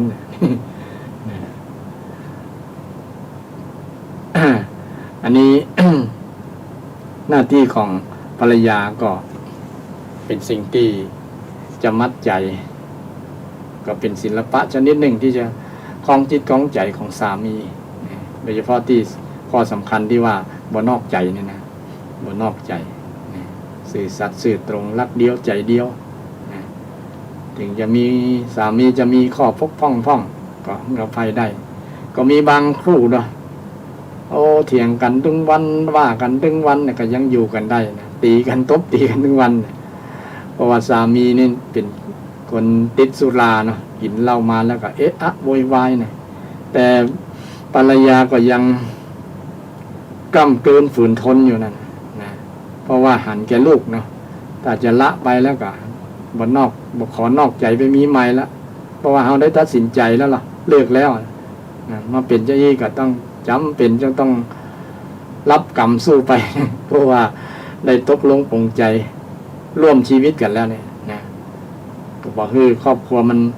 ได้มีผลกระทบนะโดยเฉพาะลูกนะหันแก่หน้าลูกนะคนส่วนหนึ่งเนาะส่วนหลายที่ได้ละนะที่หันแก่ลูกนะทำเพื่อลูกนะบางครั้งสามีบางคนก็เอื้อมละอาภรรยาเช่นเดียวกันภรรยาเช่นภรรยาบอกว่าทำหน้าที่อย่างได้แต่ไปแอวนั่นแอวนี่นะบอกทำการบ้านการเรือนนี่สามีก็เอื้อมเช่นเดียวกันนะแต่ก็หันแก่ลูกนะหันแก่ลูกหรือว่าสามีคนที่เป็นพ่อเนี่ยนะบางครั้งมีข้อบกพร่องเช่นติดสุราอย่างต่างๆเนี่ยนะเมื่อหันหน้าลูกหันแก่ลูกนะหันแก่หน้าลูกเนาะก็ยอมที่จะเลิกนะเลิกสิ่งเสพติดทั้งหลายเลิกบุหรี่เลิกเหล้ายิ่งเช่นช่วงเทศกาลเข้าพรรษาเนี่ยนะเอาช่วงเนี้ยที่จะเป็นช่วงบุญช่วงกุศลที่ศรัทธาประชาชนชาวพุทธทั้งหลายเนี่ยนะที่หลายๆท่านหลายๆคนก็อนุโมทนาเนาะถึงแม้ว่าจะเป็นเวลาแค่3 เดือนก็ตามนะงดเหล้าเข้าพรรษาเนี่ยมีหลายๆท่านเราถือกติมาหลายปีแล้วนะแต่พอออกแล้วก็เป็นเรื่องนะ ก็ยังดีนะดีกว่าตลอดปีนะมี3 เดือนเห็น9 เดือนนั่นก็ไปอย่างเก่ากับบ่มียังนะก็เป็นการพัฒนาไปเรื่อยวันหน้าจะตลอดไปนะเลิกตลอดไปแต่ก็คนได้ยั้งช่วงเข้าพรรษา90 วันเนี่ยก็ถือว่าเป็นบุญเป็นกุศลละนะจะเป็นปัจจัยเป็นทุนรอนให้ได้เลิกได้เนาะอันปีนี้ตั้งใจแค่3 เดือนปีหน้าจะ6 เดือนปีหน้าจะ12 เดือน ใช้เวลา3 ปีเลิกได้เด็ดขาดนี่เป็นต้นก็อนุโมทนาทั้งนี้ส่วนหนึ่งก็หันแก่หน้าลูกพ่อหันแก่หน้าลูกนะเพราะว่าถูก ลูกถาม ลูกถามนะลูกถามหรือว่าถูกลูกขอร้องนะถ้าพ่อเลิกเราไล่นะลูกจะตั้งใจเฮี้ยนอย่างเป็นนะมีเงื่อนไขนะเงื่อนไขลูกจะเป็นคนดีอย่างประมาณนั้นนะลูกพอได้ยินคำนั้นก็หันแก่ลูกนะโอ้ถ้าเรา เลิกลดละเลิกแล้วนะลูกจะทำสิ่งที่ดีงามเราต้องทำเพื่อลูกนี่ก็ทำเพื่อลูกใดก็เป็นศิลปะอย่างหนึ่งเช่นเดียวกันที่จะครองใจลูกนะเรื่องศิลปะวันนี้นะโยมศิลปะในการที่จะอยู่ร่วมกันนะก็เป็นความรู้นะความรู้ที่จะดำเนินชีวิตอยู่ร่วมกันนะต่างคนต่างหันอกหันใจซึ่งกันและกันนะสามีภรรยานี่ก็ครองกันก็ได้ครองรักครองเรือนกันถือไม้เท้ายอดทองกระบองยอดเพชรก็มีความรู้เกี่ยวกับห้องว่าความรู้กันที่จะดำเนินชีวิตร่วมกันเนี่ยเป็นศิลปะอย่างหนึ่งนะในการครองเรือนนะมันเป็นความรู้ความพิเศษนะความรู้พิเศษที่จะอยู่ร่วมกันได้นะศรัทธาญาติโยมนะอูไปก็เวลาเดี๋ยวนี้ก็2:35 นาทีนะ2:35 นาทีศรัทธาท่านใดอยากจะมาร่วมแจมรายการก็เรียนเชิญเจริญพรได้ด้วยมาถามข่าวหรือว่ามารายงาน ก็เรียนเชิญเจริญพรได้053-114-332ต้นรายการก็มีศรัทธาญาติโยมจากสารพีโทรมาว่ารับฟังเป็นประจำขออนุโมทนากับโยมที่ฟังเป็นประจำเป็นแฟนพันธุ์แท้ก็ว่าได้เนาะเป็นกู้กับผู้จัดรายการอู้คนเดียวของบางครั้งก็ง่อมถ้าผมมีศรัทธาฟัง ก็บ่เกิดประโยชน์ถ้ามีศรัทธาฟังก็เกิดประโยชน์เกิดประโยชน์เพราะว่าศรัทธาได้ฟังแล้วก็ได้ฟังสิ่งที่ต่างผู้จัด ต่างผู้อธิบายได้อู้ไปวันนี้อู้เรื่องศิลปะเป็นมงคลชีวิตใครมีศิลปะเนี่ยคือความรู้ความสามารถพิเศษเนี่ยนะญาติโยมความฉลาดความรู้ความสามารถพิเศษเนี่ยใจในการดำเนินชีวิตเนี่ยทุกวันนี้เราดำเนินชีวิตไปเรา ดำเนินไปตามหลัก หรือว่ามีศิลปะในการดำเนินชีวิตที่ถูกตามคำสอนทางพุทธศาสนาก็พุทธศาสนาได้สอนไว้ก็ว่าเอามีการดำเนินชีวิตจะใดอย่างที่อาตมายกมาให้ศรัทธาญาติโยมได้ฟังกันก็มีเรื่องการที่มีศรัทธาญาติโยมโทรมาก็ขออนุญาตรับสายก่อนเนาะเจริญพร ราชการเจ้าฟังอยู่เจ้าแฟนพันธุ์แท้ แฟนๆว่าอนุโมทนาสาธุจากที่ไหนเนาะเนี่ย มาล้านกันตายเจ้า อ๋อปาลานสันสา ยังแม่เย็บผ้าอย่า อ๋อเย็บผ้า อาชีพสุจริตอ่ะ โอ้นี่นะเป็นศิลปะการเย็บผ้าเนี่ยนะ อาชีพสุจริตลูก ใช่เย็บผ้า นั่ ส่ น ง มาเดียวฟ้าจะผ้ากับผ้ากลางแดดกับมีจ้ะ แม่ วงการนี้นะจ้ะอินดูเนาะ ก็มันเป็นเรื่องเว้นกรรมไปทำไปสร้างไปได้นะญาติโยมเนาะ โยมแม่มากรรมมันมีจริงเนาะไปหลอกลวงเพิ่งมาได้นะจ้ะ แม่นไปทำไปคนนั้นไปสุทธิอสุทธิปัจจตังนันยวันยังวิสุทธิจะดีความบริสุทธิ์บริสุทธิ์น่ะโยมแม่ก็ว่านะผ้าดีผ้าเทศเนี่ยดีแล้วเหรอโยมแม่ฟังกูเตือเลยอ่ะเย็บผ้าอย่าอ๋อเย็บผ้าเนาะโมทนาตัวเนอร์ไม่สายนะเจ้าขอบคุณเจ้าเจริญพรสาธุแม่ก็บอกว่ามีอาชีพเย็บผ้าเนาะอาชีพเย็บผ้าเป็นศิลปะในการดำรงชีวิตอย่างหนึ่งถึงแม้ว่าการเย็บผ้าจะมีรายได้บ่สูงบ่ยังก็ตามนะก็เป็นอาชีพสุจริตญาติโยมก็มีหลายท่านเนาะอาศัยความรู้ทางการเย็บผ้าเนี่ยการเย็บผ้าก็เป็นศิลปะชนิดหนึ่งนี่เย็บเสื้อเย็บผ้าแต่ก่อนบ่มีจักรเนาะใช้มือคนเนี่ยเย็บนี่แต่ในนี้บางอย่างก็ต้องใช้มือคนนะเช่นปักเป็นหูกนั้นหูกนี้เนาะเป็นดอกเป็นลวดลายต่างๆนะต้องใช้ความสามารถพิเศษนะไปมีความสามารถพิเศษก็มีอาศัยอาชีพนี้ได้นะก็เลี้ยงตัวได้นะก็มีเป็นถือว่าเป็นอาชีพ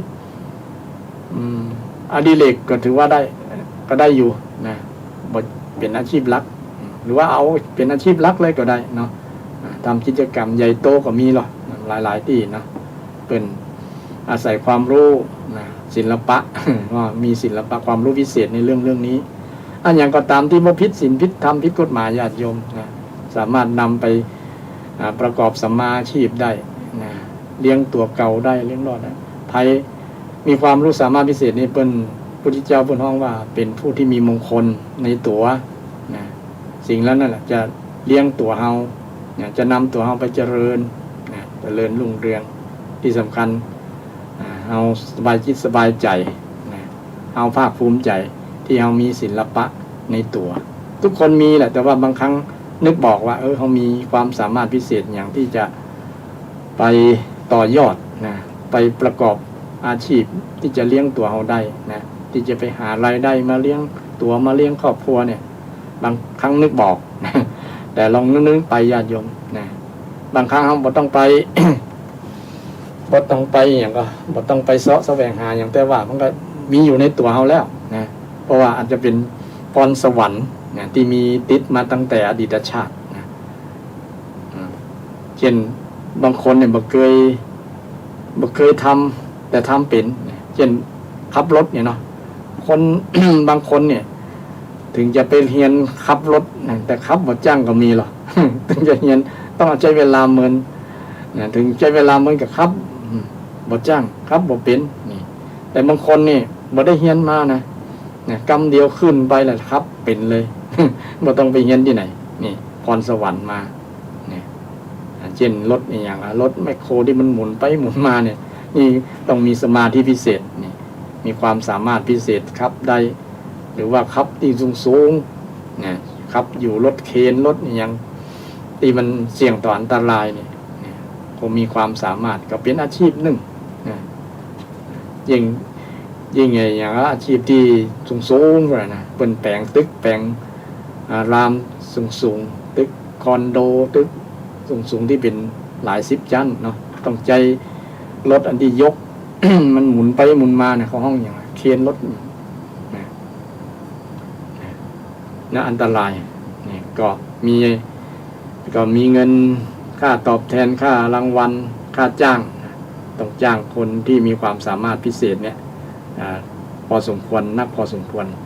เพราะว่ามันเสี่ยงอย่างคนครับเครื่องบินเนี่ยเนาะมันเสี่ยงถ้าเครื่องบินตกก็ถือว่าจบเลยชีวิต นะเงินค่าตอบแทนจึงได้สูงนะเป็นแสนหลายแสนนี่ฉะนั้น ใครที่มีความรู้อย่างก็ตามญาติโยมนะที่มันบอกผิดศีลธรรมผิดกฎหมายเนี่ยทำไปเถอะภูมิใจแล้วมันจะนำชีวิตของเราเนี่ยปลอดภัยไปเจริญมีความสุขนะมันเป็นสิ่งที่บางครั้งมีอยู่ในตัวตนของเราแล้วนะแต่เรานึกบ่ออกบ่ได้นะญาติโยมที่กำลังมีปัญหาเกี่ยวกับการที่จะไปทำมาหากินจะได้เนี่ยเราบ่มีศิลปะ มีความรู้ความสามารถอย่างนี้ลองคิดดีๆนะนอกยกเว้นจากเขาจะขี้ค้านนั่นแหละนะ เราบ่ทำนั่นแหละมันจะตัดโอกาสนะตัดโอกาสที่เราจะได้รายได้เงินได้ทองมาเลี้ยงดูตัวเก่าเลี้ยงดูครอบครัวนะบางคนส่วนหนึ่งมีความรู้กับหลายอย่างแต่ว่าขี้ค้านอย่างเดียวเนี่ยจบเลยไอ้ขี้ค้านนี่เป็นว่าเป็นอบายมุขญาติโยมนะความขี้ค้านเป็นอบายมุขอปายะแปลว่าหนทางเสื่อมปากทางความเสื่อมมุขแปลว่าปากมุขอปายะหนทางที่ไม่เจริญถ้าตปายะแปลว่าเจริญนะอปายะเนี่ยแปลว่าไม่มีอะเลยไม่เจริญปากทางที่ไม่เจริญไม่ปากทางเสื่อมนั่นเองนะเสื่อมมดคนขี้ค้านเนี่ยเสื่อมลองสังเกตถ้าเขาขี้ค้านตั้งแต่ตื่นนอนมาเนี่ยขี้ค้านมันจะเสื่อม ขี้หูขี้ตาก็บ่ล้างเลยนะเคี้ยวก็บ่แปรงฟันก็บ่ ทำความสะอาดเนี่ยนะมันก็จะมีแต่สิ่งสกปรกต่างๆมันก็จะเหม็นมันก็จะเป็นโรคเป็นภัยเป็นเจ็บเป็นเอ็นอุ่นได้ง่ายเนี่ยความขี้ค้านมันทำให้เกิดความเสื่อม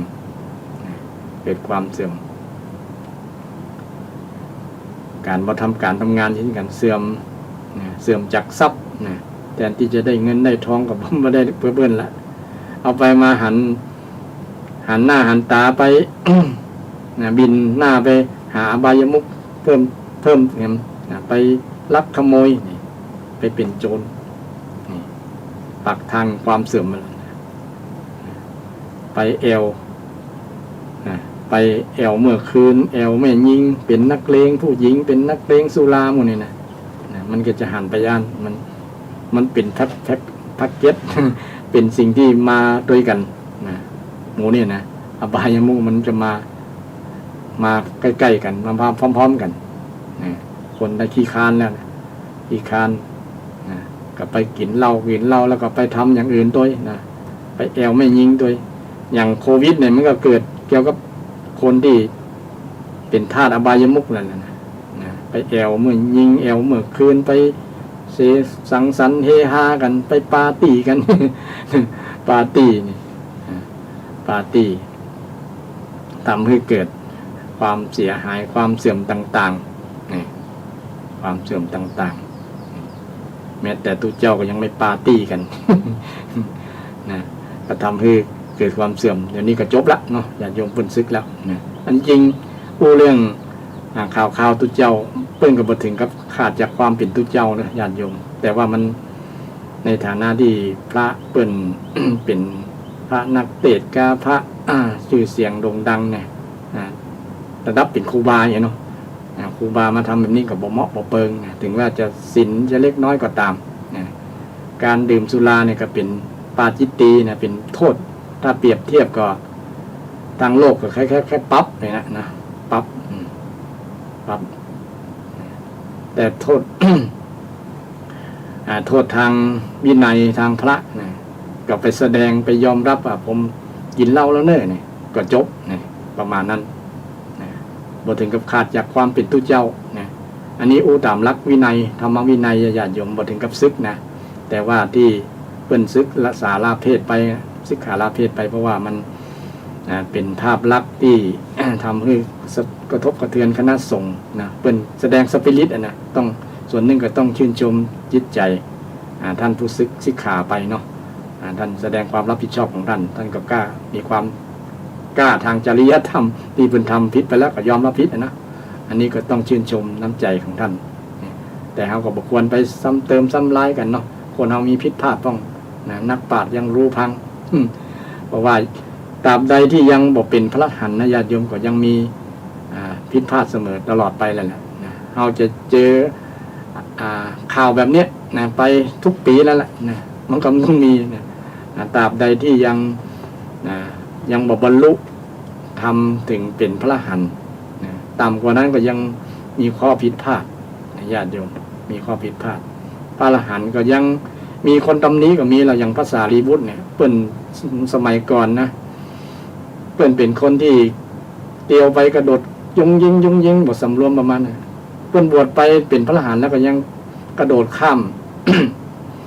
กระโดดข้ามหนองน้ำเนี่ยกระโดดข้ามก็ยังอยู่ถ้าคนหันตัวเจ้าอย่างบ่สำรวมกระโดดอย่างคนบ้านอย่างประมาณนั้นนะแต่เปิ้นก็เป็นพระอรหันต์แล้วนะแต่ว่าเปิ้นเป็นนิสัยแต่เก่ามันยังติดอยู่นะติดอยู่แต่กิเลสอย่างอื่นเพิ่นดับหมดแล้วนะความโลภความโกรธความหลงอันนี้เรื่องพระวินัยตามหลักนี่ศรัทธาญาติโยมฟังว่าตุเจ้าดื่มสุราดื่มเบียร์ปาร์ตี้อย่างมันน่ะผิดแค่ปาจิตติอันนี้บ่ได้หมายความว่ามันเป็นเล็กน้อยอย่างต่างๆนะแต่ว่ามันตามหลักวินัยจริงก็เป็นสิ่งที่แก้ไขได้นะแก้ไขได้ด้วยการแสดงอาบัติการแสดงความผิดรับผิดนั่นแหละในทางพระวินัยแสดงปลงอาบัติเป็นปลงอาบัติตุเจ้าเวลาทำสังฆกรรมกันเวลาทำวัดสวดมนต์ถ้ามีอย่างผิดเล็กๆน้อยๆเปิ้นก็จะแสดงความรับผิดชอบของตัวเก่าคือมีหิริโอตตัปปะนะมีความละอายต่อการกระทำตัวเก่าหิริโอตตัปปะนี่นะทำให้ มาแสดงที่จะเป็นสิ่งที่ว่าท่านมีความบ่ได้ปิดบังอย่างนะบ่ได้ปิดบังทำไปแล้วก็ยอมรับผิดอย่างประมาณนั้นนะญาติโยมแต่สรุปก็คือท่านยังบ่ได้ขาดจากความเป็นตุเจ้านะแต่ว่าระดับเป็นครูบาอาจารย์สอนคนมันก็ดูบ่เปิงเนาะแต่สอนให้ศรัทธาญาติโยมอย่างนั้นแต่ตัวเก่ามันรู้สึกว่ามันย้อนแย้งกันประมาณนั้นนะมันก็เลยเป็นภาพที่โลกวัชชะนะโลกติเตียนนะซึ่งก็ทำให้เป็นข่าวสะเทือนใจในทั่วประเทศก็ว่าได้เพราะว่ามันไปทั่วโลกเนาะนะสื่อโซเชียลต่างๆตั้ง Facebook ตั้งข่าวทุกข่าวนะตั้งทีวีแต่โทรศัพท์มือถือมีหมดนะแม้แต่อาตมาบ่ได้ไปสนใจเรื่องนี้ก็ยังขึ้นมานะมาหันนะก็ตกอกตกใจเช่นเดียวกันว่าเกิดขึ้นกับจังหวัดเชียงใหม่เราลงนะอันนี้ก็เรื่องมาถึงเรื่องนี้เรื่องธรรมวินัยที่ศรัทธาญาติโยมได้ฟังกันเนาะวันหน้าวันตาท่านจะมาบวชไหมก็ได้นะแต่ว่าศรัทธาจะมีความเชื่อมั่นก็แล้วแต่ท่านนะก็แล้วแต่บุญบารมีของท่านนะอันนี้ตามหลักวินัยที่ศรัทธาญาติโยมได้ฟังกันแต่อย่างหนึ่งก็คือผลการกระทำเนี่ยทำบาปแม้แต่เล็กน้อยเนี่ยอย่าได้ประมาทพระเจ้าได้สอนไว้นะมันจะทำให้เป็นผลนะถึงแม้ไผบ่ฮู้กับคนทำนะฮู้ญาติโยมแล้วก็ผลมันก็เร็วนะปัจจุบันเนี่ยติดจรวดนะญาติโยมนะผลกรรมเนี่ยถึงไผจะ บ่กลัวมันก็คือหันในชาตินี้แหละ นะบางคนบ่กลัวบาปเนาะบ่กลัวกรรมเล็กน้อยบ่เป็นหยังนะไผบ่ฮู้บ่หันถึงคนฮู้บ่หันก็บ่มีบ่ทำหยังเฮาได้อย่างกรณีของผู้กำกับเนี่ยเนาะบ่มีไผทำหยังเฮาได้เฮามีแบ็คกราวด์แบ็คหลังคนอยู่ตั้งหลังคอยดูแลอยู่คอยปกครองอยู่นี่ นี่ประมาทในการกระทำก็เลยเป็นผลที่เกิดขึ้นในปัจจุบันเนี่ยนะมีจี้เห็นว่าผลวิบากกรรมเนี่ยมีจริงญาติโยมนะบ่ต้องรอชาติหน้าชาติไหนละนะใครทำกรรมดีก็ภูมิใจด้วยญาติโยมนะมันสบายใจนะเราสบายใจบ่ต้องไปวิตกกังวลว่าใครจะมาจับพิษจับใครจะว่าอย่างเพราะว่าเราทำดีเนาะนะสบายจิตสบายใจบ่หวาดระแวงบ่เหมือนวัวสันหลังวะนี่คนที่ทำบ่ดีเหมือนวัวสันหลังวะกลัวแมงมนกลัวอย่างต่างๆจะมากัดมาจิก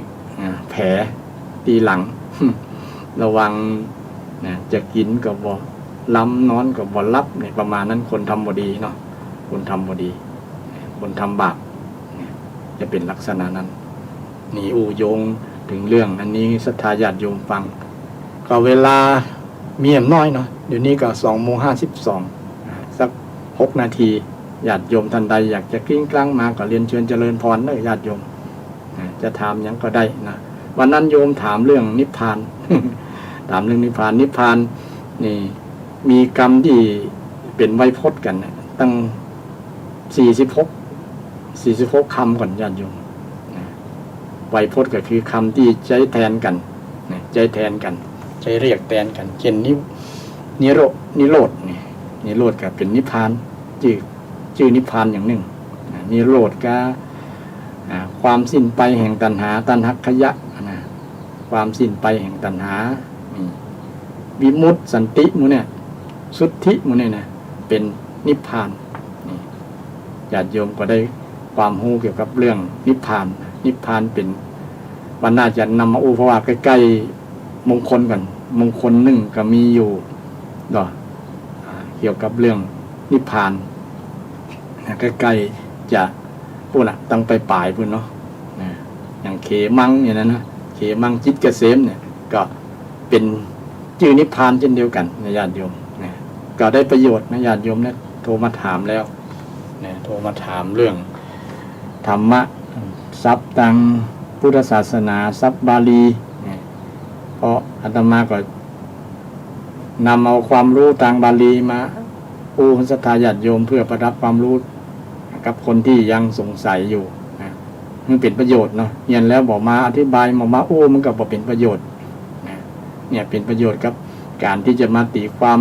คำสอนของพระเจ้าตัวนี้เพราะว่าเป็นเจตนารมณ์โดยตรงไทยเฮียนบาลีเนี่ยบาลีก็เป็นกุญแจสำคัญในการไขความเข้าใจตีความหมายเพราะบาลีเนี่ยมันเป็นภาษาบาลีก็ต้องมาแปลเป็นไทยเนี่ยนะแปลเป็นไทยแปลเป็นความหมายเป็นไทยบางครั้งไทยก็ต้องขยายความหนึ่งนะภาษาไทยก็ต้องเพราะว่าภาษาไทยก็เป็นภาษาที่มีความหมายหลากหลายพ้องความหมายพ้องซับพ้องเสียงเนี่ยเนาะมันตรงกันนี่เป็นต้นก็ต้องอธิบายนี่ก็เป็นประโยชน์จากการฟังนะศรัทธาญาติโยมฟังแล้วก็ได้ความรู้ต่างๆแต่ญาติโยมถามมาธรรมะที่ตอบว่าได้ก็จะนำไปค้นหรือว่าไปศึกษาแล้วก็มาอธิบายให้ศรัทธาญาติโยมต่อ053114332เนี่ยญาติโยมอยากจะโทรมาที่กลางใดเนอะญาติโยมวันนี้ก็อู้เรื่องของศิลปะใครมีศิลปะมีความฉลาดความสามารถพิเศษความรู้พิเศษนี่นะที่ได้สั่งสมมาจากมงคลข้อต้นๆเช่นสั่งสมสุตตะปหุสูตรเนี่ยเนาะปหุสูตรนี่ปหุสูตรก็คือได้ยินได้ฟังคนที่เป็นน้อยนักในการศึกษาเราเรียนชอบฟังชอบใฝ่ใจใส่ใจในเรื่องการศึกษาอย่างศรัทธาท่านผู้ฟังนี่ก็เป็นผู้ใฝ่ใจใส่ใจหุมไปที่หุมเรื่องการฟังการศึกษาเพราะปัจจุบันนี้ มันสะดวกง่ายต่อการศึกษาเนาะจากสื่อหล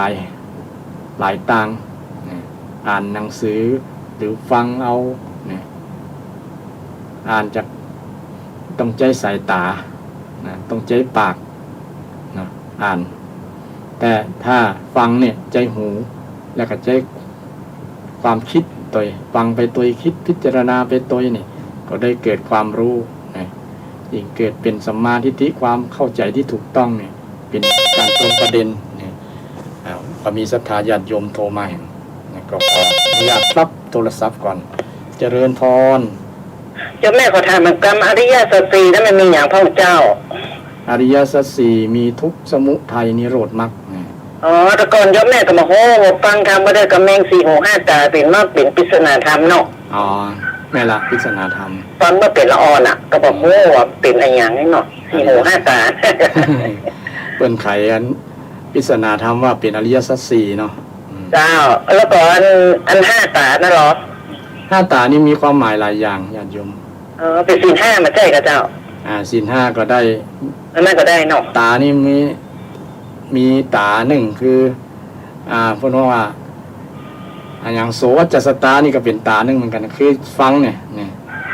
ชอบฟังชอบหูฟังนี่ก็เป็นตาเนี่ยก็หมายนี่นะ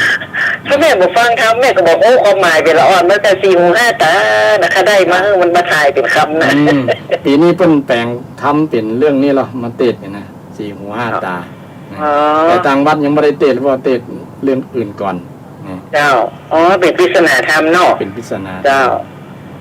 อริยสัจสี่นี่สำคัญและญาติโยมเจ้า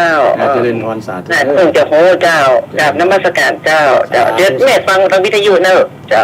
อยู่ที่ใดกันน่ะที่เก่าน่ะที่ตะกี้นะสาธุสาธุเจริญพรก็พอดีเวลาก็หมดเวลาพอดีญาติโยมโทรมาจับเวลานะก็ช่วงสุดท้ายรายการนี้ขอนำรายการจากศรัทธาท่านผู้ฟังทุกท่านทุกคนไปก่อนวันพุธหน้าเนาะวันพุธหน้าก็ตรงกับวันที่8นี่วันที่8มาปะกันใหม่วันนี้ก็ขอนำรายการจากท่านผู้ฟังไปขออำนวยไว้ชัยให้ท่านทั้งหลายมีสุขภาพแข็งแรงมีความสุขกายสบายใจมีพลังสมบูรณ์ปราศจากโรคโควิดกันทุกท่านและขอให้ประสบกับความสุขความเจริญประกอบด้วยจตุรพิธพรชัยทั้ง4ประการคืออายุวรรณะสุขภระทุกท่านทุกคนเจริญพร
ยายจางมาลายเหลือแหล่อามาตย์แห่นำไปรอบเวียงใจวิเตหราชกอภิวาทตูนสา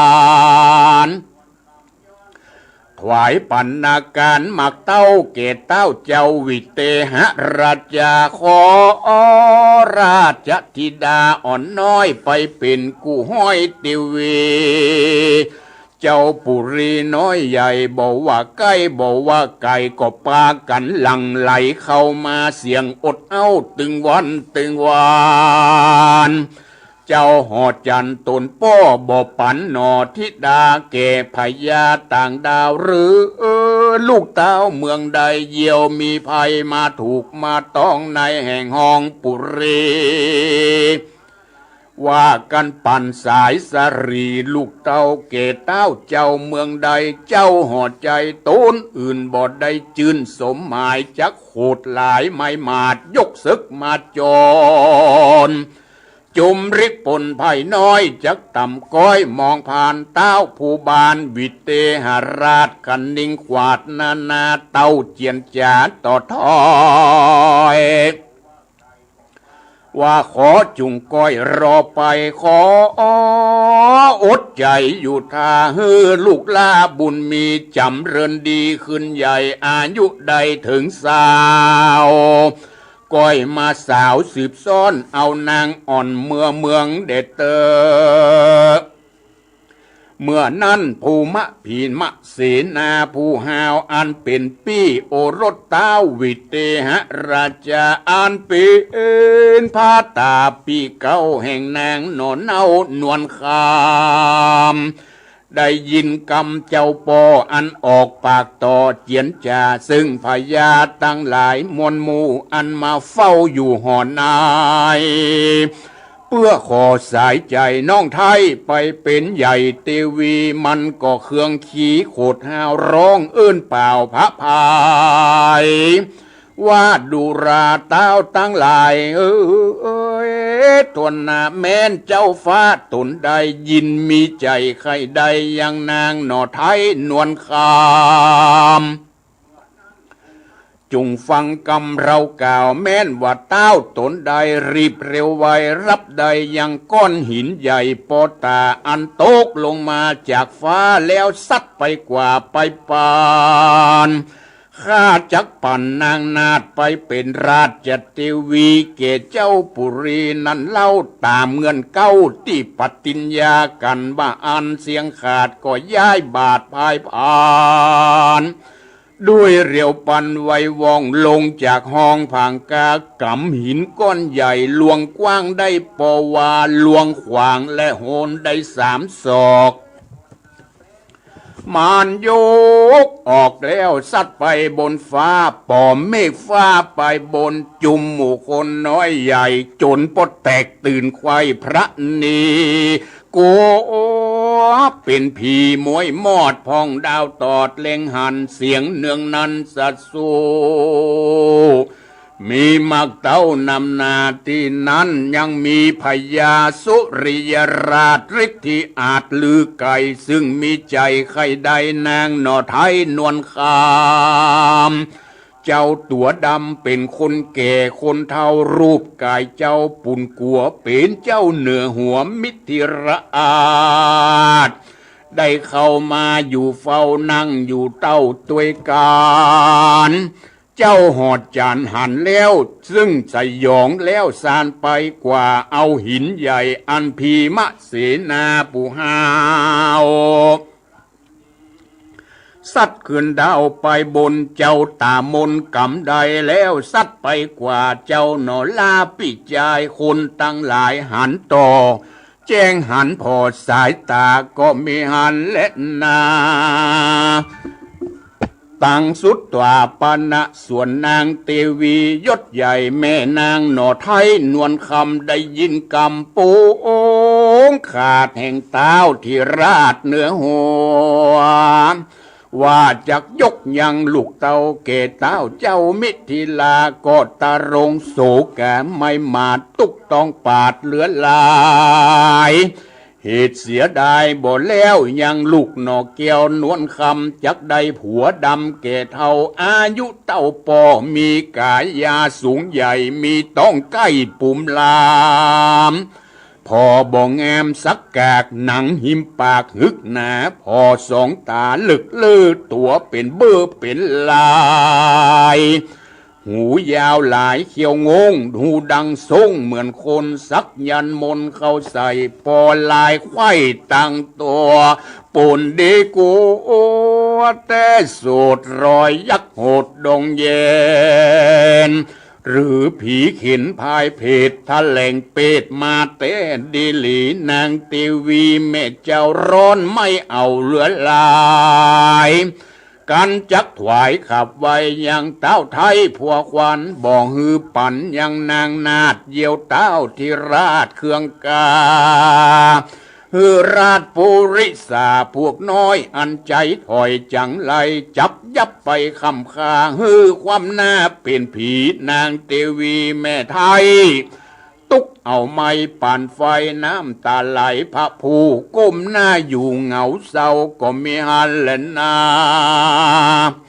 ส่วนนางคิงเราอ่อนน้อยคือนางยอดสร้อยนวลคำได้ยินกำเปื้อนกล่าวว่าพี่บ่าวพีมะเสนากับพญาตนปอจักตั้งก่อมงคลยกยังตนนางนาดหือเต้าที่ราชแดนไก่นางก็มีหัวใจไหววันร้อนร้ายปันวิวาน้ำตาจนปอยยวาไหลหลังตุกแก่นกั้งเหลือหลายไข้วำวายกระพากเปล่าตกจากหอคำจักไข่กำก่าวจี้บอกเจ้าปี้เตรียมตนก็ทารนเอาหาดเยี่ยวเอาดาบฟันเมื่อมอนจะขอวอนก้มเก่าต่อปวดเจ้าหอกวางก็บ่หันต่างใดเยี่ยวปอดได้โกธาเสนาพวกน้อยฟันข้าก้อยเป็นผีจากลักหนีจากห้องก็บ่มีจ้องตั้งได้นางนงไวยศใหญ่ตุกเอาไม้นำนาใจวิวาดันสอดกัวได้รอดวันปล่อยปิ่นดังดอยลูกใหญ่ตกใส่หัวอกน้ำตาตกย้อยยาดอายไพราชเจ้าตายอายคนในก้อมใจอายเต้าไทยนานาเหตุจักมาร่วมซ่อนอยู่กับบ่อนพังกามีวิยาเกเท้าบอดใจหนุ่มเน่าเร็วราวหาที่แงมบอดใดแม่นยศใหญ่ป่านใดก็บ่มีใจไฟเอื้อเข้ามาเน็บเนื้อเฟือเฟงใจบ่ฮักแปงสักหยาดอายไพราชยิงใจนางคิงพายยศซอยตุกจ่องหอยติดวันก็อภิวันก้มเก่าไว้หมู่เทวดาวดุราเทวดาเฮย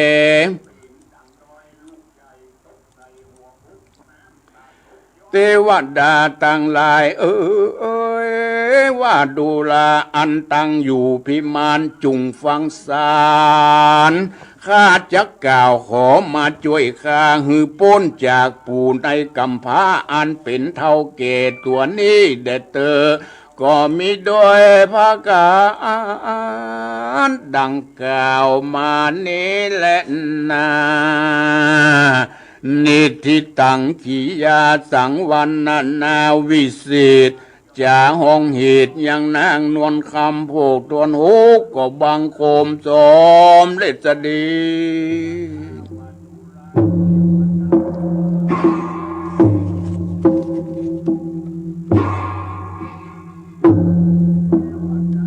พระธรรมเทศนาเรื่องนางนวลคำผูกทนหูที่ฟังในทำนองแบบปื้นเมืองเหนือของเฮาที่จบลงไปก็ได้จบลงไปบอกศรัทธาญาติโยมทั้งหลายหลังจากที่จบลงไปก็พอจะสรุปใจความโดยย่อๆได้ดังนี้หลังจากที่พญาเจ้าเมืองวิเทหราชเป็นมีเจ้าน้อยนาถพีมะมีเจ้าสองคน เจ้าสองคนพี่น้องมอบเข้ามอบของฮือเกป้อพญาป้อเศรษฐีและนางนารีอรดีเป็นคนใจบาปรับของจากพญาสุรเมฆะตสวรกุมารผู้เป็นลูกเอาปันฮือกูอย่างน่ะบอกฮืออยู่ก็บ่อยู่ฮืออยู่ในปราสาทราชวังบ่อยู่บ่ยอมเป็นพ่อเป็นแม่หาว่าตัวเป็นตุนทุกคนยากมาก่อนดังที่กล่าวนั่นน่ะบ่ยอมเป็นพ่อบ่ยอมรับความจริงมุสาว่ากล่าวก็ต่อลูกทั้งที่ลูกจำได้เอาละบ่เป็นหยังเมื่อพ่อบ่อยู่ก็บ่เป็นหยังจะฮื้อทุกสิ่งทุกอย่างฮื้อเอาไปเต็มที่มีแหงเท่าใดเอาไปแก้วแหวนเงินทองเสื้อผ้าอาภรณ์เครื่องประดับประดาต่างๆเอาไปหาบไปใส่ธงไปแบกไปผู้เศรษฐีกับนางอรดีพร้อมโดยลูกเอาไปทุกอย่างแก้วแหวนเงินทองแสนสิ่งเสื้อผ้าอาภรณ์เครื่องประดับประดาต่างๆเอาไปจนโป๊กจนโป๊หลังแกะหลังแก่นเอาไปจนปอแปะจำเป็นต้องเอาออกไปจากในเมืองไปถึงกลางต่างแหละโอ้อีลำเหลือนักเหลือหอฝากไว้หอขุดไว้ที่ข้างต่างดีกว่ามันมันนักเหลือเอาขุดไว้ที่ข้างต่างวันลูนเฮาก้อยปิกมาเอาเอาก้อยปิกมาเอาในขณะที่เปิดพ่อสถายญาติโยมทั้งหลายแก้วแหวนเงินทองที่เอามานักกลายเป็นหินเป็นแห่ไปประตุกประเสียงกลายเป็นหินเป็นแห่ไปพอเครื่องประดับค่าอาภรณ์อันเป็นงดงามเกิดพอเป็นตองแห้งประตุกประเสียงพอสถาญาติโยมทั้งหลายมันยังเป็นอีประตุกประเสียงของดีๆงามๆมันอยู่บ่ได้อยู่กับ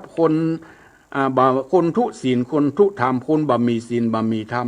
ของดีๆก็อยู่ตัวบ่ได้กลายเป็นแห่เป็นหินทั้งที่เป็นเข้าของเงินทองลูกเอาหื้อแท้ๆเสื้อผ้าอาภรณ์ลูกเอาหื้ออย่างงดอย่างงามกลายเป็นตองแห้งปัดตกนางมีความโกรธความเกลียดลงนางอรดีแม่นาโกรธเกลียดปุดต้องเป็นแจ้งเป็นด่าว่าต่างๆนาหลังจากเปิดพอแล้วมีความโกรธความเกลียดจุหาว่าเป็นจุหลอกฆ่าอย่างนั้นไอ้หันฆ่าเป็นคนทุกคนยากจุหลอกกำหยาบคำคายกำหยาบคำคายแจ้งด่าข้าจะไปฆ่าปิ๊กไปฆ่ามันประเดี๋ยวนี้โคตรใบโคตรเงาจะไปด่าต่อหน้าต่อหมู่เสนาอามาตย์ที่ใดหูลายในคณะที่นางกำลังย่างย้ายเนี่ยกำลังย่างบาดจากเตียวปิ๊กไปในเมืองแม่ธรณีอดบ่ได้แผ่นดินอดบ่ได้หันอย่างอันแผ่นดินแยกออกเป็นสองส่วนมีไฟลุกขึ้นนางตกลงไปในอเวจีนางอรดีตายลงไปในแผ่นดินลูกแผ่นดินสรุปตายไปปู่เศรษฐีกับลูกตกอกตกใจหันดังอันปุตตล่นคนละที่คนละทางละลูกไว้คนเดียวลูกเศรษฐีแตกกันไปคนละที่คนละทางทีนี้ขอกล่าวถึงพญาเจ้าเมืองวิเตหราชมีเมืองหนึ่งพญาวิเตหราชมีลูก2 คนพญาวิเตหราชนี้มีลูก2 คนพี่ชื่อว่าพิมเสนาส่วนน้องเป็นแม่หญิงชื่อว่านางนวลคำนางนวลคำนี้เป็นชื่อของพระธรรมเทศนาเป็นลูกของพระเจ้าวิเตหราชมีลูก2 คนอ้ายชื่อว่าพีมเสนาน้องชื่อว่านางนวลคำเจ้า2 คนนี้ก็อยู่มากับพ่อกับแม่ที่เมืองวิเตหราชก็อยู่กันมาเป็นเวลานานจนอายุได้15-16 ปีละส่วนน้องอายุได้16ส่วนพี่อายุได้17 ปีละพีมเสนาเนี่ยมีฤทธิ์นักขนาดมีศึกษาเกี่ยวกับมีฤทธิ์ยกหินก้อนใหญ่ๆนี่นะกว้างเป็นวานาเป็น3 ศอกนี่นะยกขึ้นคว้างไปได้สบายทีนี้มีเจ้าเมืองต่างๆเปิ้นล่ำเปิ้นลือว่านางนวลคำเนี่ยมีสวยสดงดงามอายุก็พอที่จะเป็นมเหสีต่างบ้านต่างเมืองได้ ต่างบ้านต่างเมืองก็ส่งทูตานุทูตส่งลูกชายมาขอป่อพญาวิเตหราชก็บัดได้เตื้อนางยังหนุ่มยังน้อยอยู่ขออายุเป็นสาวก้อยมาอู้มาจากันปะเดี๋ยวนี้อายุ16-17อยู่ส่วนป่อก็ห้ามแล้วส่วนพีมะเสนานี่กะบอกศรัทธาญาติโยมทั้งหลายภูมิเสนามาได้เมื่อต่างบ้านต่างเมืองมาแล้วก็บอกได้เสียน้ำใจพีมะเสมาก็บอกว่าเอาอีดีกว่าเอามาพันนันขันต่อกันเจ้าเมืองคนใดที่มีฤทธิ์มีเดชยกหินเหมือนกับข้าได้หินก้อนใหญ่ๆเนี่ยที่กว้าง1 วาหนา3 ศอกนี่นะ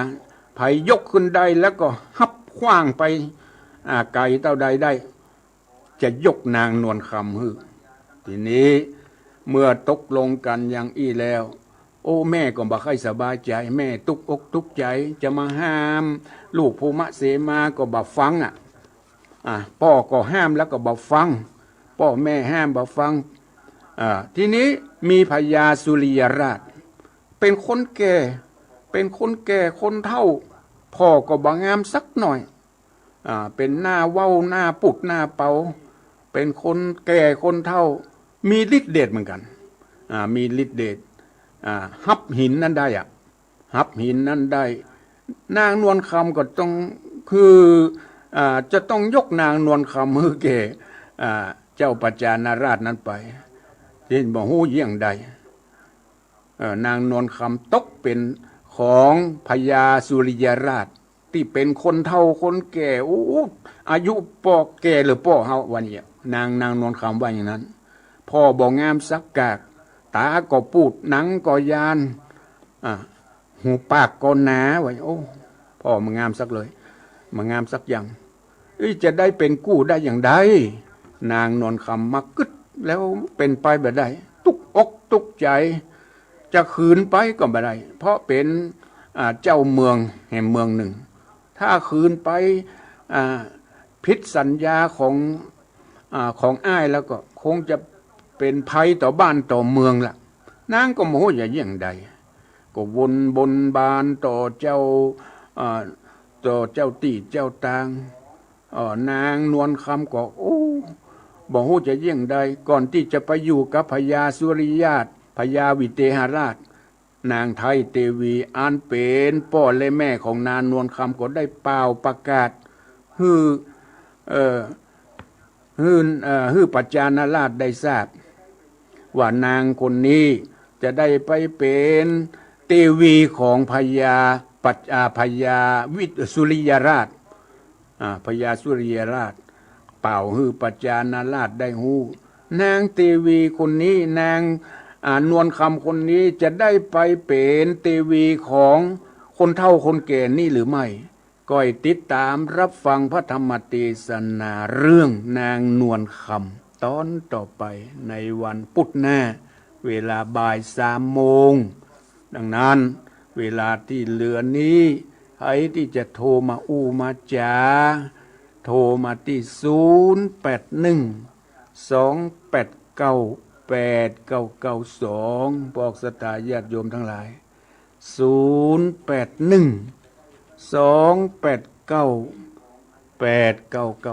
0812898992นะได้ฟังพระธรรมเทศนาเรื่องนางนวลคำแล้วอันเป็นสาระคำสอนของพระสัมมาสัมพุทธเจ้าบทบาทใดที่พอที่จะนำมาเป็นข้อเตือนสตินำมาพินิจพิจารณาว่าตอนหนึ่งเพิ่นได้กล่าวไว้ว่าสามีภรรยาถ้ามีศีลมีธรรมแล้วอยู่กับกันมีความเคารพต่อกันและกันบอกว่าจะทุกข์จะยากจะดีจะจนอย่างใดก็ต้องมีความเคารพซึ่งกันและกันจะทำให้บ้านจองหอเรือนจุ่มเย็นหิมาก้าขึ้นเจริญปอนพระเจ้าฟังชัดเจนดีก็ไม่หลวง เจ้าชัดเจนเจ้าส่งพูดแล้วได้ฟังย้อนหลังก็ แบบนี้ไผ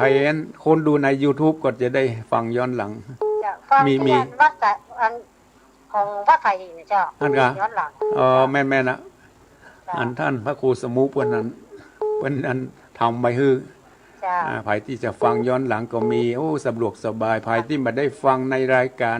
ก็ฟังย้อนหลังได้ เจ้า ขอบคุณแม่หลวงเด้อ เจ้ากำลังใจเจ้า โอ้แม่หลวง กราบเจ้า เจริญปอดแม่หลวงสายฝนจันทร์กุลนะบ้านหนองผ้าขาวเจริญปอน กราบไหว้สาครับท่านพระครู โอ้หลายอัน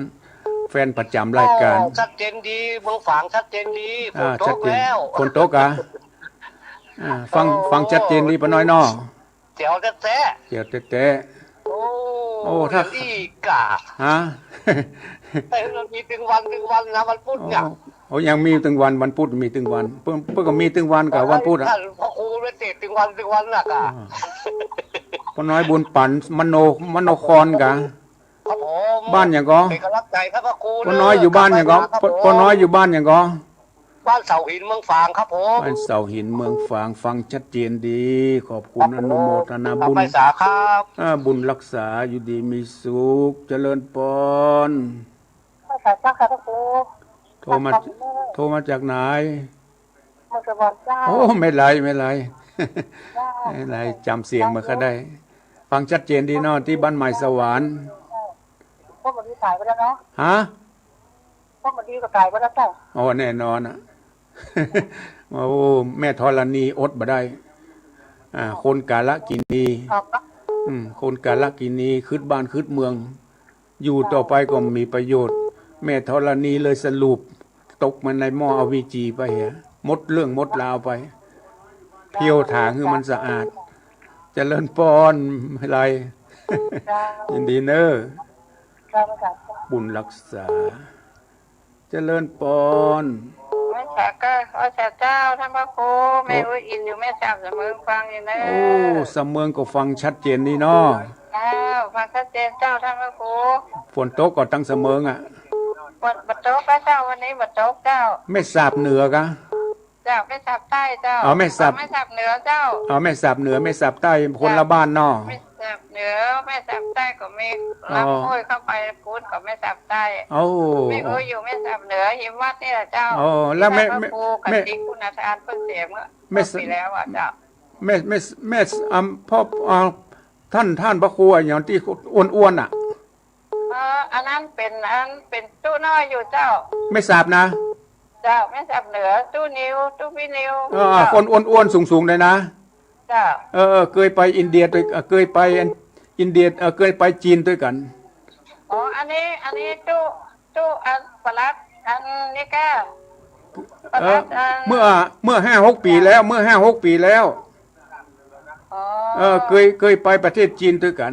เพิ่นว่าอยู่ไม่สาบเนี่ย พระครูขันตีนะกะเพิ่นเสียแล้วเหรอเจ้า อันกะ เจ้าเพิ่นเผาเมื่อเดือนวัน โอ้ เดือนอะไรอะ เคยไปประเทศจีนด้วยกันบุญรักษาเนอ เจ้าไว้ ไม่ทราบ เจ้ ไม่ทราบเหนือขอบคุณอ เจ้า นุโมทนา เจ้า บุญรักษา เจ้าไว้เจ้า เจริญปอนเคยไปประเทศจีนไปเคยไปเมื่อ5-6 ปีแล้วฟังพระธรรมเทศนาได้สาระได้ข้อเตือนสติแล้วนำไปพินิจพิจารณานำไปบอกลูกบอกหลาน จะเป็นบุญเป็นกุศลสืบต่อไปไม่ใช่ว่าฟังหูซ้ายทะลุหูขวา แล้วก็เอาไปขว้างเหียไม่ใช่คือเป็นข้อเตือนสติไป ถือว่าได้บุญได้กุศล ถือว่าการฟังธรรมได้บุญได้กุศลได้สาระอันเกิดจากการฟังธรรมแล้วนำไปบอกลูกบอกหลานสืบต่อไปบุญกุศลที่เราได้ไปบอกลูกบอกหลาน ก็เป็นบุญเนาะเป็นบุญเปิ้นว่าธรรมสวนามัยบุญเกิดจากการธรรมเทศนามัยบุญเกิดจากเอาคำสั่งคำสอนของพระสัมมาสัมพุทธเจ้าไปบอกต่อไม่ใช่เฉพาะตุเจ้าพระเนนมีหน้าที่เทศอย่างเดียวพวกศรัทธาญาติโยมก็มีหน้าที่บอกกล่าวเอานำ เขาจะฮื้อละอ่อนมาฟังมันก็ยากหน่อยเขาก็ฟังแล้วก็นำไปบอกลูกบอกหลานสู่เจ้าทั้งหลายเฮ้ยมีกู่มีครองแล้วก็มีความฮักกันแปลงกันอย่าได้ประมาทต่อกันเนอะการประมาทต่อกันการบ่เคารพต่อกันมันฮ้อนมันไหมมันทำให้บัดเจริญรุ่งเรืองการเคารพซึ่งกันและกันการมีการบ่ประมาทต่อกันเคารพต่อกันย่อมนำมาซึ่งความสุขความเจริญหิมาก้าขึ้นเทวบุตรเทวดาอันรักษาบ้านจองเพิ่งก็ช่วยอุดหนุนพ่อกอยมันเป็นอย่างอีหลวงพ่อสถาเมื่อพ่อก็ฮ้อนแม่ก็ฮ้อนเจ้งด่าจมเจ้งหน้างิกหน้างอใส่กันลูกเจ้ามาเป็นหน้างอหน้างอนใส่ก่อนเจ้งด่าหมูด่าหมาพาดพิงไปถึงคนนั่นคนนี้คนข้างบ้านจุมปอลำคาญเทพบุตรเทวดาอันรักษาบ้านจองหอเรือนก็อยู่บ่ได้บ่มีภัยช่วยบ่มีภัยอุดหนุนบ่มีภัยจุนเจือพอกสตาญาติโยมทั้งหลายมันเป็นอย่างนี้ดังนั้นคนที่เปิ้นมีศีลมีธรรมหน้าจาหน้าตายิ้มแย้มแจ่มใสอยู่เป็นสุขทักทายกันมีความสุขกายสุขใจครอบครัวใดมีความเคารพซึ่งกันและกันระหว่างสามีภรรยาลูกเต้าหลานเหลนก็มีอยู่ถ้อยฟังกรรมอย่างนี้ถือว่าเป็นความสุขที่หาได้ยากพอกศรัทธาญาติโยมทั้งหลายเจริญปอนไหว้สาเจ้าโทรมาจากไหนไปฟ้องบันตงดอนเจโฮมลำปางโอ้เจ้โฮมก็ฟังได้ดีเนาะเราฟังอยู่โอ้เจ้โฮมฟังได้ชัดเจนเจ้โฮมนี่ฟังที่ไหนนะ104.5เจ้าฮะ104.5104วัดฝ่ายหิน050.50ขอบคุณนะแม่เนอกำลังใจเลย081-289-8992เนอะมีธุระมีปัญหาใดๆโทรมามาจาปรึกษาหารือได้เนอะ081-289-8992อาตมาเฉพาะวันพุธเวลาบ่ายโมงถึงเวลาบ่าย3 โมงถึงบ่าย4 โมงเดี๋ยวนี้มัดเวลาพอดีพอออกสตาญาติโยมทั้งหลายสำหรับพุธนี้ก่อนที่จากไปก็ขออำนวยอวยพรให้กับพอออกศรัทธาญาติโยมทุกท่านที่เปิดเครื่องรับฟังในรายการสารธรรมยามแลงในข่าวครั้งนี้จงได้อยู่ดีมีสุขมีอายุมั่นยืนยาวมีความสุขกายสุขใจกึดสิ่งใดก็ขอสมดังกำกึดกำปรารถนาหากแม้นว่ากึดใครใดเงินก็ขอเงินไหลมาเป็นกอบเป็นกองแม้นกึดใดใครใดทองก็ขอได้ทองไหลมาเป็นกอบเป็นกำแม้นอยากคิดใครใดคำก็คำไหลมามั่งมุนตุ่นเต้าเป็นเจ้าเข้าเจ้าของทรัพย์สินเงินทองอย่าบ่ได้ขาดจ่ายใจเจ็บป่วยไข้ก็อย่าได้มีมามีความสุขขาเตี่ยงเต้าอายุ120 ขวบเข้าวัดสานั่นจุงจักมีอายุวันโนสุขังพลัง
ญาติโยมได้รับฟังจบไปแล้วนั้น เป็นการเทศนาธรรมนางนวลคำโดยท่านพระครูสังวรศิลาภิลักษ์เจ้าอาวาสวัดสายมูลตำบลแม่กาอำเภอสันปะตองจังหวัดเชียงใหม่เป็นประจำทุกวันพุธตั้งแต่เวลาบ่าย3 โมงถึง4 โมงขณะนี้เวลา 16 นาฬิกา 4 โมงชั่วโมงต่อไปชั่วโมงที่2นี้ญาติโยมก็จะได้รับฟังการเทศนาธรรมจัตตาปีเกิดโดยท่านพระครูสถาพรพัฒนรังสีเจ้าคณะตำบลยางคามวัดใหม่พัฒนาอำเภอดอยหล่อจังหวัดเชียงใหม่อาตมาภาพก็กำลังรอสัญญาณท่านพระครูอยู่เนาะแอมสักกำหนึ่งท่านพระครูพร้อมแล้วก็สัญญาณมาก็จะได้เชื่อมญาติโยมได้รับฟังกันเมื่อตะกี้นี่ก็ต้องขออภัยเนาะญาติโยมก็โทรศัพท์มาถามอาตมาโดยเฉพาะญาติโยมที่อยู่ตั้งในเวียงตั้งในเมืองหลายๆท่านหลายๆคนว่าจะได้สถานีดับบ่ได้ยินคนเฒ่าคนแก่ถึงเวลาเพิ่นก็ได้ยินเนาะถ้าได้ยินเพิ่นก็จะต้องเสาะหาคำตอบอาตมาก็ว่าอาจจะเป็นเพราะว่าไฟฟ้าดับเกียร์ก็อินเทอร์เน็ตรุดกาเอกเนาะอดเอาคำเดียวก็ได้ยินแล้วก็บางทีก็มีอุปสรรคพ่องในการได้รับฟังเนาะศรัทธาญาติโยมเนื่องจากว่ากระแสไฟฟ้ากาอินเทอร์เน็ตกามันก็มีปัญหาขัดข้องเล็กๆน้อยๆแต่อย่างใดเขาก็ได้ยินได้ฟังกันอยู่ก็เดี๋ยวรอสัญญาณก่อนเน้อศรัทธาญาติโยมอย่าได้โมโหเด้อท่านพระครูนะอาตมาก็รอท่านพระครูกำเดียวสัญญาณก็ยังแบบพร้อมเตื้อเดี๋ยวรอสักกำเนาะ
ศรัทธาญาติโยมทั้งหลายก็เดี๋ยวรอแห่มประมาณสักบ่เกิน10 นาทีเนาะศรัทธาญาติโยมถ้าเวลาเกิน4:15นี่ท่านพระครูคงจะไปได้เข้ารายการอาตมาภาพก็รอสัญญาณท่านพระครูเพิ่นก็ยังบ่ได้เปิดมาเตื้ออาจจะติดธุระหรือว่าลืมกะอย่างใดกะก็บ่ฮู้เนาะท่านพระครูอาจจะติดธุระสะเตือก็เมืองการมีนะบางทีทำงานเพลินไปพ้องกลัวจะวันนี้วันพุธแล้วนู่นนี่ก็ลืมเวลาไปไอ้ก็มีก็เตือก็จะ ตักข้อความให้เปิ้นได้เตรียมตัวก่อนวันนี้อาตมาภาพก็หาเข้าวัดมาเนี่ยศรัทธาญาติโยมเข้าวัดมานั่งยังบ่ถึง5 นาทีแต่นี่กำลังเข้าวัดมานี่เหมือนกันก็เดี๋ยวรอสักกำเนอะญาติโยมใจเย็นๆถ้าหากว่าท่านพระครูเปิ้นบ่ได้มาถ้าเกิน4:10 4:15ท่านพระครูบ่ได้มาก็เดี๋ยวอาตมาจะมาดำเนินรายการแต่เนาะใจเย็นๆรอสักกำฟังไรนี้ไปไหนเด้อเนอะ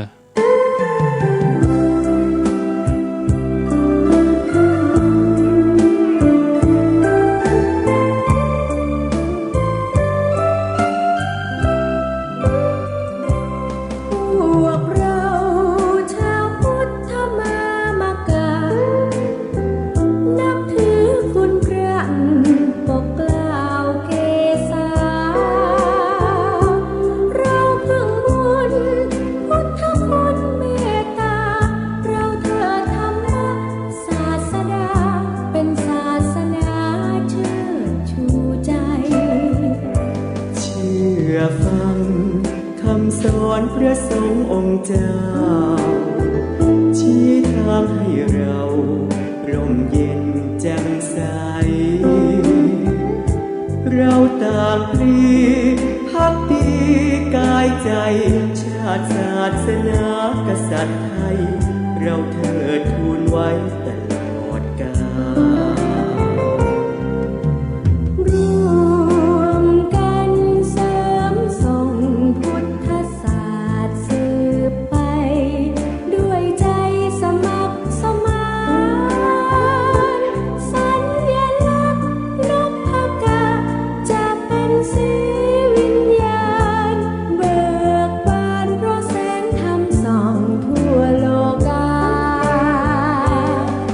พวกเราชาวพุทธมามกะขอเชิญคุณพระปกปักรักษาเป็นร่มโพคุ้มครองชีวาโดยจิตกุศลเมตตาเป็นสุขหันษาทั่วเธอ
มาแล้วญาติโยมท่านพระครู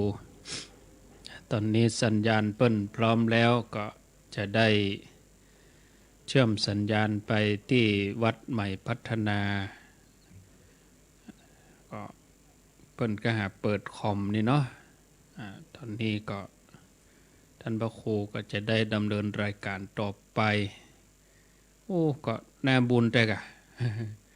ถ้าท่านพระครูเปิ้นบ่ได้เข้ารายการก็อาตมาภาพก็จะเป็นได้จัดรายการต่อนิดหน่อยชั่วโมงก็จะบ่ได้พักเนาะเพราะว่าก็หาเข้าวัดมาได้สัก5 นาทีเนี่ยตอนนี้ท่านพระครูเปิ้นคงจะพร้อมแล้วเดี๋ยวรอท่านพระครูเปิ้นก็จะได้เทศน์นำเทศน์ธรรมให้ญาติโยมได้รับฟังต่อไป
ความเคารพครูบาอาจารย์ที่เคารพอย่างสูงทุกรูปทุกองค์เจริญพรกับญาติโยมศรัทธาสาธุชนท่านผู้ฟังทุกท่านณเวลาต่อจากนี้ไปขอต้อนรับทุกท่านเข้าสู่ในช่วงรายการสารธรรมยามแรงช่วงมรดกธรรมพื้นเมืองโดยเก้ากับผมอัตมาภาพพระครูสถาพรพัฒนารังสีเจ้าวาดวัดใหม่พัฒนาเจ้าคณะตำบลยางครามจากใจเวลานี้เทศนาธรรมแบบปืนบ้านล้านนามรดกธรรมล้านนาให้กับท่านทั้งหลายได้สดับรับฟังกันประจำวันพุธที่1 กันยายนวันนี้ต้องขออภัยตัวสัญญาณเบื้องต้นก็อาจจะวันนี้อาจจะใช้เวลามวนไปหน่อยหนึ่งก็เกิดเหตุขัดข้องเล็กๆน้อยๆเนาะนั่นก็วันนี้ได้เวลาที่เราจะได้ฟังธรรมพร้อมกันแล้วเนาะสำหรับวันพุธนี้นั้นก็อาตมาภาพจะได้นำพระธรรมเทศนาอันมีชื่อเรื่องว่าภูริทัตซึ่งเป็นธรรมจัตตาผู้ที่เกิดปีงูน้อย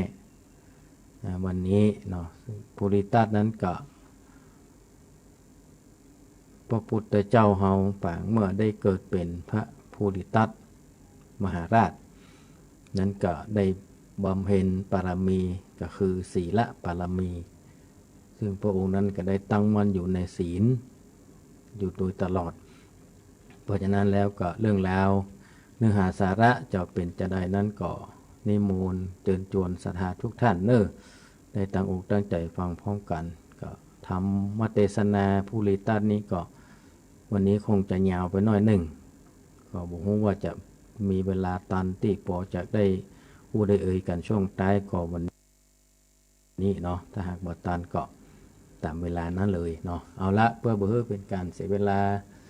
เชิญชวนศรัทธาทุกท่านได้ตั้งอกตั้งใจฟังธรรมภูริทัตพร้อมกันนะบัดนี้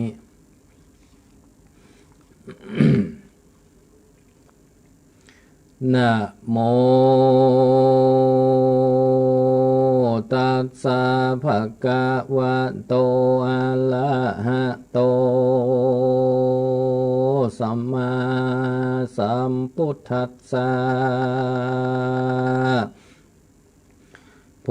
ลิตันตังปุปเปงอะโหสิภะคะวะโพลิตัตตังเตสันนังจาริยั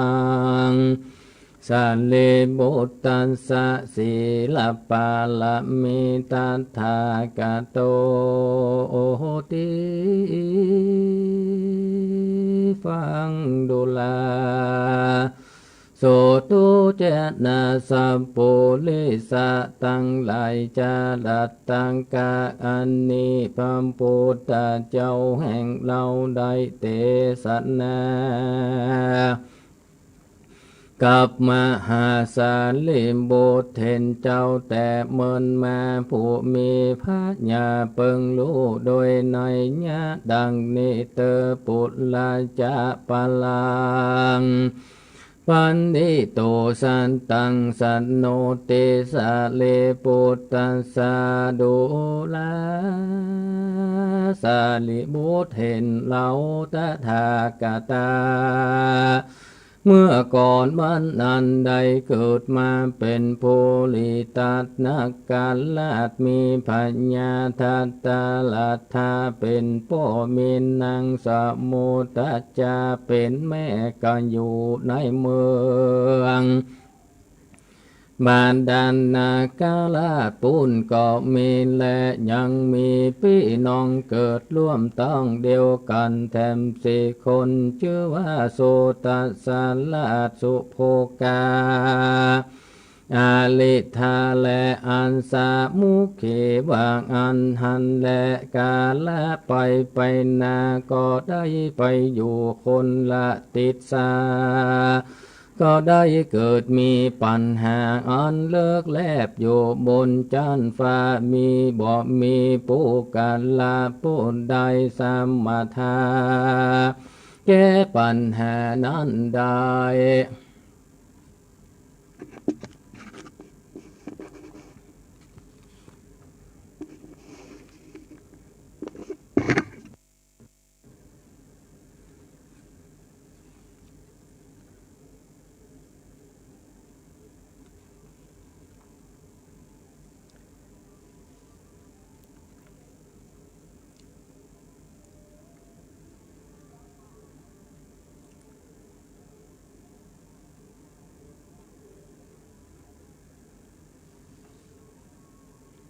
ตินันปัญญาอินตาก็ได้มาโอกาสละทนายังพระทันตมหาสัจเจ้า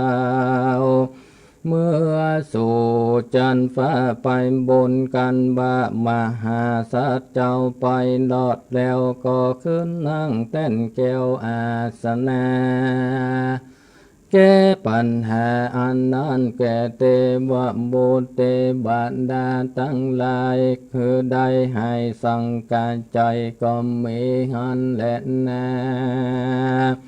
ที่นันปัญญาอินตากองเก่าสังเสริญยกย่อยังมหาสัจเจ้ามากนักว่าเป็นผู้มีปัญญาเลี่ยมเซลมากนางตอนนี้ไปนาเจ้าจงมีชื่อว่าโพลิตัสมหาราชแด่เตอบากอันตินั้นเจ้าโพลิตัสมหาราชกันว่าได้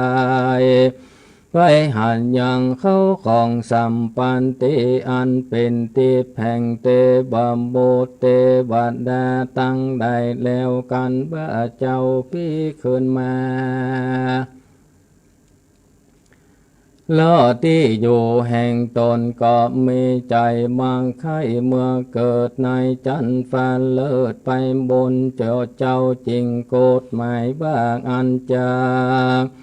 เมื่อเกิดจันฟ้านั้นใดก็เต้าว่ามีสิ่งเดียวคือรักษาศีลเธอมันคงนั่นแดกันว่าเจ้าขานิ่งใจสันนั้นแล้วก็จากเก่าอำลาพ่อแม่แห่งตนแล้วก็ไปสู่ฝั่งน้ำยาหมดนาก็เนรมิตเธอตัวน้อยเต้างอนทายแล้วก็กระทำสัญจางอธิษฐานเอาอุปโภสันทาสินแปดภาษาวิญญาจำเมนาพิวาเนื้อหนังก็ดีแขนขาก็ดีหัวใจก็ดีสติละกายะแห่งกูนี้ปุกาละผู้ใดมาไข่ได้ก็จงมาเอาไปเตอกันว่าเจ้าการตำสัญจางอธิษฐานสันนั้นแล้วก็นอนอยู่เหนือจุมปวกอันมีที่ปืนเก่าไม้นี่โคแต่ฟังน้ำยามุนนาก็ไม่หันและนาตานายกาลายามนานยังมีพาเหนือผู้หนึ่งเจ้าว่าเนสาตะกับลูกใจแห่งมันชื่อโสมาตตากุมันวานก็ปากันมาสอดปาดละกวางฟันก่อนได้ไปลอดสถานที่อยู่แห่งมหาสัจเจ้าโพลิตัสแลที่นันโพลิตัสทันยังพันป่าสองปอนลูกดังอันมหาสัจเจ้ากอดลำเปิงใจว่าเพียและโกนีจุไล่ต้านพรานว่าตัวเราก็หากว่าอยู่ที่นี่มาแต่ก่อนแนวดังอันเราก็จะเสียยังกองแห่งศีลจะแลเหตุดังอันเราควรแก้วยังกรรมอันเป็นสั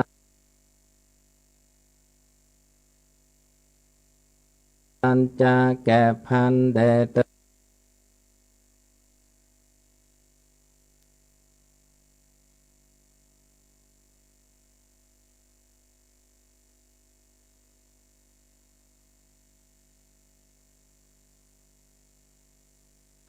มหาสัจเจ้าลำเปิงในใจสันนี้แล้วจริงแก้วแก้วผ่านว่าดูลาตันผ่านตันอันไปสุติเมืองหน้าแข่งตนก็ไม่และในกาลนั้นผ่านตั้งสองพ่อลูกกันว่าใดเมื่อสู่เมืองนั่นเป็นคนนั้นก็กลับหายไปมีตัวตนอันพรันดับไปโดยเครื่องทิพย์ตั้งมวลพระญาณก็เฮยยังเข้าของสัมปันติอันเป็นเทพมานาแก่พันตั้งสองแล้วก็คือนางนกกัญญาอันมีรูปสมโพโสภามาโอปันหากใจซอยใดสุขสำลันก็มีหันและนา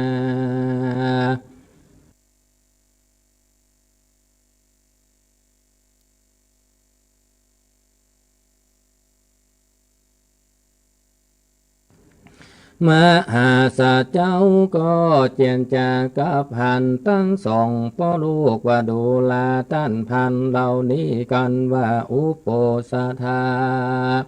ศีลมาลอดก็ออกมารักษาอุปโภสถาศีลในมงคลดังนี้เป็นอันว่าพรานผู้เป็นป้อนนานการว่าอยู่สาวเบยสัมปันติติในเมืองนักนานนับได้ปีหนึ่งก็มีใจมาไข่ออกมาสู่เมืองคนก็ด้วยเหตุว่าตนมีบุญอันน้อยส่วนบาทลูกแข่งมันก็บ่มีใจไข่ออกมาและ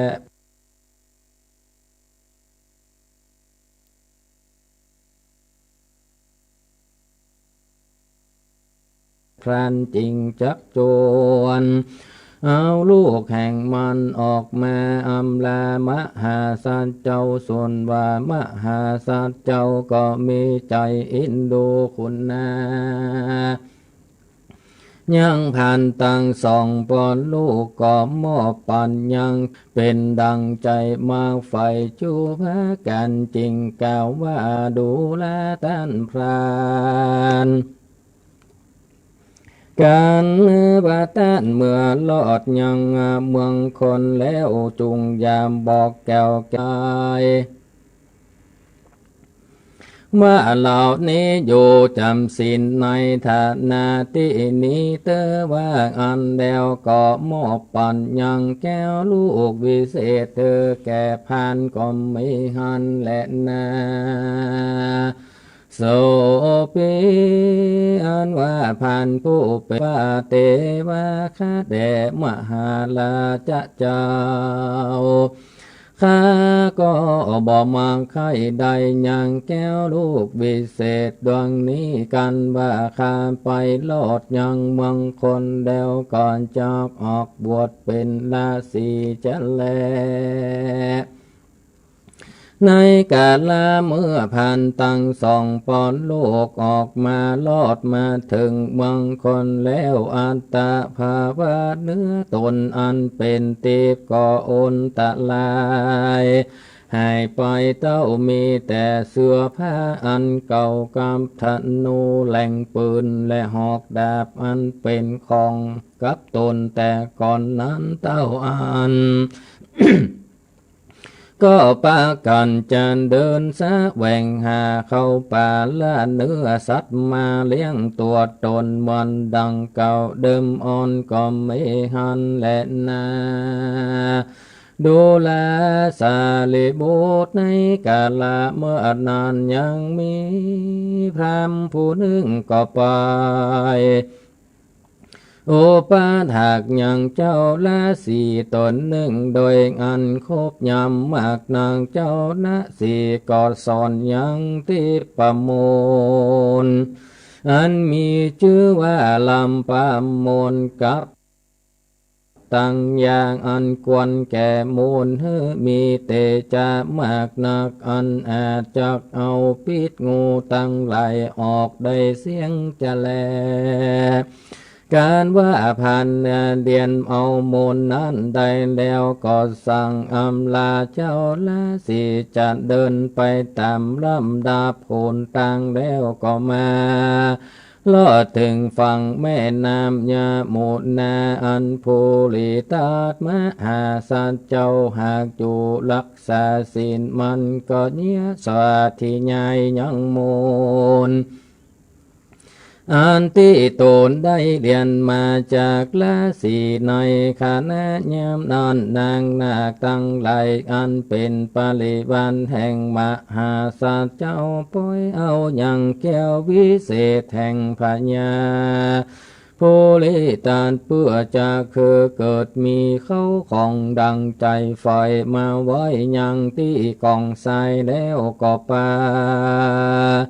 การลงเล่นน้ำยาหมูนาเตนั้นฝูงนางนาคตั้งหลายการได้ยินผ่านพูดนั้นสวัสดิใหญ่ยังมูลก็ใส่ใจว่าเป็นพัญญาคูดก็ตุกใจกลัวมากนางก็ลวดละเสียยังแก้วลูกนั้นไว้ที่จิมไก่กองทรายก็ปากันหนีไปหันแลส่วนอันว่าพันผู้นั่นก็ลวดได้ยังแก้ววิเศษอันมีนกาแปลงเมืองแล้วมันก็ลวดหนีไปหันแลนาตาสะเมงขาเนในขาณะยามนั้นเนสะตาพานกับด้วยลูกมันก็ออกจากไปแสวงหาละเนื้อในป่ากะลำพูนานก็ลวดหันใส่แก้วลูกวิเศษมันก็หากลูกโดยพระญาแห่งมันว่าเป็นแก้วแห่งพญาผู้ลิตัดอันเคยมีกุลกับตนหันและตีนนั้นมันก็มีใจมักใครได้ยังแก้วลูกนั่นก็ลวดบ่นับยังกุลแห่งมหาศาลเจ้าอันเคยได้กระทำกุลแก่มันเมื่อก่อนปางเมื่อมันได้ลงไปซะเบยติปาสัมปติอยู่ในเมืองนาคเมื่อก่อนนั้นสักอันมันก็ลวดออกปากแตนเจียนจาบดูลาสหาย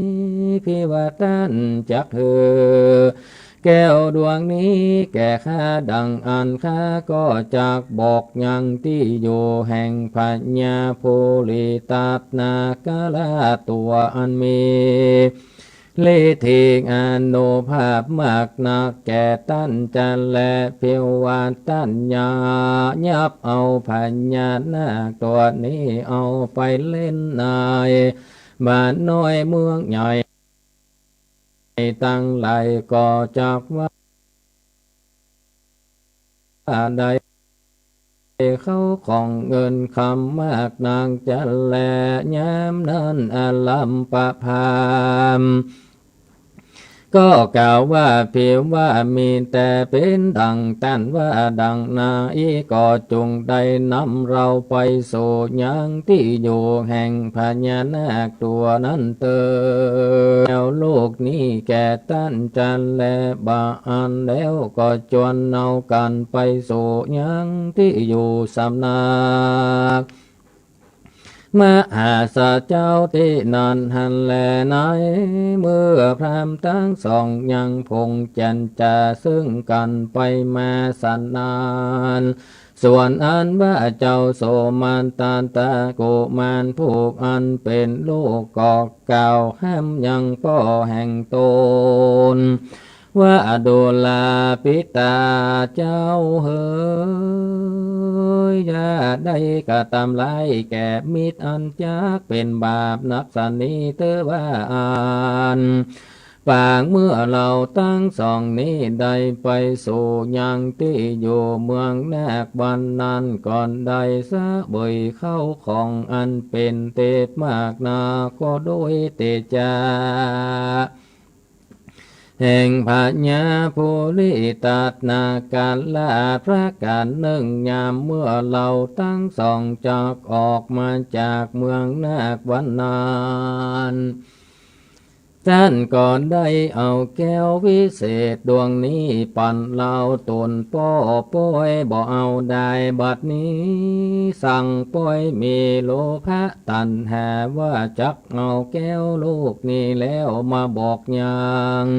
ที่อยู่แห่งพญานาคผู้เลตาเธอผู้อื่นได้รู้นั้นก็บอกเปิงกวนจะแลนาเมื่อนั้นเนสาตะพันมันก็บอกฟังกรรมแห่งลูกมันอันมาแก้วสันนั้นสังกรรมส่วนว่ากูมันผู้เป็นลูกนั้นก็ลวดและเสียยังป้อตนเสียแล้วก็ลวดหนีไปอยู่ป่าหิมมาปันแล้วก็อธิษฐานเป็นละสีกะตามเปลี่ยนไปใจกันว่าเสียงอายุแห่งตนก็ได้ไปเกิดพรหมโลกปุญก็มีแหละนาดูแลสาลีบุตรปังเมื่อกูตถาการตาได้เกิดเป็นโพลิตาตนกาลาดวันนานอ่านว่าเนสาตาพามบ่ลูจังกุลตันอันได้กันตำไว้แต่ก่อนอิตานิบัดนี้ปล่อยว่ามาลืมกุลไปเสียแล้วน้ำเอาอย่างป้อหมองูมาสู่ตนเราพิว่าดังจากเกียรติมันแล้วหากจะกระตามมันเป็นขจวนไปด้วยลมปากแห่งกูดังอันว่าศีลแห่งกูก็ปล่อยว่าจะขาดไปอันจากหาพัญโยจันนาบ่อนใดขีญาณอันจากได้มาทัดลัดพญาเป็นสัพปัญโยพระเป็นพระในโลกไว้เนก็จากว่าสุนแก่กูจะแลนาเหตุโดยมีแต่อุโปสัทธาสินแปดกูก็ได้อธิษฐานไว้แล้วแต่ปานทับมาหัวตีแล้วแลกันว่าเจ้ากันนิ่งใจสันนี้แล้วก็มาอธิษฐานนาใจมันโกงไว้กับตนแล้วก็ลับตาตั้งส่องเอาหัวเข้าอยู่ในตัวมักว่าโคตรห่างคือเป็นวงแล้วเอาหัวเข้าอยู่ในวงตนแล้วก็นอนอยู่บ่อตวงบ่อติ่งหันและนาอาถาไหนกะลาแยมนั้นลำปาหมองูมันหันผู้เลตัดอยู่สันนานลวดบ่อเสียนได้แก้วลูกเวเศษก็เอาตอดปั่นเฮือยังเนสาตะพามบ่จะในเมื่อแก้วลูกนั้นอยู่ในมือเนสาตะพันดังอันก็ลูดลงสู่ดินแล้วก็จมลงไปที่เมืองหน้าปูนดังเก่าก็มีและนาส่วนว่าหมองูนั้นก็ฝนยาแต่ตัวมันเพื่อเฮิมมีเตจาลิทีมากนักแล้วก็เข้าไปจับยับห่างพญานาคมัน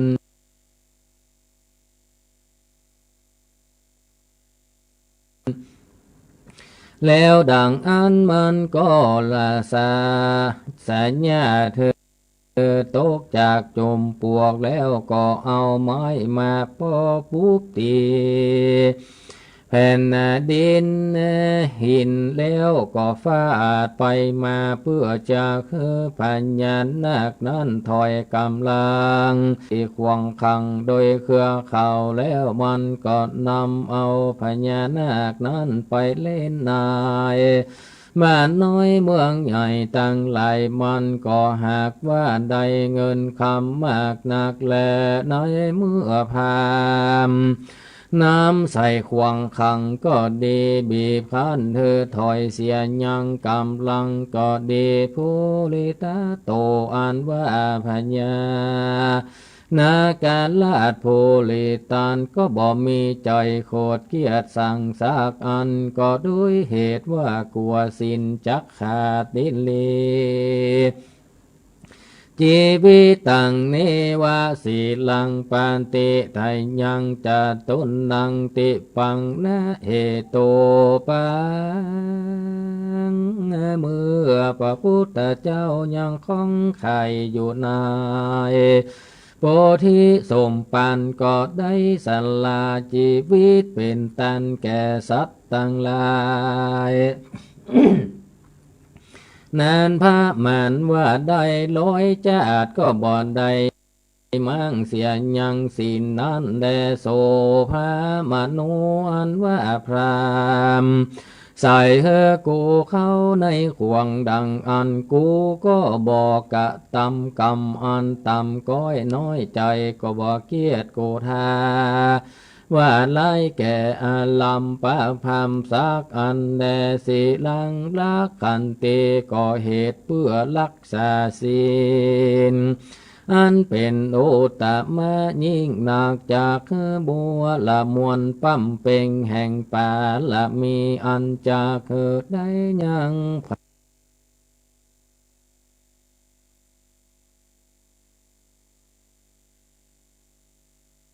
ปัญญาสัพพัญโยตัญญันดวงผาเสดอันนาปังเมื่อเราเกิดมาจัดนั้นยังมีกาแลอาลิธามีน้องหญิงผู้หนึ่งชื่อว่าอันสามุขีก็มีแหละนาตาสมิงขาเนในเมื่อพรามเอากูไปลิ้นดังอันเมื่อนั้นยังมีปีใจแห่งกูจริงใจน้องใจเชื่อว่าสุโภกาเคยไปสะแหวงหายังเจ้าปุริตาตลาจากุมารในที่แม่น้ำย่อยตั้งหามีแม่น้ำคงกายุมุนาอาจิลาวดีสาลาโพบาเฮปุนเดตาโต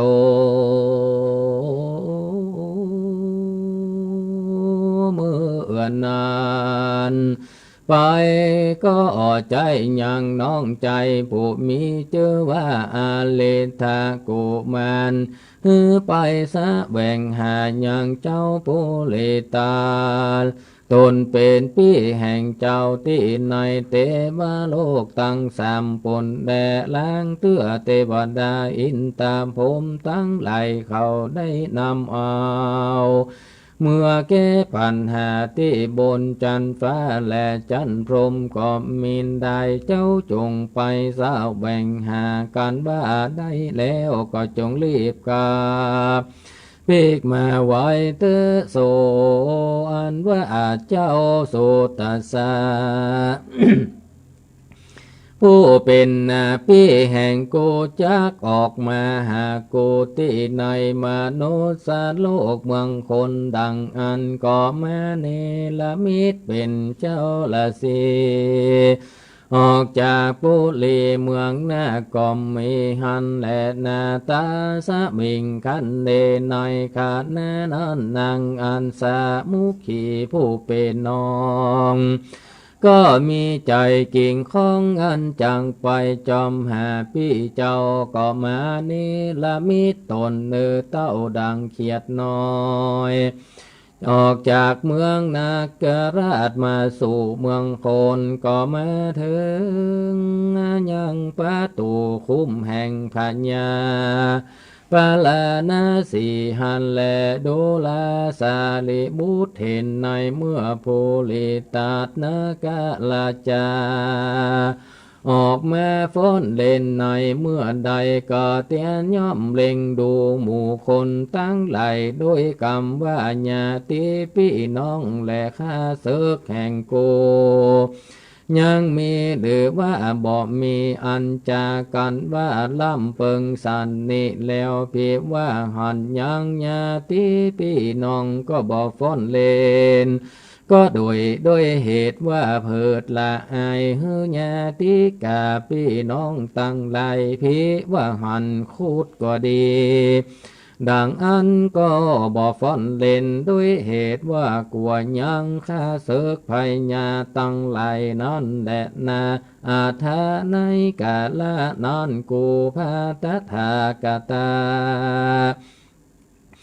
ก็เล็งแลดูจุกกรรมโจไปก็หานยังเจ้าสุตัสนาปีเจ้าเตียวเข้ามาดังอันก็เล่นไปต้นไปลาปีแห่งตนก็มีหันและเมื่อนั้นพระหมองูได้หันมหาสัจเจ้าเกิดว่าโพลิตานเข้าไก่ผาลาสีก็ใส่ใจวันแนกตัวนี้เข้าจากเข้าไปคบตินเจ้าละสีอันจาแล้วมันก็กล่าวว่าดูแลเจ้าละสีมีดังลือกาวันแนกตัวนี้คบตินเจ้าพี่ว่าคุบแต่ก็อย่าได้น้อยใจไปเตอข้านี้ก็หากจักรักษาเธอให้จะและว่าอ่านอาถาในกาลยามนั้นและสีก็ขันต่อไปว่าดุลาต้านพามหมองู อันบานนาคแห่งเมืองตัวนี้จักมาการตามไล่แก่กูจากได้นั้นดังเลืออันว่าปุกราผู้เป็นหมองูเสมอดังเมืองนี้แม้นว่ามีเป็นร้อยเป็นพันดังอันกูก็บอกเข่งคำกลัวสักอันแด่เจ้าราศีและอลัมปาหมองูก็มาจากกันไปมาดังนี้ว่าดูลาป่อหมองูพี่ว่ามึงและมีเตจะมากนักเอานาคมาได้ดังอันแม้นว่ามึงจักมาลูกกับโดยเขียดตัวน้อยก็บอกกลัวมึงและว่าอันเดียวก็เรียกเอาน้องยิงแห่งตนออกมาหันแลเมื่อนั้นนั่งอันสามุขีนากาลาดกะร้องเสียงเหมือนดังเขียดนั้นสามตีแล้วก็ติ้นออกมาจากเกศาจันดาแล้วก็มาจับจอมบาปีเจ้าละสีตนเป็นปีแล้วก็คายปิดออกตกไว้เหนือฝ่ามือปีแห่งตน3 บาทแล้วก็เข้าไปอยู่เหนือเกตเก้าจันดาแห่งเจ้าละสีอันเป็นปีแห่งตนดังเก่าก็มีว่านั้นแลนาในกาลานั้นโสตัสสะนากาลาจักสำแดงปิด3 บาทนั้นเธอแก่คนตั้งไหลดังอันมีปัญญาปาลานาสีเป็นประธานว่าดังนี้ดูแลต้านมหาลาเจ้าอันว่าปิดอันนี้ก็หากมีเตจะอันกาแข็งมากนาและพี่ว่าเราสัตว์ยังปิดอันนี้ขึ้นไปบนอากาศดังอันฝนก็จะตกลงมาบ่ได้มีพระมันว่าแรงไปได้7 ปีจันแลพี่ว่าเราตอดเสียที่เหนือแผ่นดินดังอันวัญญาและต้นไม้เครือเขาตั้งหลายก็จากสิบหายมวยมอดไปเสียงจันแลสุตัสสนานากาละจากเก่าสันนั้นก็เพื่อจากพญา ปลานาสีกว่าดังอันจริงว่าเฮอปัญญาปลานาสีคุดคุมไว้สามอันมีพระมานว่าเลิกได้สามปันว่าแล้วแต่ละขุมนั้นเต็มไปโดยหญ้าแห่งตั้งหลายขุมหนึ่งก็เต็มไปโดยขี้งัวและขุมหนึ่งก็เต็มไปโดยหญ้าดิบกันว่าโบราณมวลแล้วก็สาตอดยังปิดแห่งนางอาจามุขีสามบาทนั้นตกลงไปในหลุมขี้งัวมาทะลาบัดเดียวแล้วก็ลวดบังเกิดเป็นควันทังไปจับยางกองแง่สองอันนั้นถือเป็นขาจวนแลเป็นพงไปเสียงแลก็ด้วยเตจะแห่งปิดอนนางอาสามุขีนันก็ลวดสาระไปถูกต้องก็หมองูอันยืนอยู่บอกไก่เต้าใดผิวหนังหมองูนั้นก็รู้ทลาลอกปอกออกไปเสียงตังมวลมันก็ได้ลับพิษปวดมากนาก็เกิดเป็นเลือดข้างในตนก็เกิดเป็นเลื่อนไปตัวตั้งตัวมองงูก็ได้ละความลำบากมากนาก็มีหันและนาในขณะบัดนั้นพรานหมอหันมีภัยแย่มาล่อตัวตนดังอันแต่มันก็ร้องอื่นกล่าวว่าจักปล่อยวางยังพญานาคตัวนี้แล้วก็มี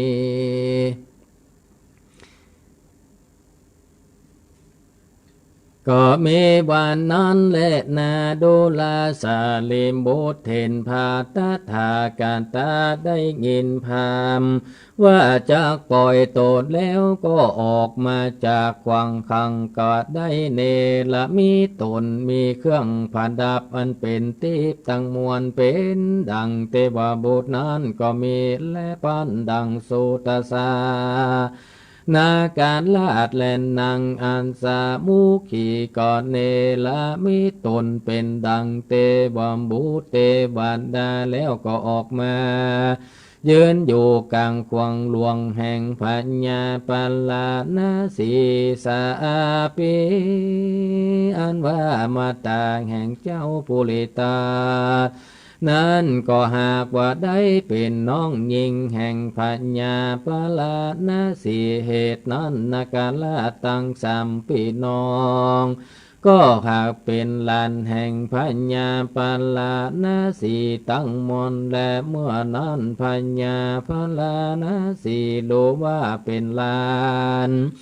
แห่งตนสารนั้นก็ปากเอาหลานลากตั้งสามไปสู่ที่ปราสาทแห่งตนก็มีวันนั้นแลนาโสลาจากงานว่าพัญญาปลานะสีตนเป็นลุงก็เจนจากกับด้วยมหาสัจเจ้าภูริตาตนากาลาดวดูลาลานละเคยอันว่าเจ้ากูนี่ก็พาก่อไปด้วยเตจะอนุภาพมากนักดังเลือปล่อยว่ามาหมองูจับยับเอาได้อันจาตินั้นเจ้าผู้ลิตาก่อนตอบคำไปว่ามาตุลาดูลาเจ้าลงเพว่าข้านี้จะโกรธหาเกียรติแก่หมองูนั้นแล้วกะตำเฮมันเป็นขจวนเฮเป็นพงปายโดยลมดังอันนั้นก็หากว่าจากใดจันแลเหตุโดยมีแต่เลขานี้ก็ได้รักษาอุโปสันทาสินแปดจริงได้สละตนเนื้อเป็นตาแนพามผู้นั้นและนาเหตุดังอันขานี้ก็กลัวเสียยังสินแห่งข้างอันมีองค์กะแปดจำพวกข้าก็ลวดบอกกะตามไล่แก่พรามหมองูผู้นั้นเปื้องอันแดพระปัลลามมาผู้ที่สัตว์เจ้าแก้วเต้านั้นแล้วอิตัง ว่าจะนังก็คือกำสอนแก่ปัญญาปาลานาสีตนเป็นลงแห่งตนว่าดังนี้อัปปมาโตอัปปมาตังปะมาโตมัจจุโนปัตตังดังนี้เป็นตนว่ามาโตละดูกาลาเจ้าหลวงมหาลาชอย่าได้พระมาดอันจากคือตันรักษาศีล5ศีล8นั้นเตอเมื่อนั้นนกาลาชตั้ง3พี่น้องมีโพเลตัสเป็นปานทันก่อสั่งอำลาปัญญาปลานาสีตนเป็นลุงแล้วก็เสด็จเมื่อสู่เมืองนาคอันเป็นที่อยู่แห่งตนก็มีวันนั้นและนาพญานกาลาตนชื่อปุริตาสก็ได้รักษาศีลโอโปสัทธากรรมไปบอกขาดกันบาจุติไตจากอันเป็นปุริตาสนกาลาสและแล้วก็ได้เอาตนเมื่อเกิดในเทวาสุกติในจันทร์ฟ้าสวรรค์กเทวโลกก็มีหันและนาภิกขเวดูแลพี่โคตั้งหลายอันว่าคติญาค้ากุญใหญ่ตั้งสองบานั้นคือหากมาได้พญาสาลีสุโธตนาและนางสาลีมหามัญญาอันเป็นพ่อและแม่แห่งพระตถาคตาในกาลบัดนี้และนาเนสาตะพันวันนั้นใสคือหากมาได้เตวตัดเห็นในกาลบัดนี้และนาส่วนผู้ลิตาตนปั้มเป่งยังศีลปาละมีวันนั้นเอวังโลกนาโทคือหากมาได้พาตถากตาตนเป็นที่จังที่พึ่งแก่โลกตั้งสามในกาลบัดนี้แหละนาตุมเหพระวันตาตันตั้งหลายมวลหมู่ยังผาธนาเอายังสุขสัมภากันมีนิพพานเป็นติแล้วปริโยสานีการปริโยสารแล้วจงใดสะนำจำเจอไว้ในมโนตวานวิธีจิตยังภูริตาจาริยังจะตะกังดวงนี้มาปั้มเป่งตาแนปลามีไปใจแม่นดังลือจะก็จะได้ถึงสุขสัมภากันมีนิพพานเป็นที่แล้วอันหนึ่งแม้นว่าปุกละผู้ใดก็ดีได้เฮือธรรมผู้เลตาดวงพระเสดนี้เป็นตันกำจูศาสนาดังอันก็ดีได้โอติสาส่วนบุญกุศลไปหาพ่อแม่พี่น้องวงศาขากุลผู้อันจุติตายไปสู่ปรโลกนาก็ดีก็จักมีพระอานิสงส์มากนังอันจากหับเสียยังประตูอันใบตั้งสี่ก็มีว่านั้นแหละนาโพเลตาตาจาลาตะกังนิทิตังสังวันแน่นาวิเศษอันเก่ายังห้องเหตุภูริตาอันเก่ายังห้องศีลปรมีตาสัจจะอาจก็บังกุมสมเลศสเดชจับเวลาพอดีตอนนี้เหลือ3 นาทีก็อนุโมทนาขอบคุณกับครูบาอาจารย์ทุกรูปญาติโยมศรัทธาท่านผู้ฟังทุกท่านเนอที่ได้สดับรับฟังก็วันนี้คงจะบ่ได้พบปะอุเอยกันเนื่องจากว่าเวลาจักพอดีก็ได้เวลามาพอสมควรอนุโมทนาบุญกับทุกท่านที่ได้สละเวลารับฟังกับบอกว่าสัญญาณวันนี้ก็จะเป็นจะได้พ่องเนาะก็ถ้าจะได้อย่างหนึ่งก็สัญญาณอัดถ้าหากขาดหายก็ดีอย่างใดอย่างหนึ่งบัดสมบูรณ์ก็ พุทธหน้าก็ว่ากันใหม่เนาะอนุโมทนาขอบคุณครูบาอาจารย์ทุกลูกทุกท่านเจริญพรศรัทธาทุกท่านที่ได้สดับรับฟังมาพร้อมกันเป็นหมู่เป็นจุ่มกันกับบุญใดกุศลใดอานิสงส์ใดที่เกิดขึ้นก็ขอให้บุญนั้นกุศลนั้นอานิสงส์นั้นจงได้บันดาลประทานพรรักษาท่านทั้งหลายมันมีความสุขความเจริญอายุมั่นขวัญยืนเจริญรุ่งเรืองสืบไปภายหน้ามันการจุตนจุองค์จุผู้จุคนถวายความเคารพและขอเจริญพร